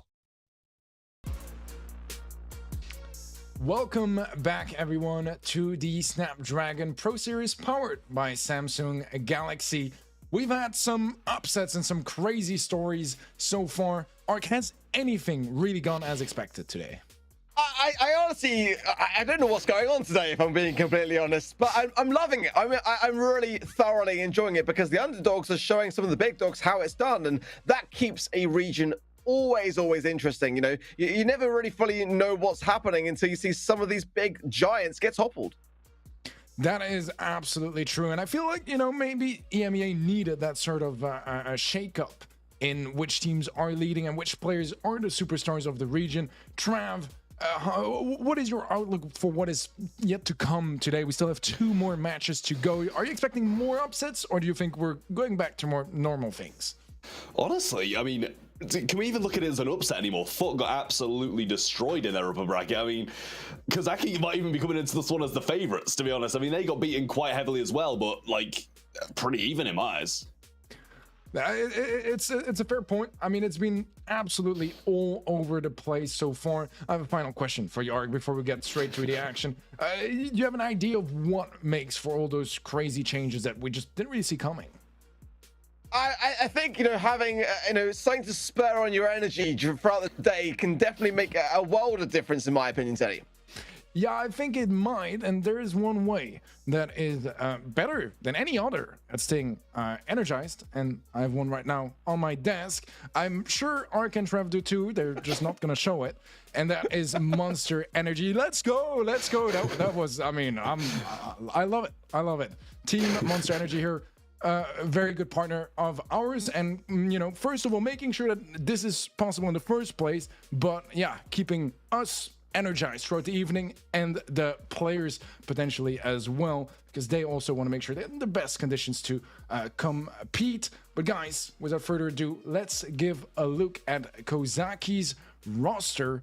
They are a team that has caught some of us off guard in the last year, and now they're a bit more established. It's going to be Busco, Cyanide, Uncle X, and Yudo. Those guys, they have achieved some things here and there, but it still feels like they have yet to really pop off and have their big blow up year, Trav.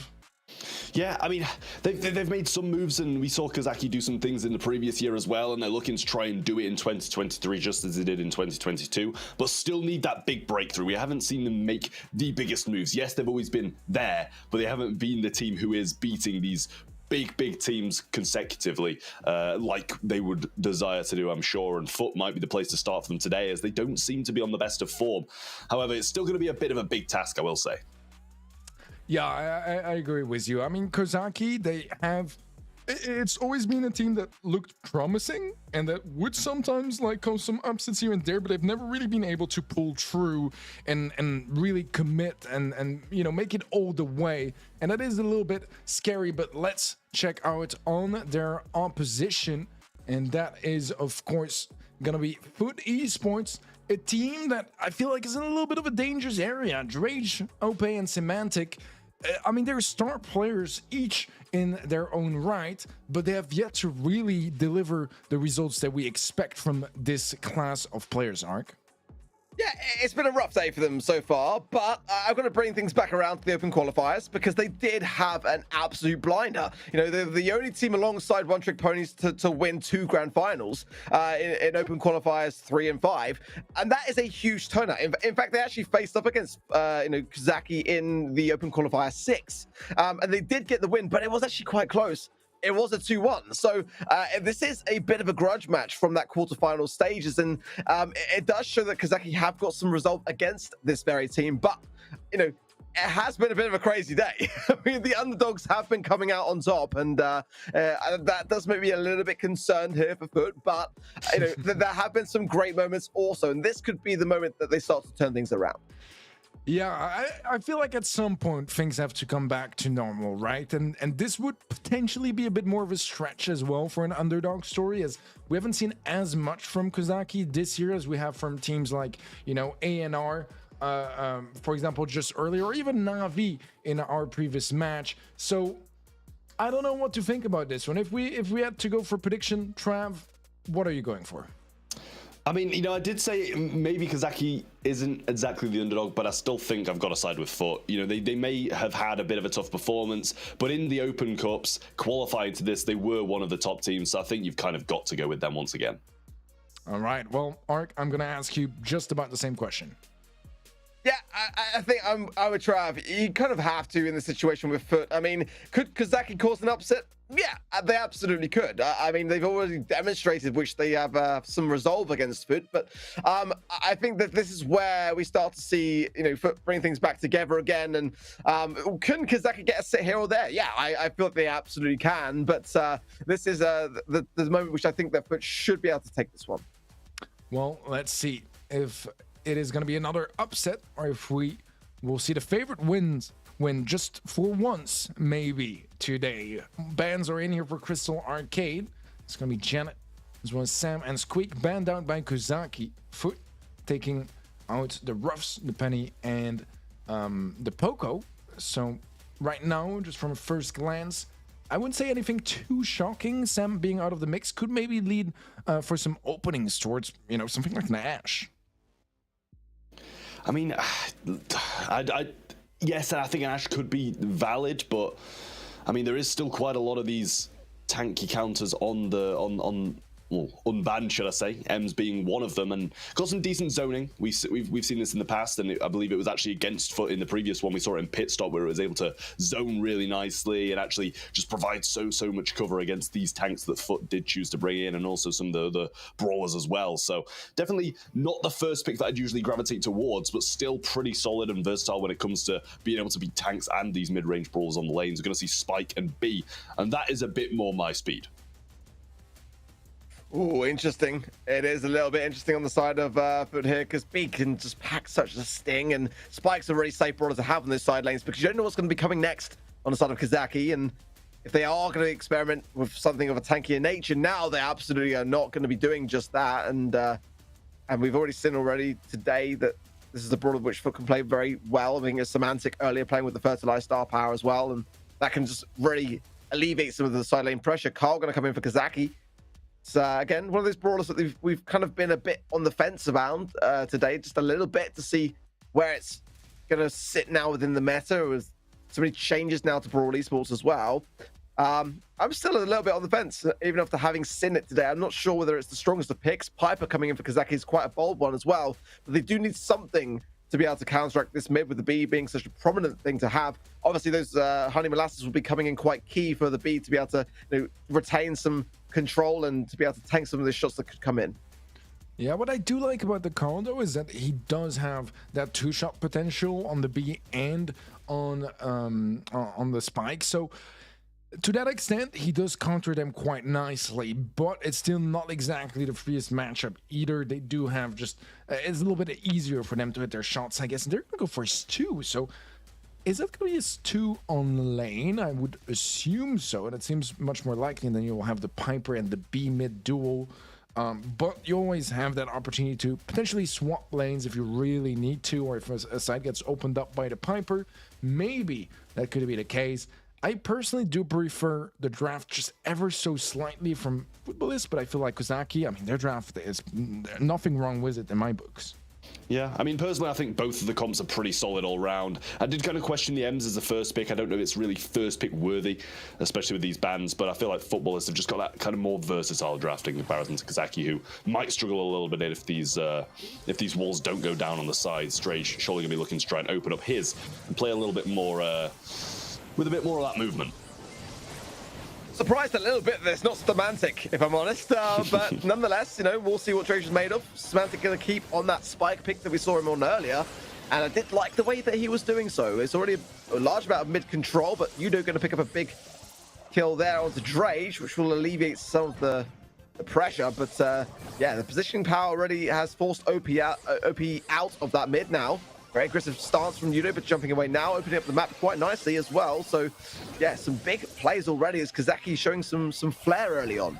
Yeah, I will say though, I think Semantic's answered of why he's not on that Stu because he's playing so well on the spike as well, completely dominating his lane and just carrying this on now. Yudo looking for the opportunity, does actually get a connection onto Semantic, but some life plants surely still in the bag for him to be able to tank whatever comes his way. Now, managed to get control just off him having this left-hand side lane, Ope having this mid, dominating Yudo.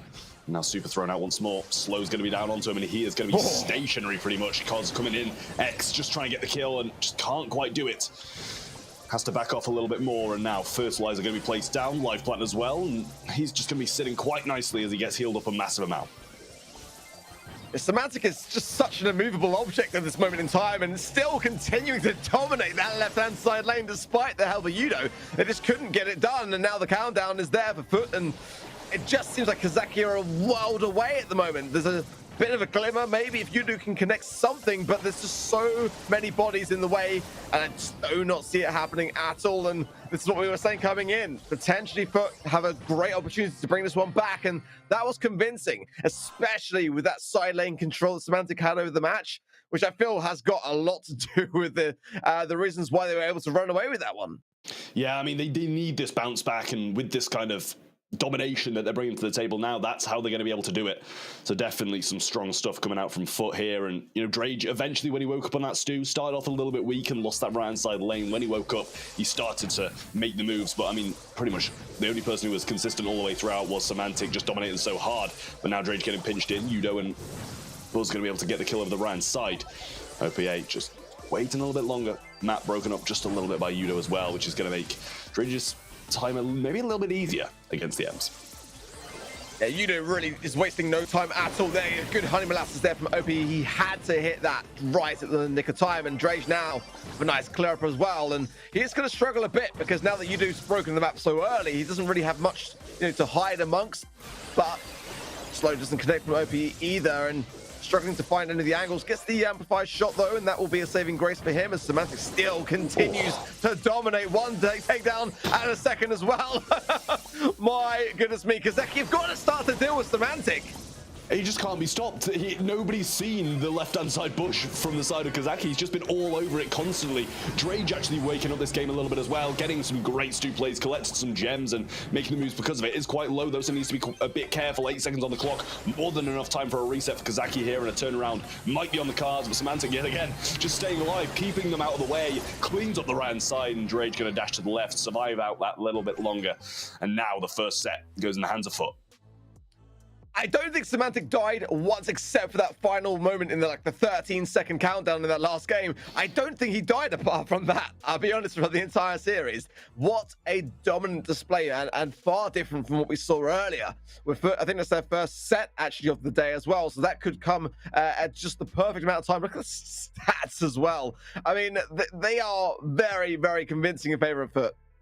I mean, all of the gems dropped by Kazaki and no gems dropped by Foot. Whenever a gem was picked up, they stayed alive and they actually played the objective, whereas Kazaki seems to be a little bit different. But coming off the back of that one, it's got to be Foot really, really looking strong. And honestly, if they carry on this kind of gameplay and momentum, then I see a 3-0 on the cards right here.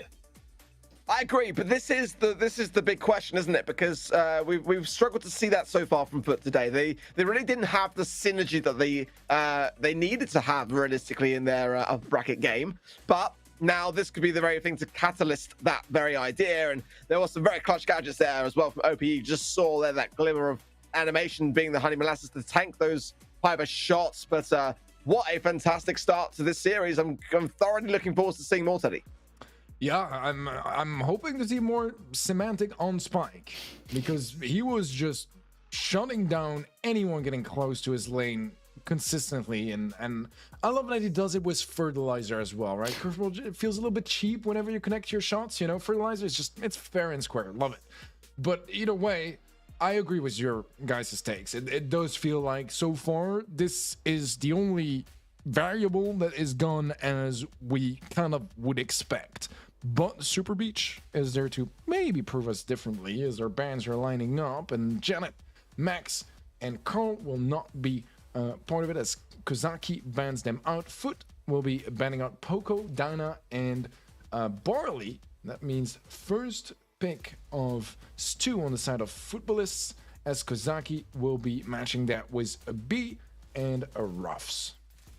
Well, I will say, Ark, you might be granted your wish. We might be seeing some Stu Mantic yet, but also Spike's still on the cards, guys, so keep an eye out for that, because he has been playing that absolutely ridiculously, and we might see a very similar composition coming out of Foot, and honestly, it would make sense. Spike here would be very good. Cover for the tanks, as they don't have that last pick. They've kind of got to have a little bit of a versatility when it comes to that. Still got to wait for this mid as well, and possibly going to be looking for Spike and something to play down that mid to kind of rival the B. Otis going to come in as well, another really good tank counter, and also that fat splatter can just be so useful on these maps as well.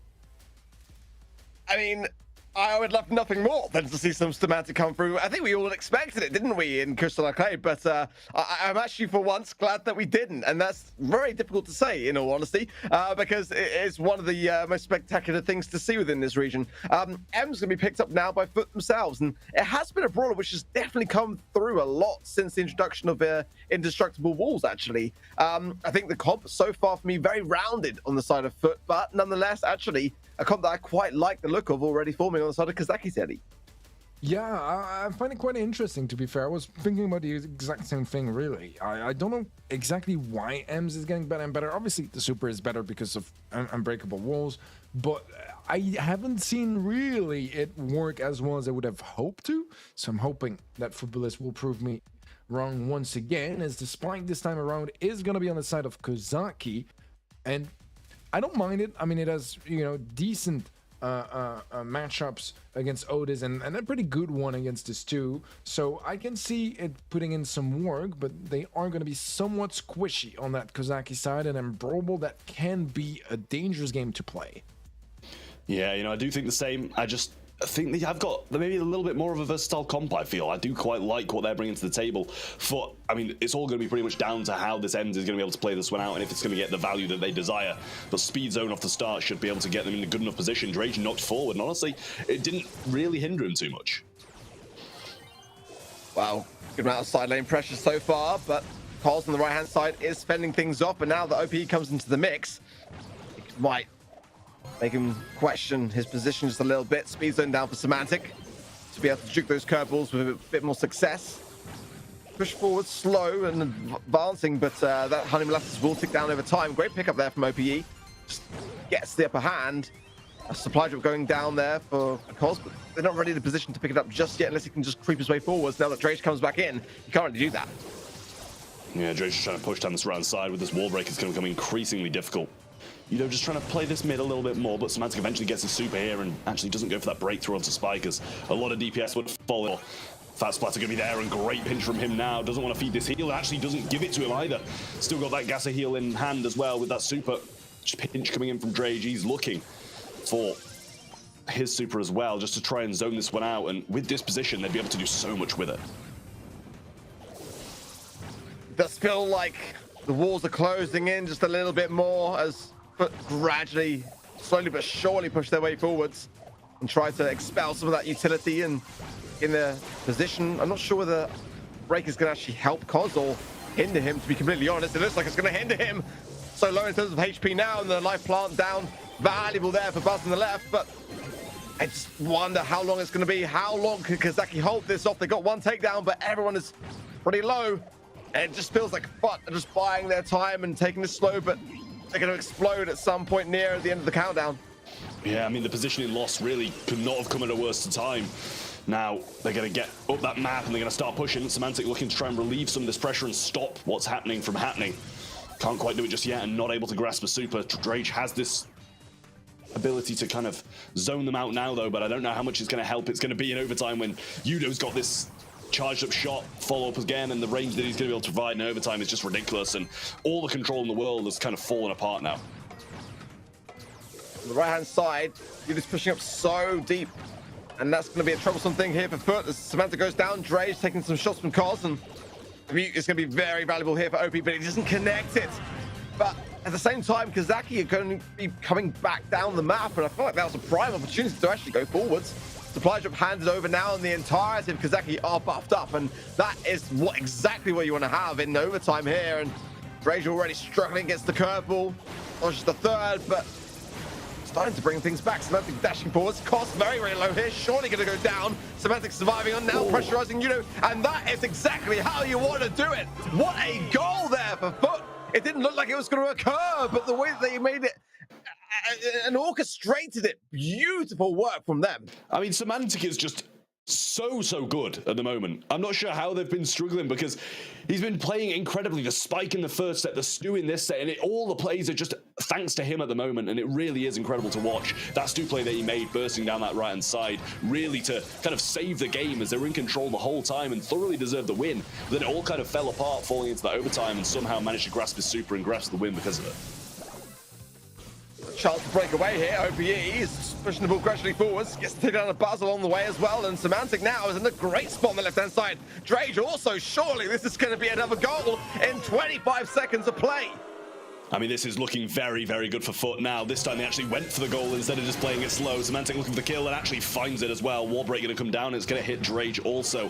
Meteor's raining now, and OP's just looking for that route through. Can't quite find it. Doesn't want to waste his mute because of it and just waiting it out now. This is the position we saw Foot in last time, and it's a position that took so long for Kazaki to break. Kind of wondering, yeah, well, like you say, like Semantic playing it out of his mind. I mean, a lot of the reason why is probably because he actually qualified for Masters, didn't he, with SK Gaming? So now that they are looking to go there themselves, he'd like to be able to at least watch his former teammates compete. But now, ball pushing, he thought it. He thought about going for the shot there, but couldn't quite make it happen. And now, surely it's the time where Foot get the set, right? Yep, that's the team wipe. They do just that, and not just that, but in convincing fashion, Trav. Much different from what we saw in the upper bracket. I mean, this is a dangerous Foot. This is a team that can defeat these teams who have been knocked down to the lower bracket. The favorites of the competition are down here as well, and with this, they can beat them if they can move forward against Kazaki, finish off this last set, because they're looking very good at the moment, and they're just really dangerous. Semantic looking incredible. They're playing better as a team. I'm not sure if it's because they've got a weaker opponent, because yes, Kazaki are probably a weaker opponent than who they faced in Now or Never, but still, they're just keeping composed a lot more and playing slower, playing calmer, and that's the kind of gameplay that we saw Semantic thrive under in previous years. You took the words actually out of my mouth there as well, yeah, because that is the big question now. Is it because Kazaki are just slightly below their cut, or is it just simply because they're starting to just demonstrate to us what they're capable of? Because we know these players over the years, and they are the best of the best for a very good reason. Just looking at some of the technicalities that we're witnessing, it really is just such a joy to see, and what we kind of expected to see earlier today, to be honest. Yeah, I mean, this is what we expected from the start of the year. We expected them to qualify to the monthly finals, qualify to other competitions, and this is what we expect to see from them. This kind of domination and this kind of gameplay, it's really nice to see, I must say. And if they can carry this on, then as I said, they're going to have a chance to be able to move forward in this competition and others going forward, Teddy. Yeah, as you guys mentioned, maybe not as tough of an opponent with Kozaki as some of the other matches we've witnessed today, but that might be exactly what Foot need, right? Sometimes a little bit of luck in your bracket, and that builds up your confidence again, right? You're facing an opponent that you are more than capable of beating, and you build up that confidence, and hopefully they can carry that over to the next stages. If they make it to the next stages, though, you're never safe from a reverse sweep. We've learned it the hard way, both here and in the BSC very recently as well. So always be ready for something like that to happen. But so far, I have to admit, they're looking good. They're looking really good, and it's looking better than they really have yet. I mean, for me, though, I've got to say as well that, I agree. Now or Never were the better opposition, in my opinion, in regards to Kazaki, but they were joint seed, by the way. Both of those two teams were joint number 6 seed. So, in terms of, the actual points that they were able to correlate throughout the open qualifiers, they actually were pretty much on exactly the same page, which is quite interesting to kind of note. But now going into Dueling Beetles, then the band's already in. Squeak, Meg, Carl on the cards for Kazaki to get out of the mix, and Penny, Poco, and Meg to get just taken away by Foot. And I think I prefer the band so far from Foot. They've got a clear strategy in mind, in my opinion. But again, banning out Meg, as you can see, Trev, quite important to do so on this map. Yeah, definitely so. I mean, we saw Meg unbanned on open zone. It really didn't work out too much when Navi actually got their hands on that. But in this one, I feel like it is a little bit stronger, a little bit more cover, less chance of just being absolutely beamed down before you can make any big plays. Bell and Stu are going to be returning once more from Foot. And I think they've grasped onto a realization here that Stu might be what's kind of propelling them forwards, and what propels them forwards into the next round. Bell going to be along with that as well, and you know, the range that it brings is just very, very solid. Kazaki with the next 2 picks, though, and we know how versatile Janet is. It can be dangerous no matter what. Yeah, it certainly can be. I do like this too. I do like the Bell as well. Quite standard picks here, but they're always very valuable. Some decent utility, whether it comes from the nest eggs or from the speed zone. It's just great to have on your side of things. And Bonnie is going to be matching that range from the Bell, but a little bit slower, but it does make up for that there are so many bushes near those walls on your side of the mid, so you can kind of mitigate for that lack of speed just by using your speed gear. Okay, well, third and final picks due in now. I kind of feel like Foot have got a better forming comp. The B going to be showing its face for Kazaki. And yeah, sure, the Honey Molasses will carry a bit more weight now with the indestructible walls, but Bonnie is a risky one. We've seen it work out pretty well for some teams, but it can also be a hindrance for others. Obviously got the ability to assassinate, and that could go a long way.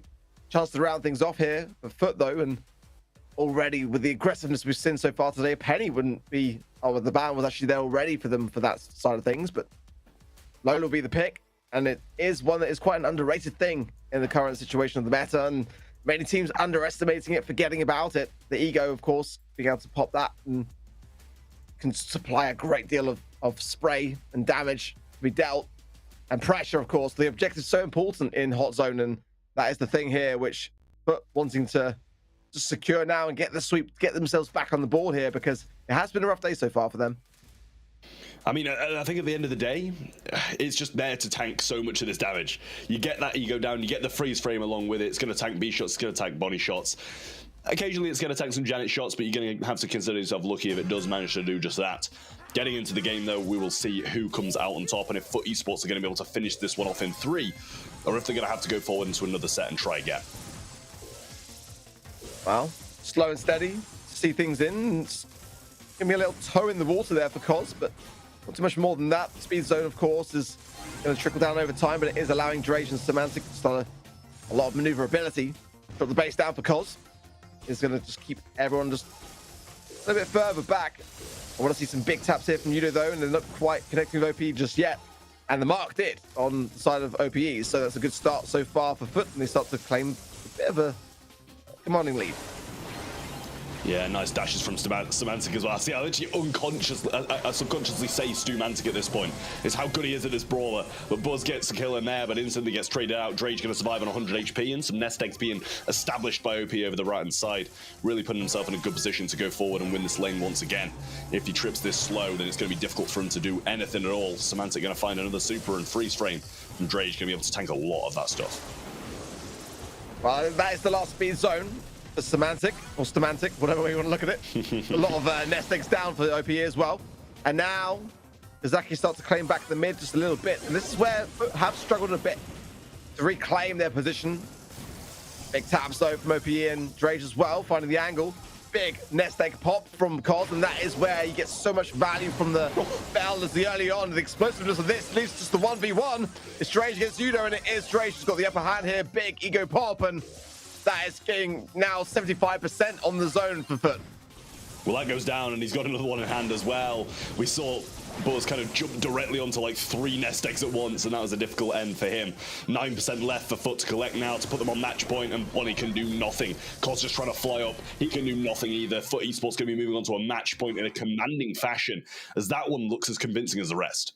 Yeah, it's looking dangerous now. We haven't really seen anything from Kazaki, and we need to see it now. Otherwise, they will be going home with no opportunity to attend Masters in Tokyo, Japan. This could be their last game. And here we go. Foot so far haven't skipped a beat, have they? They've just been on top of this every step of the way. And already just placing down that speed zone to get that early positioning power. But still, taking it cautiously along the way, which I think you've got to. You can't underestimate Kazaki. They are capable of turning this around.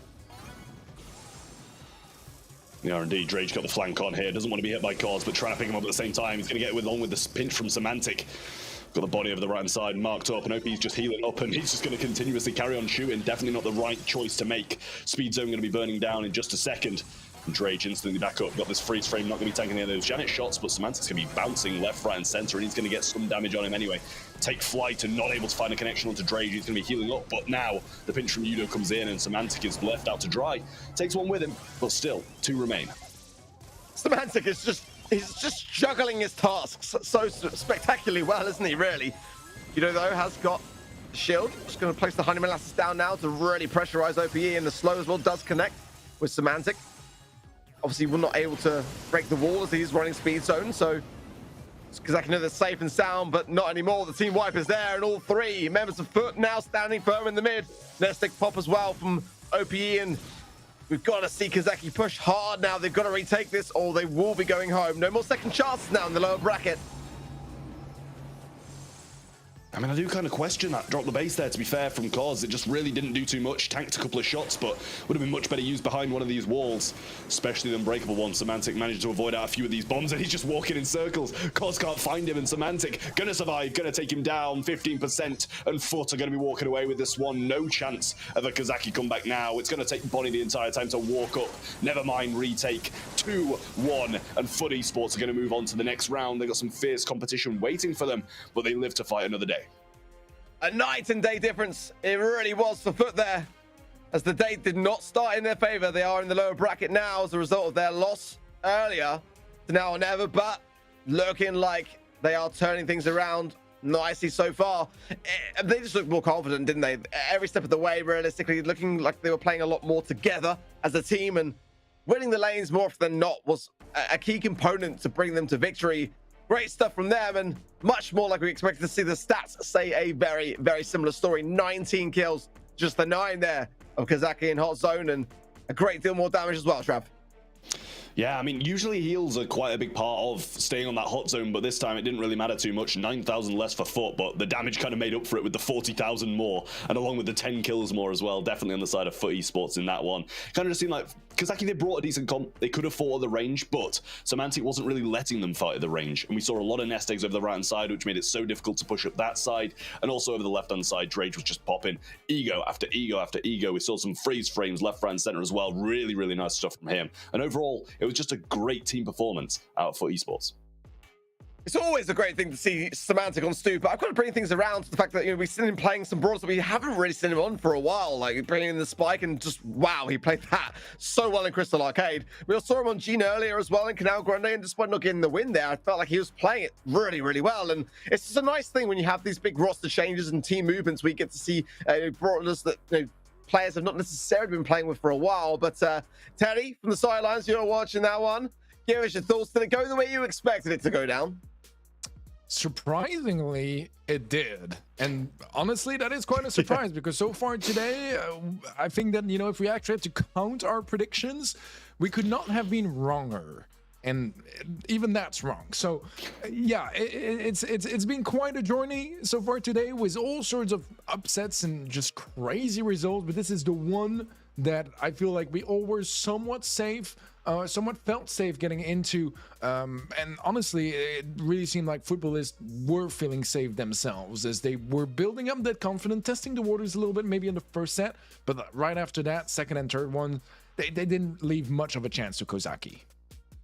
I mean, it was just dangerous stuff, really. It's in a position where Kazaki have now been knocked out of the competition. It's 2 straight 3-0s, so it definitely has been a bit of a difficult day for them, but I'm quite glad to see Foot move on so we can see a bit more of a fierce competition down the line, and they're obviously going to be facing off against Navi tomorrow, I believe, so that's another big battle that people should come back for, and be sure to be around tomorrow to watch that.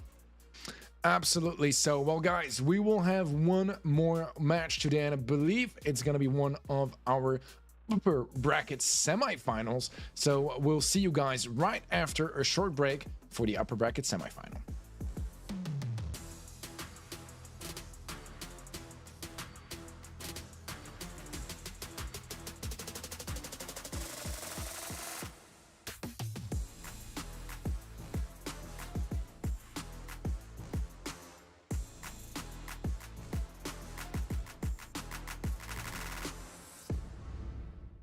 The Snapdragon Pro Series powered by Samsung Galaxy is brought to you by Snapdragon Elite Gaming, Samsung Galaxy S23 Ultra, Monster Energy, and DHL.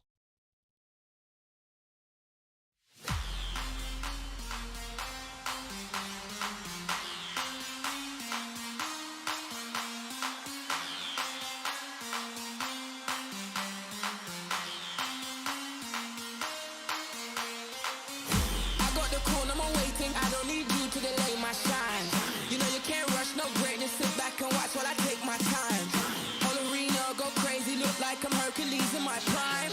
You follow me, dog, and I make it. I pump too much iron in my grind. So long I've waited to take the night.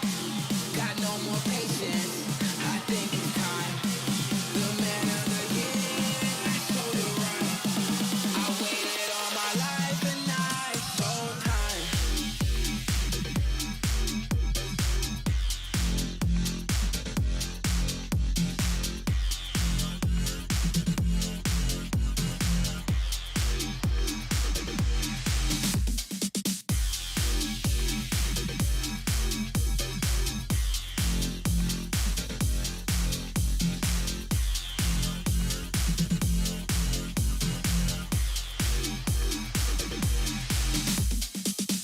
Pack up your gear, I ain't got no room on stage for no amateur pop stars.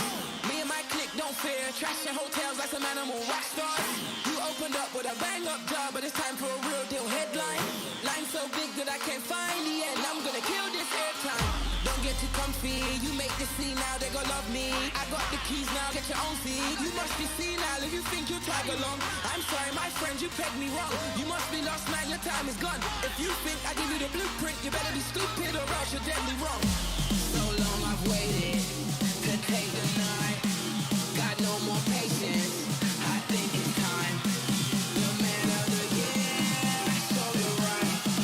I waited all my life and now it's showtime.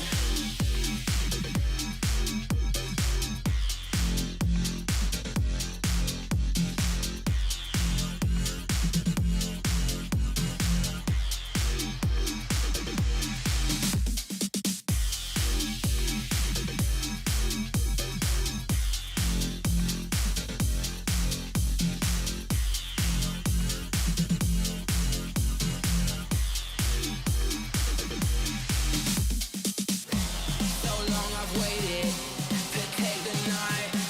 Got no more patience. I think it's time. The man of the year, show the right.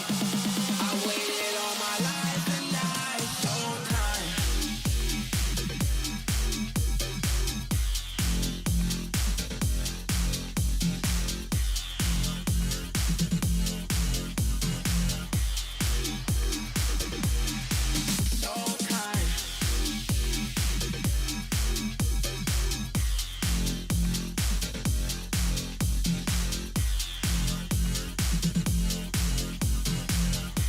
I waited all my life and now it's showtime.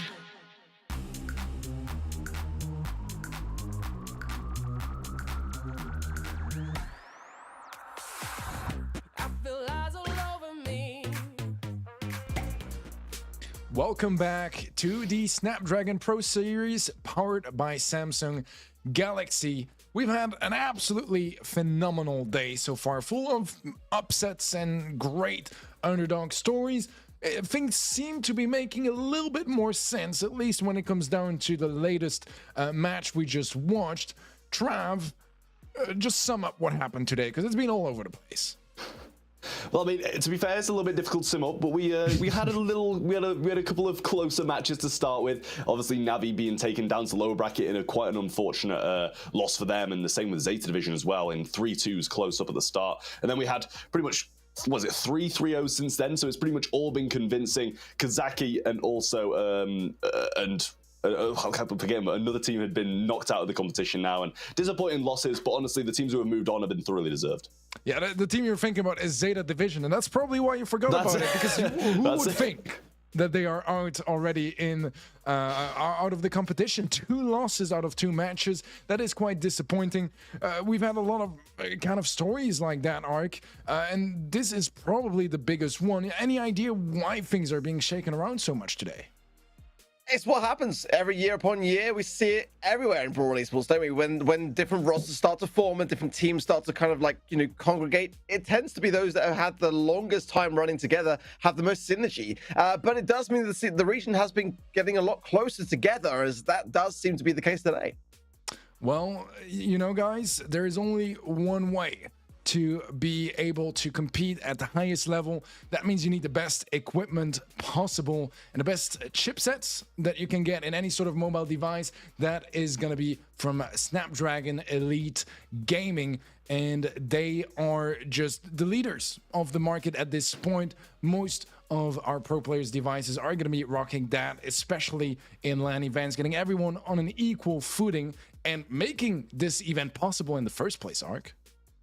Absolutely. So, I mean, again, it has been such a great privilege to be a part of a production of this magnitude. And without Snapdragon Elite Gaming, we would not be able to put this on. Again, we are not just in the, EU and MENA regions, but also in India, in North America, and APAC as well. I mean, it's a huge, huge project. Well, I am being accused of being biased for Samsung because I do use a decent amount of their products. So I will leave the sponsor segment to Trav because he is unbiased and he'll be able to give a more, fair opinion. I mean, Samsung Galaxy, their devices have been absolutely incredible, pretty much all the way throughout a lot of these Snapdragon Pro Series LANs that we've had. Massive thank you to them for being able to power this just as much as Snapdragon have themselves. So really, really big thank you to those for allowing, as Ark said, these productions to go on, and not only here, but in the other 3 regions as well. Absolutely so. And I think the cherry on top of the icing on top of the cake, I think that's how you say it. Either way, I'm not English speaker, so I'm trying my best here. The cherry on top is that the Samsung device, they are using Snapdragon Elite chipsets. And it's like, the 2 best things combined. Unbelievable stuff. With that being said, guys, we have one more match to go through today. And it is an interesting one as well, because so far, we've had kind of all sorts of things happening, and I want to see how we end this day, because tomorrow we'll have plenty more. But now or never, let's go check out their roster. You guys probably know them from last year as Dogster Lobster, and they were one of the teams with the biggest fan base that kind of came out of nowhere, probably just because the name was so funny and the team was so charismatic. But their results also spoke for themselves, and Kanan, Shiaku, and Tomsy, very familiar names here. Luki, a bit more of a recent addition, but Trav, earlier you talked about how much you expect from him. Now, I don't think he's played so far today, but why do you have such high expectations for this player? Well, I mean, it's not only the kind of things we've seen in the monthly finals. He put some great showing on there, managed to get forward to those semi-finals, but also the community's just been an absolute uproar about how good he's been playing, not only in competitions but scrims as well, and he really has been looking like a very, very strong player, and I've got some high hopes for his future. Well, their opposition is fierce as well, and they are none other than One Trick Ponies. A lot of familiar names there, as well as I'm sure that most of you guys have heard of Lars, Hamey, and Filippo. Shoto is their manager, I believe. Might do some coaching as well. I will have to inform myself a bit more when it comes to that. He has been, kind of juggling both roles whenever he needed to. But it is a roster that has been causing some damage here and there, that had a little bit of a disappointing monthly qualifier, not quite making it to the monthly finals of the Brawl Stars Championship. But they are here now, and they seek revenge. What are your takes on this roster, Ark? Very dangerous, actually, very dangerous. And we have not watched them today, in fact. So I'm very, very curious to see how they're going to fare. But in terms of the open qualifiers, they were alongside Foot as the only team to have 2 grand final wins in open qualifier 1 and 6. So they kind of started with a bang, ended with a bang. The question is today, are they going to bring the fire in the upper bracket? And because they had a very convincing first scoreline, didn't they, today? It was one of those ones in the upper bracket which ended in a 3-0. And few of them did in that same respect. So going into Crystal Arcade, then the bans already in are Gene, Penny, and Ash for now or never for One Trick Ponies, the Ruffs, the Poco, and the Gene being banned. So both sides valuing that Gene ban. So different mids going to be in play here, Trav. Yeah, I mean, I do kind of like these bans so far. It's kind of, moving towards what we've seen in the past. We saw some really nice Gene plays come out, some nice pulls as well in the past. Crow going to be the first pick coming in from now or never, though. And, you can never really doubt it. The slows are always going to be good. The ability to hit those shots is easier than most brawlers, I will say. And, without having to worry about the Ash just pretty much running you down, you can have a little bit more freedom as well. Yeah, I do like the Crow here a decent amount, and the versatility that it offers as well. And it does help to deter some of the tankier ideas, but it does just well against pretty much anything else. And it's easily combinable as well if you want to have a sharpshooter or any sort of higher DPS that can close the distance or just easily hit shots on their opponents once they're slowed down. It's just one of those ridiculous gadgets in the game, and has been for pretty much the longest time. Lola and Carl, on the other hand, here for One Trick Ponies. I mean, Carl is probably my favorite brawler to play, so I'm always happy to see him at play. And I feel like we haven't quite seen him enough, even though slowly but surely he's been played more and more this evening. I want to see more, and I want to see more impressive stuff with it too, so I'm hoping to see just that from One Trick Ponies. As Lola, I think Ark mentioned her earlier as one of those brawlers that people kind of forget, and I'm absolutely agreeing with that. It is a little bit sneaky here and there, and you don't necessarily think about it whilst drafting, but on the field, I mean, it delivers, and you see the results. Well, Carl can obviously get a great deal of side lane pressure. Bars coming in, but now or never. It can be definitely a riskier choice to have, but I really enjoy it. It's very punishing for teams that don't manage to play it off as well as they need to survive the set. But when it can pop off, it can really pop off. Surge, though, is a great counter to it. And you've got to ask yourselves, for that reason, is the Buzz going to get the value it needs? It can be a big, heavy counter to Carl, but you just kind of sort those lanes around if you really, really want to. And I feel like it's going to be a credit to Now or Never if they can make this work. But it can definitely bring a great deal to the table. But I think for me, the draft that I prefer is probably the One Trick Ponies. I think Lola and Surge here can have a great deal of value, but you've got to get the Surge stacks early on. We can see it time and time again when a team don't value getting, that additional range and speed. You're left as a little bit of a bit of a third wheel, aren't you?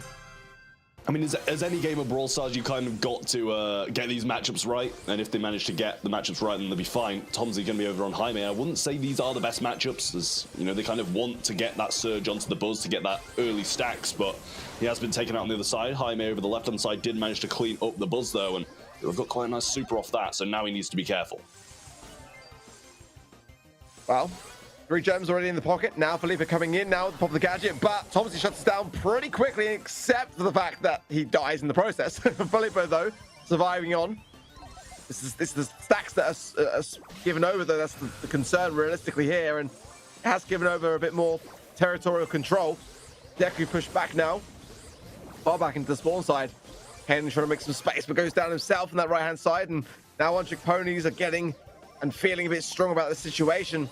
Lars about to edge towards that 5th gem, and Tomsy will get that side lane pickup as well. So now some big problems with the gem carrier, One Trick Ponies.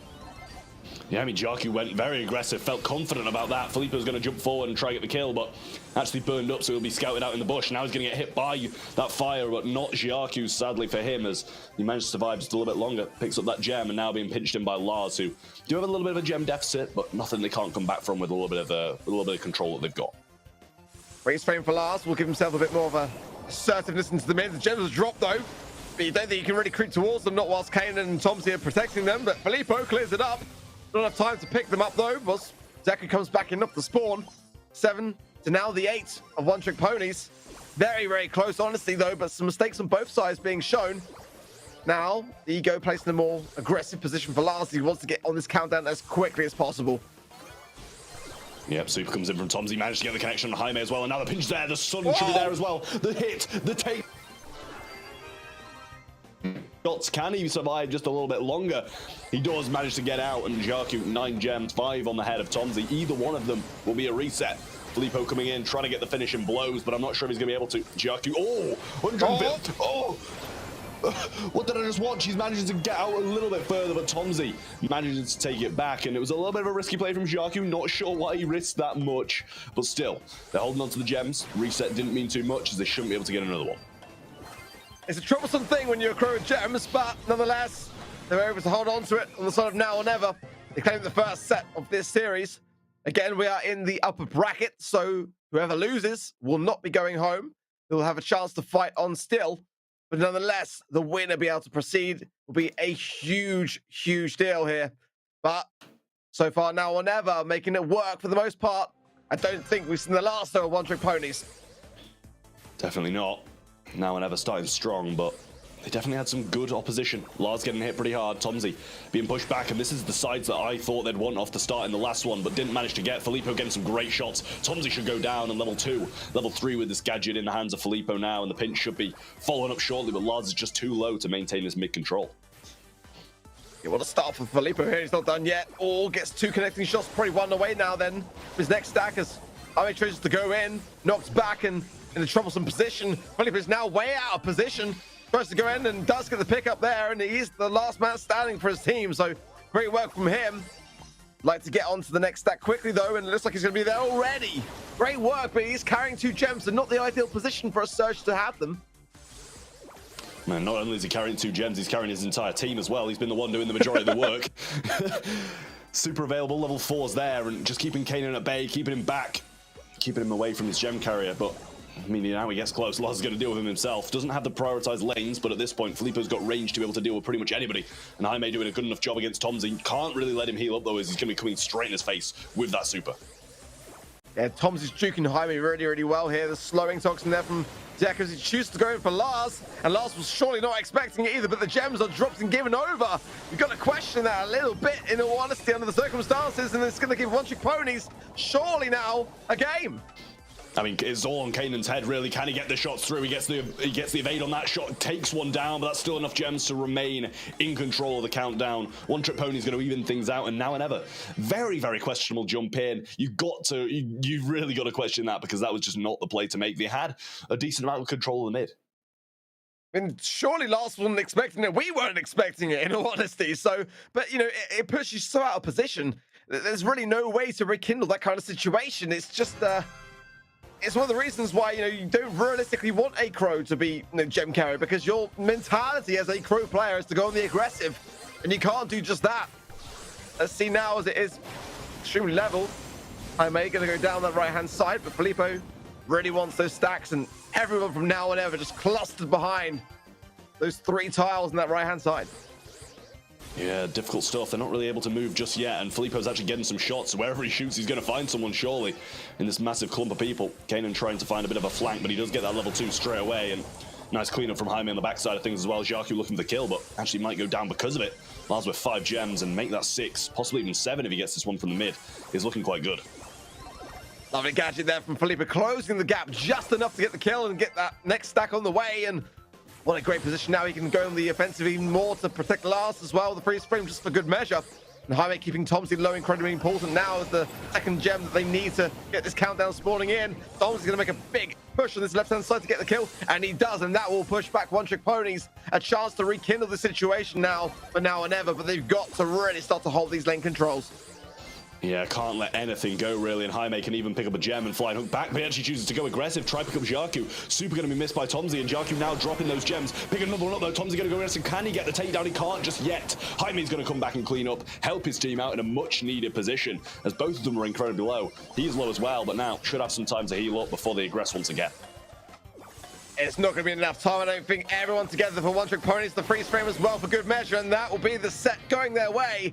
They played it so cautiously, and it was the right approach. They just allowed, you know, now or never to fall into the trap almost of being overly aggressive time and time again, and it's a great thing to have. You've got to be aggressive, but you've got to have controlled aggression to bring back sets.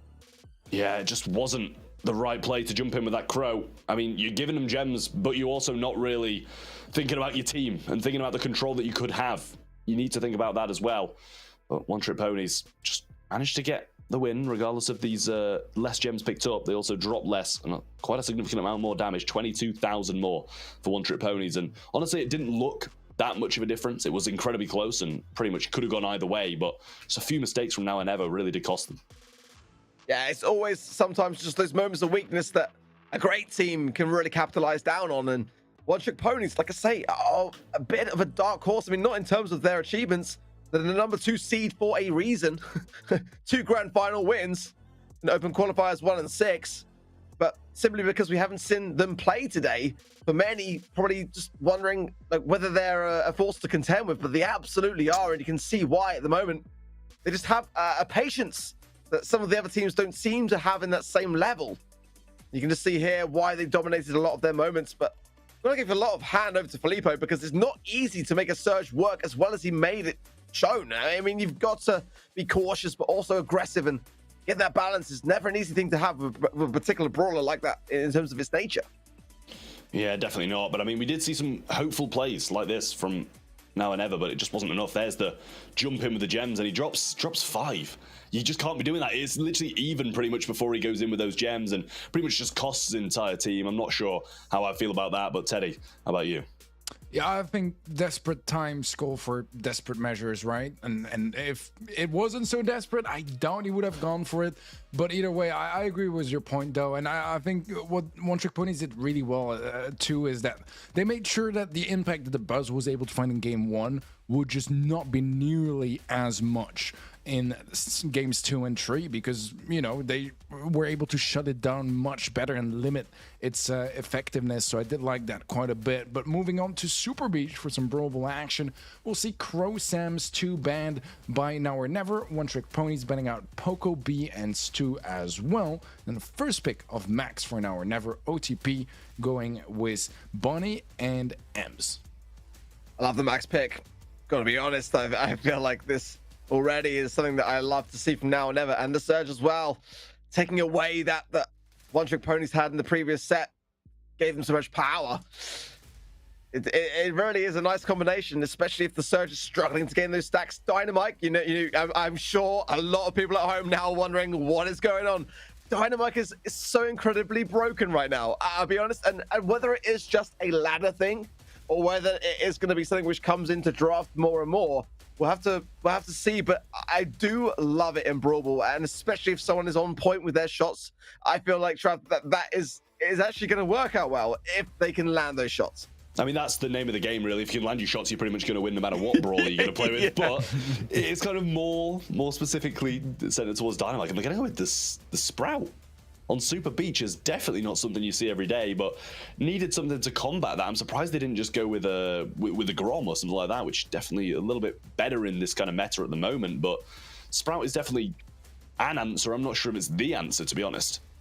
Yeah, it's a bit of an odd one here, to be completely honest. Don't get me wrong, Dyna in the first place, I don't necessarily love on Brawl Ball. I feel like in Heist, it's just a bit more straightforward. You really need to be unbelievably precise with your shots and Brawl Ball to, not have a lot of awkward situations happening, but it does have some wall breaks, which Sprout does not. It's pretty much just the opposite mindset there, I guess.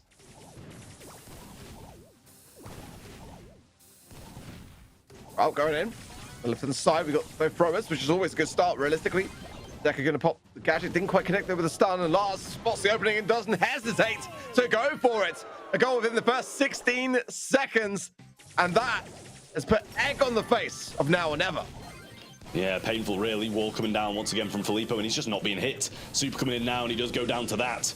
Just see Jaime just trying to back off and not feed Tomsy this level 2, which he so desperately desires, but he's getting hit now, and that could be the start of an issue. But Lars popping this gadget, trying to use this movement speed to his advantage, hitting Jiaku twice, can't quite connect the third, and that would have been the killing blow. So just needs to rethink that. And ball in the corner from Filippo, just playing it slow, knocked back, and no connections from Tomsy, but he did get that level 2 level up. Speed from, oh well, no speed actually got taken out just in the nick of time there, didn't he? Now with the ball just castled in that top left hand corner, it's so much of an advantage for One Trick Ponies. Tomsy's got the speed, but does need to get the next stack, and a bit of a questionable time to put the gadget. I felt is low on HP and can't really aggress the situation to get the shots he needs to land, and Jaime just going to sit behind that wall with Super, because why not? The aggression has got to come from Now or Never. Kanan needs to get that let's go speed going, and they need to push this situation, because honestly with a brawler like Sprout especially, you can just place that wall against the ball and just buy as much time as you need for the respawns. I mean, didn't even find the kill over the right-hand side there, and now Tomsy's got that level 3. That can be very dangerous for a position that didn't really need to be aggressed. Filippo got this wall now and should be able to block off quite a lot of this, but Jiaku should be able to open that straight back up. Super comes in and it connects on Jaime. Lars needs to find a jump now, but doesn't want to feed any more supers. Gonna jump directly onto a big bomb, and there's the wall. The savior, Filippo, just manages to keep this one out, and really, really nice stuff from him. The hedge just delaying, and he's even got another for his dribbles as well. Gonna wall off once more, but the break coming in this time from Jiaku. He's gonna get taken out, and now the defense needs to hold strong. Great play from Ziaku in the chance now for a scoring opportunity. But Kano, oh my word, it was intentional. I was wondering, man alive, you got to move. You got to move in that position, but he's actually waiting out the friend zone from Jaime. Played into his plan. Beautiful stuff. Now with the speed, a chance to really survive this situation because it is a 3 versus 2. Lars is super. Wall's going down the passing. The Jaime's there. Cleared off the line by Ziaku. And Tomsy now with the 3 versus 1. Nothing he can do about it. One Trick Pony's capitalized down at just the right moment and still come back with the win. I mean, they needed to win that. Let's be honest. I think the friend zone should have come out a lot earlier on that max on the offensive side. But definitely some nice stuff from One Trick Ponies once again to be able to take this one down, especially as a control of the map for so much of the game. I think they did deserve to take this one back, and that early goal that they did score was quite deserving of a win. So, want to try and replicate this again, but this time we've got Dynamite versus Ems, and that is not a matchup that he's going to like. Lars going into a very precarious position there straight away. Obviously didn't get any value realistically there off the back of his gadget pop, but will now for back of a few taps into Filippo. Beating Super though in process, and those walls can really be quite troublesome. We've seen already, face shift to survive there for Kanan, but needs to get the speed over, but also needs to heal in the process, get Tomsy back into the thick of things, and wait, sideline clear from Ziaku. Bomb being big, oh, the goal even bigger! Beautiful stuff in 40 seconds to play for Now or Never. Wonderful stuff from Now and Never, actually having an answer back. CDMs rotate, but the Dynamite does as well. Jump forward from Tomsy, wall off. Saying no to that. Doesn't want to give him any more, but now he's trying to push down this right side, getting hit once, twice, almost 3 times, and does have to back off quite substantially. Kanan going aggressive though, wall down once again, and he's playing that Sprout really nicely. Kanan going to go down as well. Ems falls over the left-hand side. Can't do too much, and this is kind of the defensive measures that Now I Never lead. And level 3 with a gadget, level 2 when it stops. Doesn't really make the biggest amount of use of it. Yeah, Ziaku unfortunately is there, popped the satchel charge, and it has shown his cards. Push coming in, slowly but surely from One Trick Ponies.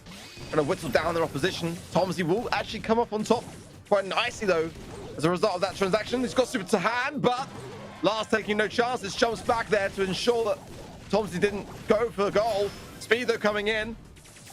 Big taps into Lars. It's a 3 versus 1. Super pass shortly from Tomsy. Here's Ziaku, and it is there. Now or Never, bringing things back. The wall almost denied him. The goal, though, was close. Coming in with the hedge there. Should have maybe placed that down a little bit sooner, but I'm not sure if he could have done. Now I Never managed to take this game back, but still, One Trick Pony's only 1 game away from being 2 sets up. Now I Never got to get this 1 game to even things out, so still a long road ahead of them. And they need to kind of knuckle down as their logo shows and make sure they get this win. Will it be enough? Will Now or Never have the confidence they need now to take a set? I love the pressure here from Ziaku onto Jaime, and big shots. Bomb goes out, and it does take down Lars. It's a tough brawl to dodge. Honestly, Dynamite in the current meta could be a thing coming to a show near you. And we've seen it first from Now or Never. Realistically, I did call out the balancing team from Supercell just the other day for it, because it is a troublesome thing, but ladder and draft are very different things. We've seen it be inconsistent sometimes, and One Trick Pony is trying to go in now, grouping themselves around. Lars jumps in, but no pass is there, and he goes down. We've got to question that a little bit there. Yeah, Jaime gets 1 though, has the super as well. Filippo versus Kanan on this offensive side. 2 shots, can't quite connect the 3rd, and he has that phase shifter anyway to prevent his death. Just holding off, and it's still 0-0. But it seems that One Trick Ponies have just a little bit more control, especially with this wall placed over the right-hand side. Let's go from Kanan. Tomsy popping gadget as well, trying to really close the gap, and that's speed on top of everything. Oh, face shift there was great from Kanan, but the ball needs to come out that side. That's what One Trick Ponies are really utilizing as well as the position, and they know they can cluster. But now, chance to feed it through into the mid as IMA does go down. Zeku's going to be cycling super here. A terrible spot, terrible positioning for One Trick Ponies, and it's surely going to lead to a goal. The wall being there, they can't really push it through. The big bomb, oh, but the shot misses. Dangerous stuff, disastrous stuff for Now or Never. I mean, he could have just walked it in down the right-hand side, no? Yeah. He didn't even need the Dynamite bomb. Just walk it in. Doesn't go for it and manages to mess that one up, and the Dynamite bomb even missed one of the walls as well. Awful stuff from Now or Never. Not the best team play you'll see all day. But now, One Trick Ponies live to fight another day once again. Just need to try and knuckle down and get this done here. Tom's going to get that level 3, which is going to be devastating for One Trick Ponies in overtime. It's going to have to be Bonnie who deals with him, but also not going to have the movement speed to do just that. Trying to push his way through, but it's not going to work out too well. Tries the friend zoner for good measure. Not really going to get any value for it. Now 10 seconds on the clock. This is the perfect time now or never to be able to bring this ball forwards into overtime and just try to get the timing for a shot on goal. Tomsy's got his super to hand as well, so let's see how they try to defend the situation and whether now or never can bring back this set. Well, I mean, Kanan's off on a tour of the left-hand side here, goes up quite far, and Lars just trying to make the offensive play, forces him back. Manages to avoid out a lot of these shots. Jaime not in the best of positions here. Super available from Jaku. Ball passed directly to Lars, but the takedown comes in on Jaime, looking for the jump forward. Can't find it, gives him the ball, but can't find the shot back either. The pass wasn't there. Lars passing the ball over to the right-hand side. Filippo just trying to keep it away from Tomsy. Very, very low, and Jaku not going to fare the best in this matchup, but Filippo isn't either. This overtime really is just a bit of back and forward, and it might result in a draw. Yeah, 20 seconds. Will One Trick Ponies go for the pocket, or will they go for the glory? Pushing it forward slowly but surely. And Lars can try to jump this if he wants, if he can find a space for it. Ball goes down there from Filippo. It could be disastrous for either side at this point in time, but I don't think I was on the side for anyone realistically here, and they're going to go for the draw. Going to play it out again. Not going to be enough time, I don't think. Yeah, it was a nice idea. A nice idea there for One Trick Ponies, but just not quite enough there to do so. So we're going to be doing it all again. And I'm not sure, to be honest, who has the upper hand here. I mean, to be honest, a couple more seconds and One Trick Ponies would have had that one, let's be honest there. But, you know, overall, the game seemed to be pretty 50-50. It was just back and forward. Bit of a stalemate in those mids. Sprout holding the right-hand lane, Dynamite holding the left-hand lane, and there was never really any throw-on-thrower matchups, which is what kind of started the aggression in the first one. That's an early push forwards, and I like it. So far from One Trick Ponies, it's just Jaku now. Tomsy staying alive. She's going to give him the upper hand. He can push this one forwards, get the speed as well. Oh, he didn't go for it. Felt better of it, as Lars did have a bit of a positioning power over him, but I don't know. I would like to have seen him go for that, to be honest. I mean, to be fair, I'd like to see Lars go for the other one on the other side, to be honest, and just try and walk in and past the Dynamite, or at least bait out one of his gadgets, but has his super now, and Tomsy's quite low with this matchup over against Filippo. Has his wall, and should be trying to push this one forward, but Kanan pinching in now. Wall off Tomsy. And now just starting from square one, but Kanan's going nowhere and Lars brings him down. This might be an opportunity to try and go for a solo hero play, but chooses to think of a better option. Definitely brawlers that can cater towards moments like that, but it just goes to show the patience again that One Trick Ponies is displaying. I mean, get some good value there, and it is just Jaku, but again, you know, that is not an easy position to push up upon. Dynamite has got that slow detonation, or the faster detonation, I should say. 2 turns from the Jaime. Tomsy just trying to get some value again from that power surge, but not really getting what he wants. As now, One Trick Ponies start to close this one in, and surely super hero there can make a lot of difference. Big hit there from Jaku though. Special charge does not connect. Lars creeping in force as well. There's going to be a chance here for One Trick Ponies to pass through. It's going to go out to a goal. This time it does. Lars managed to walk that one through. 45 seconds for a response from now or never. The Sprout over on the left-hand side against Jaku now. Lars has this jump and uses it pretty offensively. Gets one. Can he get two? Looking for the second, but Jaime stunned. 2 follow-up shots in the takedown. Filippo grabs the ball and says no to Kanan trying to score this one in the closing seconds. Still 30 on the clock, but Lars going to fall now, surely. But another super away. He does not want to give this ball up, and he is playing it beautifully. Oh, Jaime survives though. Tomsy low, and Lars knows it. 15 seconds is all that is left of this match. But there is speed to hand. Kanan can hand that over. It's going to be now or never, for now or never. Yeah, another pass away there from Lars. Really nice stuff. 5 seconds, all of them standing in between that ball and the goal. Super there though. But Jaime once more grabs it and throws it away yet again. One Trick Pony is going to be 2 sets up now, and a hard-fought second goes to them. Nice stuff, but honestly, I'm not ruling out a reverse sweep. Now or never are still playing very, very well. They do seem to have this kind of unbreakable spirit, don't they? It is quite interesting to watch, and they just seem so aggressive. They are making some really, really good choices. A couple of mistakes on the lines as well. I would like to have seen, like you said, a couple more hero plays from both sides, actually, especially from like One Trick Ponies. Self-pass on the Bonnie side wouldn't have gone amiss, but Same on the Max as well. So they're very similar teams in that respect. And you've got to hand it to them to how that set went down. But it is a substantial lead now for One Trick Ponies. 2 sets over now or never.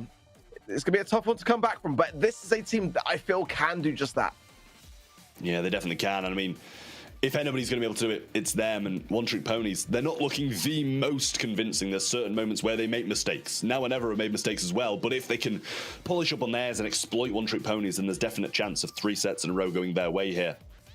But the draft's got to be right. The plays have got to be right. And they've got to be a little bit more ambitious, I feel, as well. Because they're just not making too many out there plays. Well, One Trick Ponies, they're in such a great spot here, honestly. The drafts have been, I would say, my preferred drafts out of the 2 teams. But again, you can't underestimate some of the brawlers that now and ever are making work. I mean, again, that Dynamite pick, I felt for the most part, did pretty well. And it did force the hand a little bit of One Trick Ponies to try and adapt what their strategy was around the pick. So I'm liking ideas from both sides. But so far, it just feels like One Trick Ponies are just a bit more polished in their approach. This was a bit of a moment here, a bit of a miss there for Kanan. That should have realistically been a goal for sure. And that might be a mistake that they look back upon later and kind of wonder what they could have done better, Teddy. Yeah, and those sort of mistakes, I would even dare to call them blunders. You know, we had the Crow one in Gem Grab, and now that one here in Brawl Ball, and potentially, you know, moments that could have won them those sets, and it would have been a completely different storyline and scoreline by now. So it's a bit worrisome, but Dueling Beetles is a new chapter for now or never, and that means new opportunities where we won't be seeing any Mag, Bunny, or Crow as they're banned out by now or never. One Trick Ponies banning the B, the M's, and the Janet. I do like the Lou here. I mean, we've seen it work countless times before. It's even better now that the walls cannot be destroyed. It's going to be paired up with a Jessie, which is quite interesting. I do like the slow, depending on what you want to pair it with. But I'm really curious on what their idea is here, because it's a pretty critical moment to bring something kind of experimental like this into the mix, especially facing Poco, which can be a very, very troublesome mid. I mean, at the end of the day, I know what I was going to say. He's going to say, Trav hates Jesse, blah, blah, blah, blah, blah, blah. And I don't like it, all right? But I'm open to be proved wrong. I think against Poco, when you can get these slows off, when you can use this Lou Super as well, it can work. And especially because they're definitely going to be a bit more clumped up than any other composition usually would. But Stu going to be the return pick from One Trick Ponies. And I like that. It's going to become increasingly hard for Jesse to connect these shots and actually get value out of it with those bounces. So I think a little bit more mobility definitely doesn't go amiss. And that's why they've kind of brought in that Stu there. But with no Meg, no B, and pretty much a lot of these longer range options kind of burnt out of the way, then this Poker comp can definitely work. Correct me if I'm wrong, but I think it was 8th Division that used Jesse in this particular map in the last week's BSC, but I could be wrong. Regardless, I don't know whether I like it. I don't mind it. I mean, you guys hate it. You just do. But I've seen it work, and that's why I'm still a little bit on the fence. I still don't recommend it. I mean, One Trick Ponies have comp here. There's no doubt in my mind whatsoever.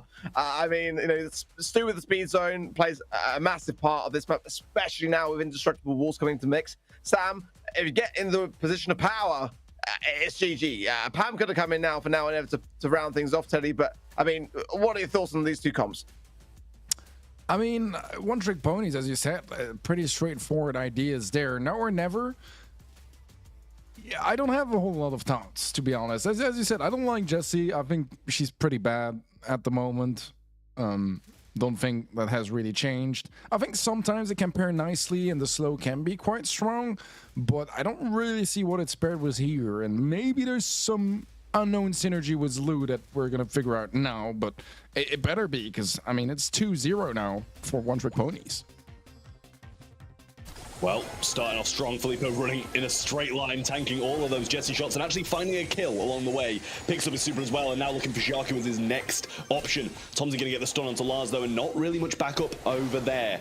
Jaime just keeping this control. Filippo healing it once again, and he's on an absolute tear, but this time he is going to go down, and he has to start from square one. Kanan would love to get Tara, and there it is. Just the one tap away from it. It will help buy some valuable time here, and it's going to be replenishing it along the way, but Filippo surviving on. I mean, that is the power of a Poco and a Sam, isn't it? Realistically, look at that. And now, as quickly as that mid completely retaken and the positioning power of this comp, it was coming to full force. Yeah, Filippo at it once again. Lu Super being thrown down. It does cover the whole zone, but Filippo just keeping so much pressure on. Throws the Super the wrong way. I think that might have been a little bit of auto-aim, and now it's been flipped as Kanan and the boys get control of this zone once more. Not the best PAM turret placement, as it can be shot down by Jaime and Lars. Just not placed beyond the wall. Filippo gets the pull in onto Kanan, but turret placed in his face, and he does throw it out once more. Gets some damage on Tomsy. Another Lu Super raining down. Jiaku throwing out that scrap sucker and bringing this percentage back little by little.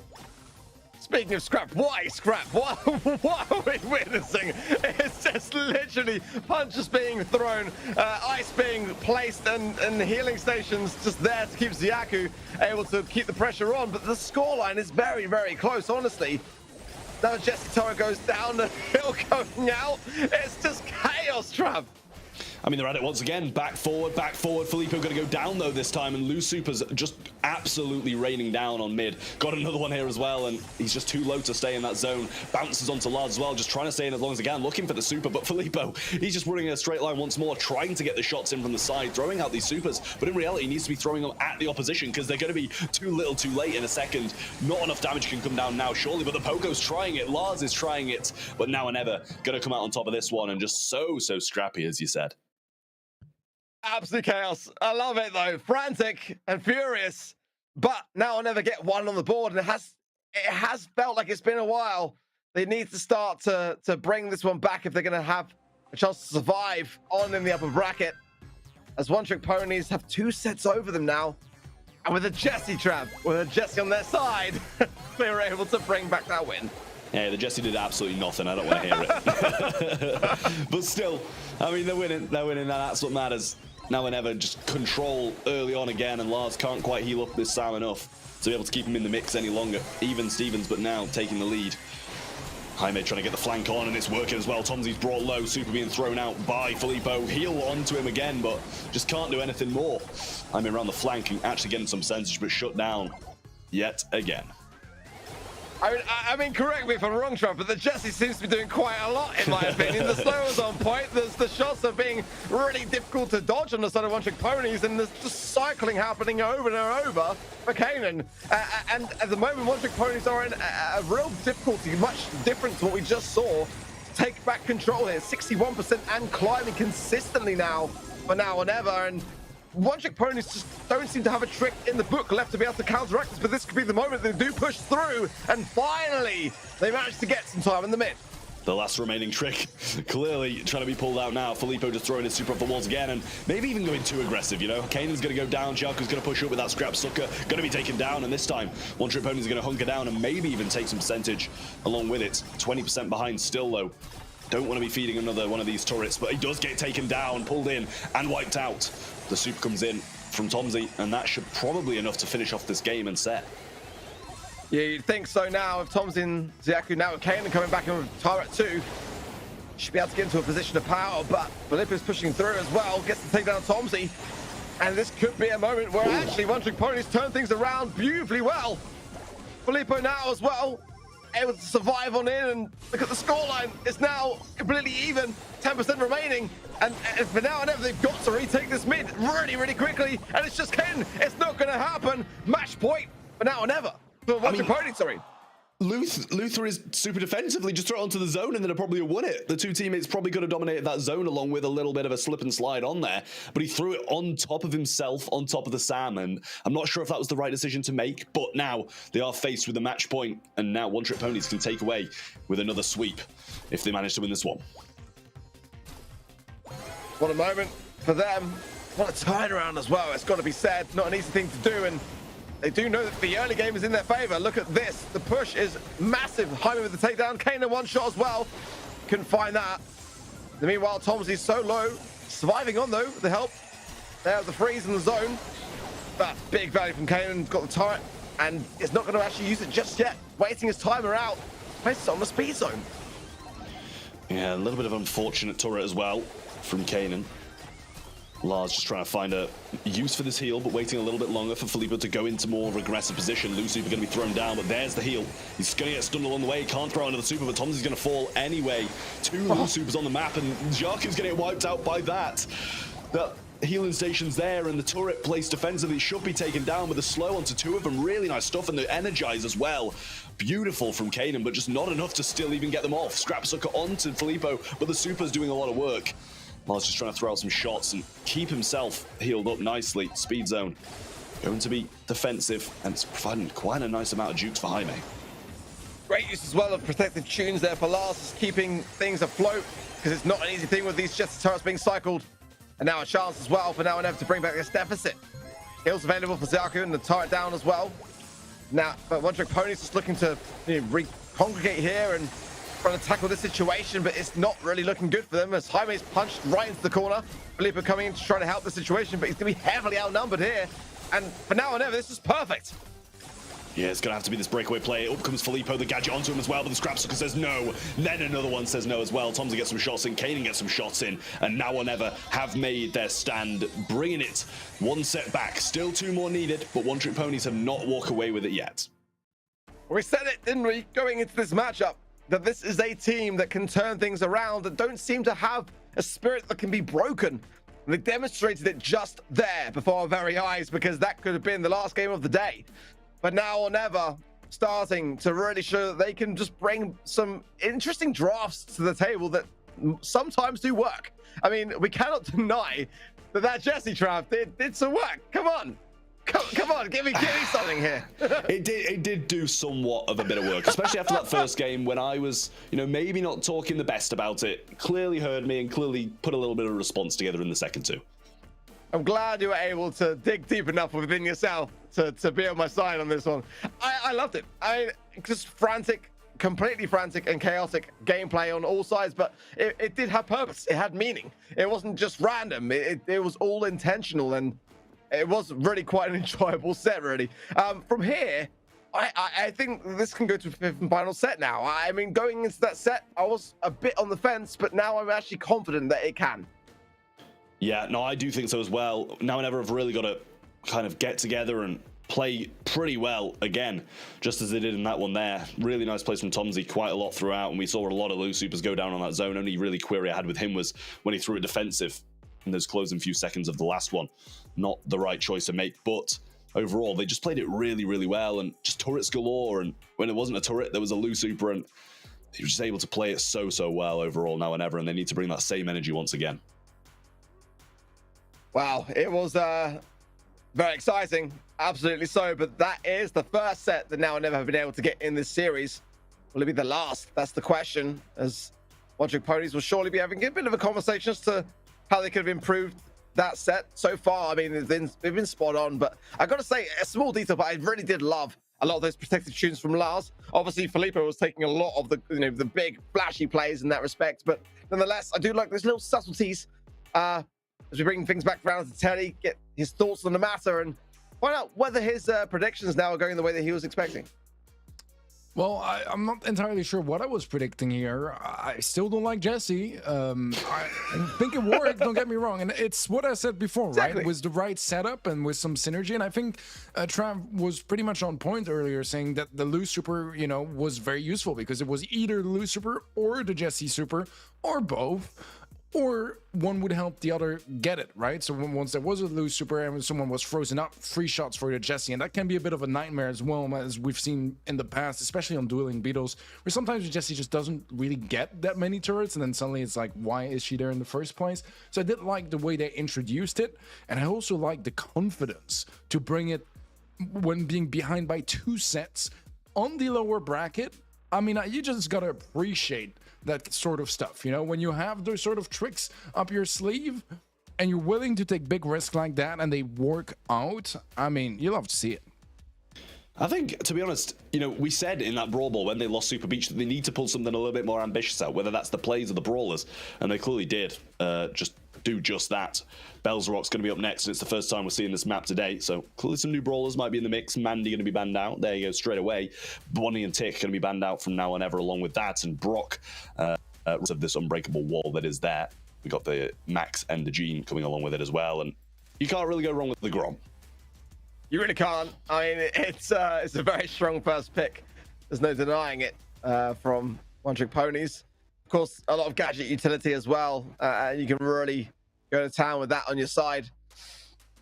There's now Sprout first pick. That is bold, isn't it? I mean, it does open up a lot of potential counters that could be on the way. Let's be honest here from One Trick Ponies. Their drafts, for me, have been my preferred go-tos, but now or never are being daring, and that sometimes does win.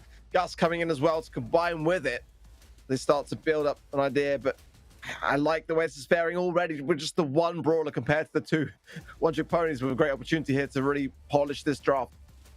Yeah, I agree. Even some opportunities to maybe go hyper aggressive, because Sprout and Gus, not exactly the brawlers that are the best at just stomping pushes. They need those supers really to make those sort of plays, and if they get overwhelmed before they can really unlock them, that could be problematic. But they're gonna go, I was gonna say, more traditional. This spells rock. I wouldn't necessarily say Nani is like a go-to here. Piper definitely a bit more, but it's interesting for the least. I'm not entirely sure about what the plan here is. The nice synergy is that Nani counters Piper, so by having both, you eliminate that threat for your Piper and give yourself the best opportunities to shine.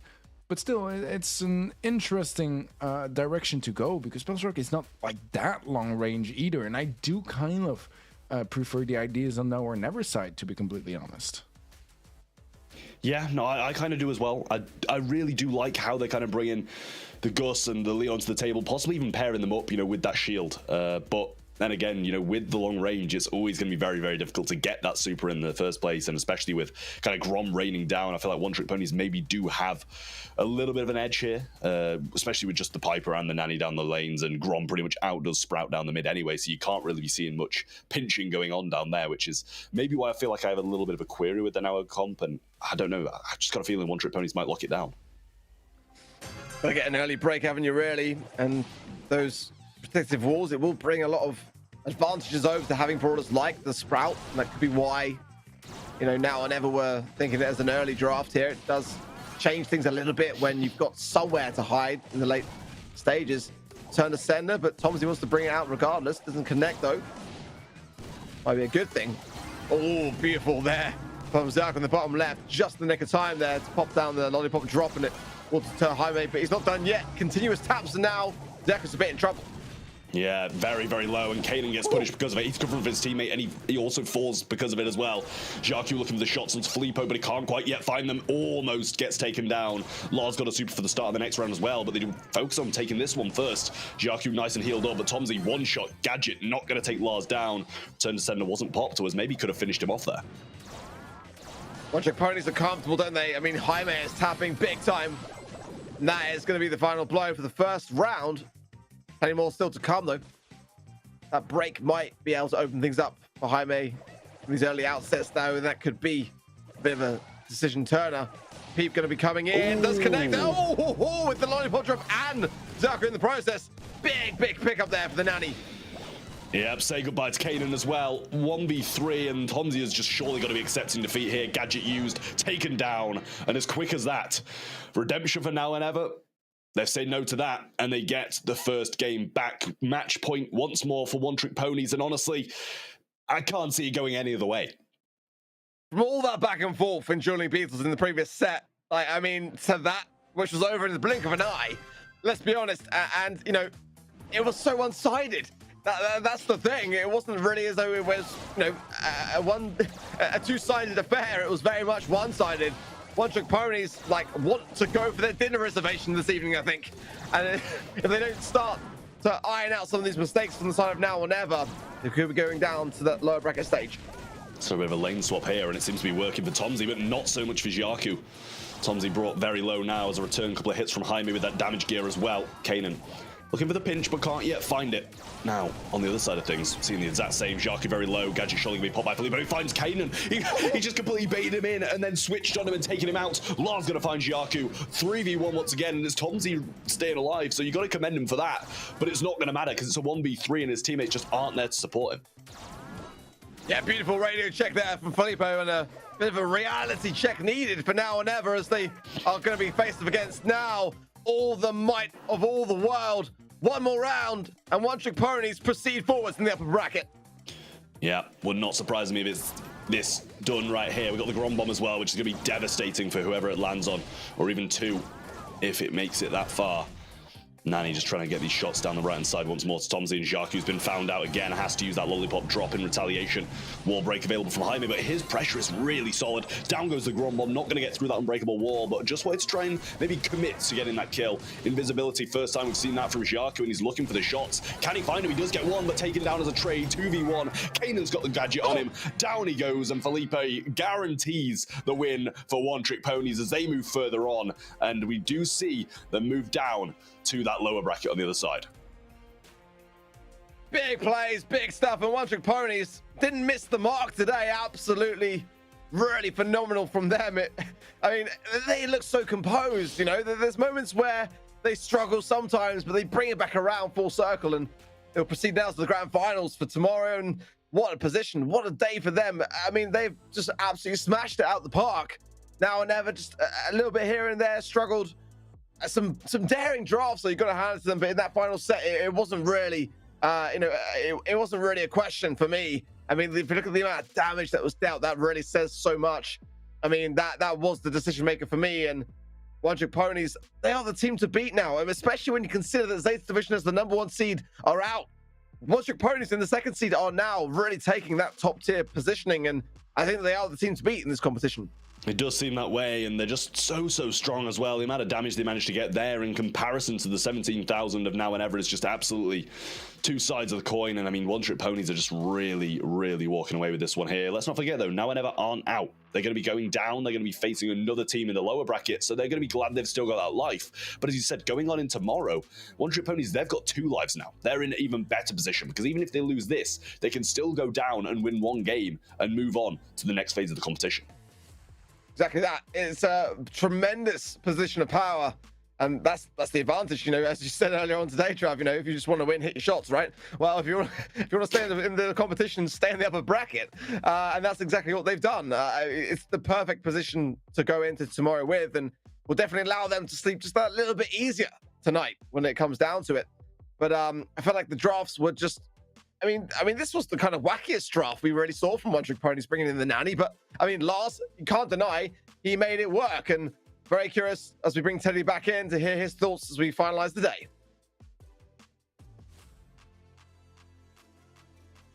Quite a journey. We had some massive upsets to kick off the day, and now it does seem like, you know, some of the teams we had some questions about and some question marks, including One Trick Ponies that were a little bit disappointing in the beginning of the year. If you guys remember, during the scrims in off-season, a lot of people over Twitter were rating them quite highly. So I was a bit disappointed myself, seeing that they didn't quite manage to make it to the monthly finals, but they did manage to pop off today. And let's trace back their journey and also others as we take a look at our bracket from today.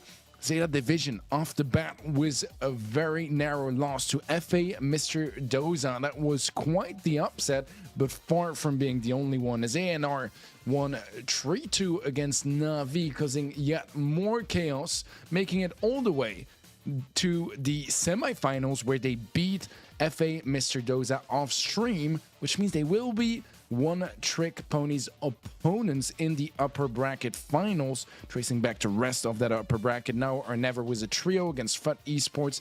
FA One Trick Ponies was a trio against FA Kozaki, and then later on a 3-1 against Now or Never to join ANR in the upper bracket finals. Looking down to the lower bracket, Na'Vi swept through Zeta Division, knocking them out of the competition, and moving on in the lower bracket to face Now or Never. The final side of the bracket, that is going to be FUT Esports, taking down FA Kozaki with another 3-0, which means that they will be facing FA Mr. Doza tomorrow. Incredible stuff, honestly. I mean, that is not the way that I expected today to go, if I'm being completely honest. I mean, Zeta Division out. I mean, considering that they had 5 grand final appearances in the open qualifying stages, that was not the way that I felt like this was going to turn out. And what a stacked lower bracket that is for tomorrow.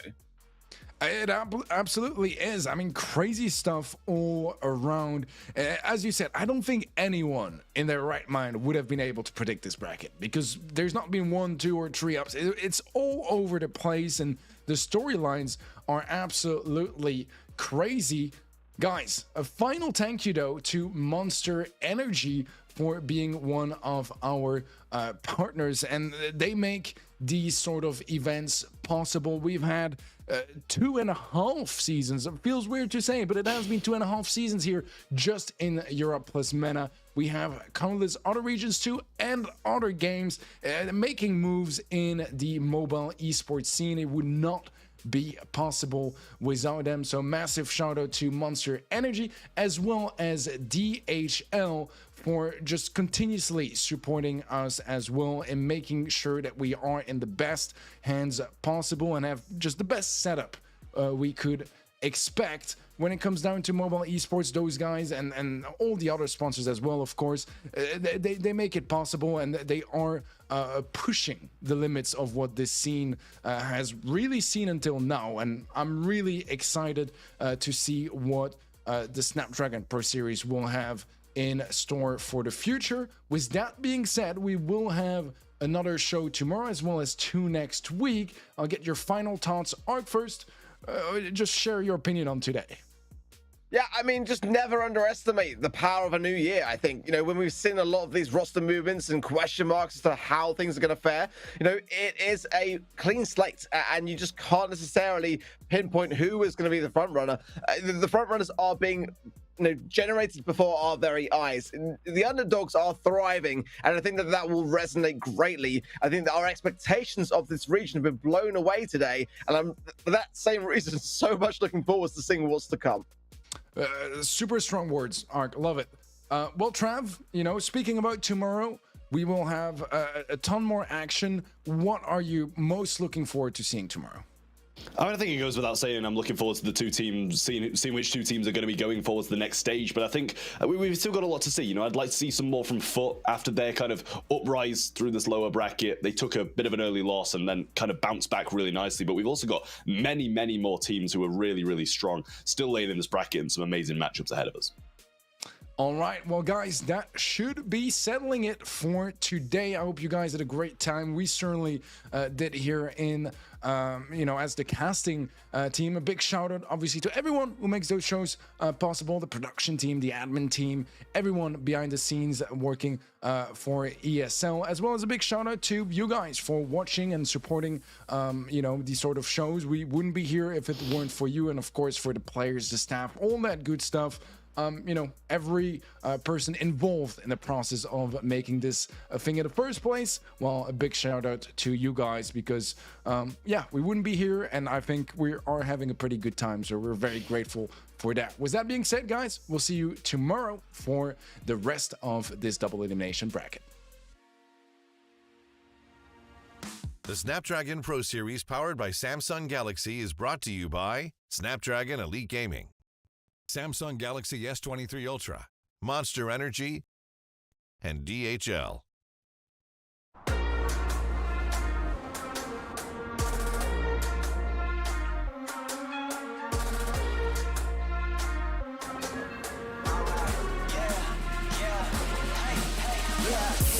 Won't stop going till a player on top know it. Rooftop penthouse suite. If you really want it, gotta own it. Fight through it, we was at the lowest. Blood, sweat, tears, the components. Riding all year, now's the moment. We are not friends, we are opponents. Yeah, I'm coming for mine. Yeah, I'm making a play, the game on the line. Yeah, I've been on the grind. Yeah, I jump in the spot, I made it my time. Yeah, look in the sky. Yeah, the stars align, no shade to shine. Can't stop it already. Emotional work and devotion, we put in this time. Look.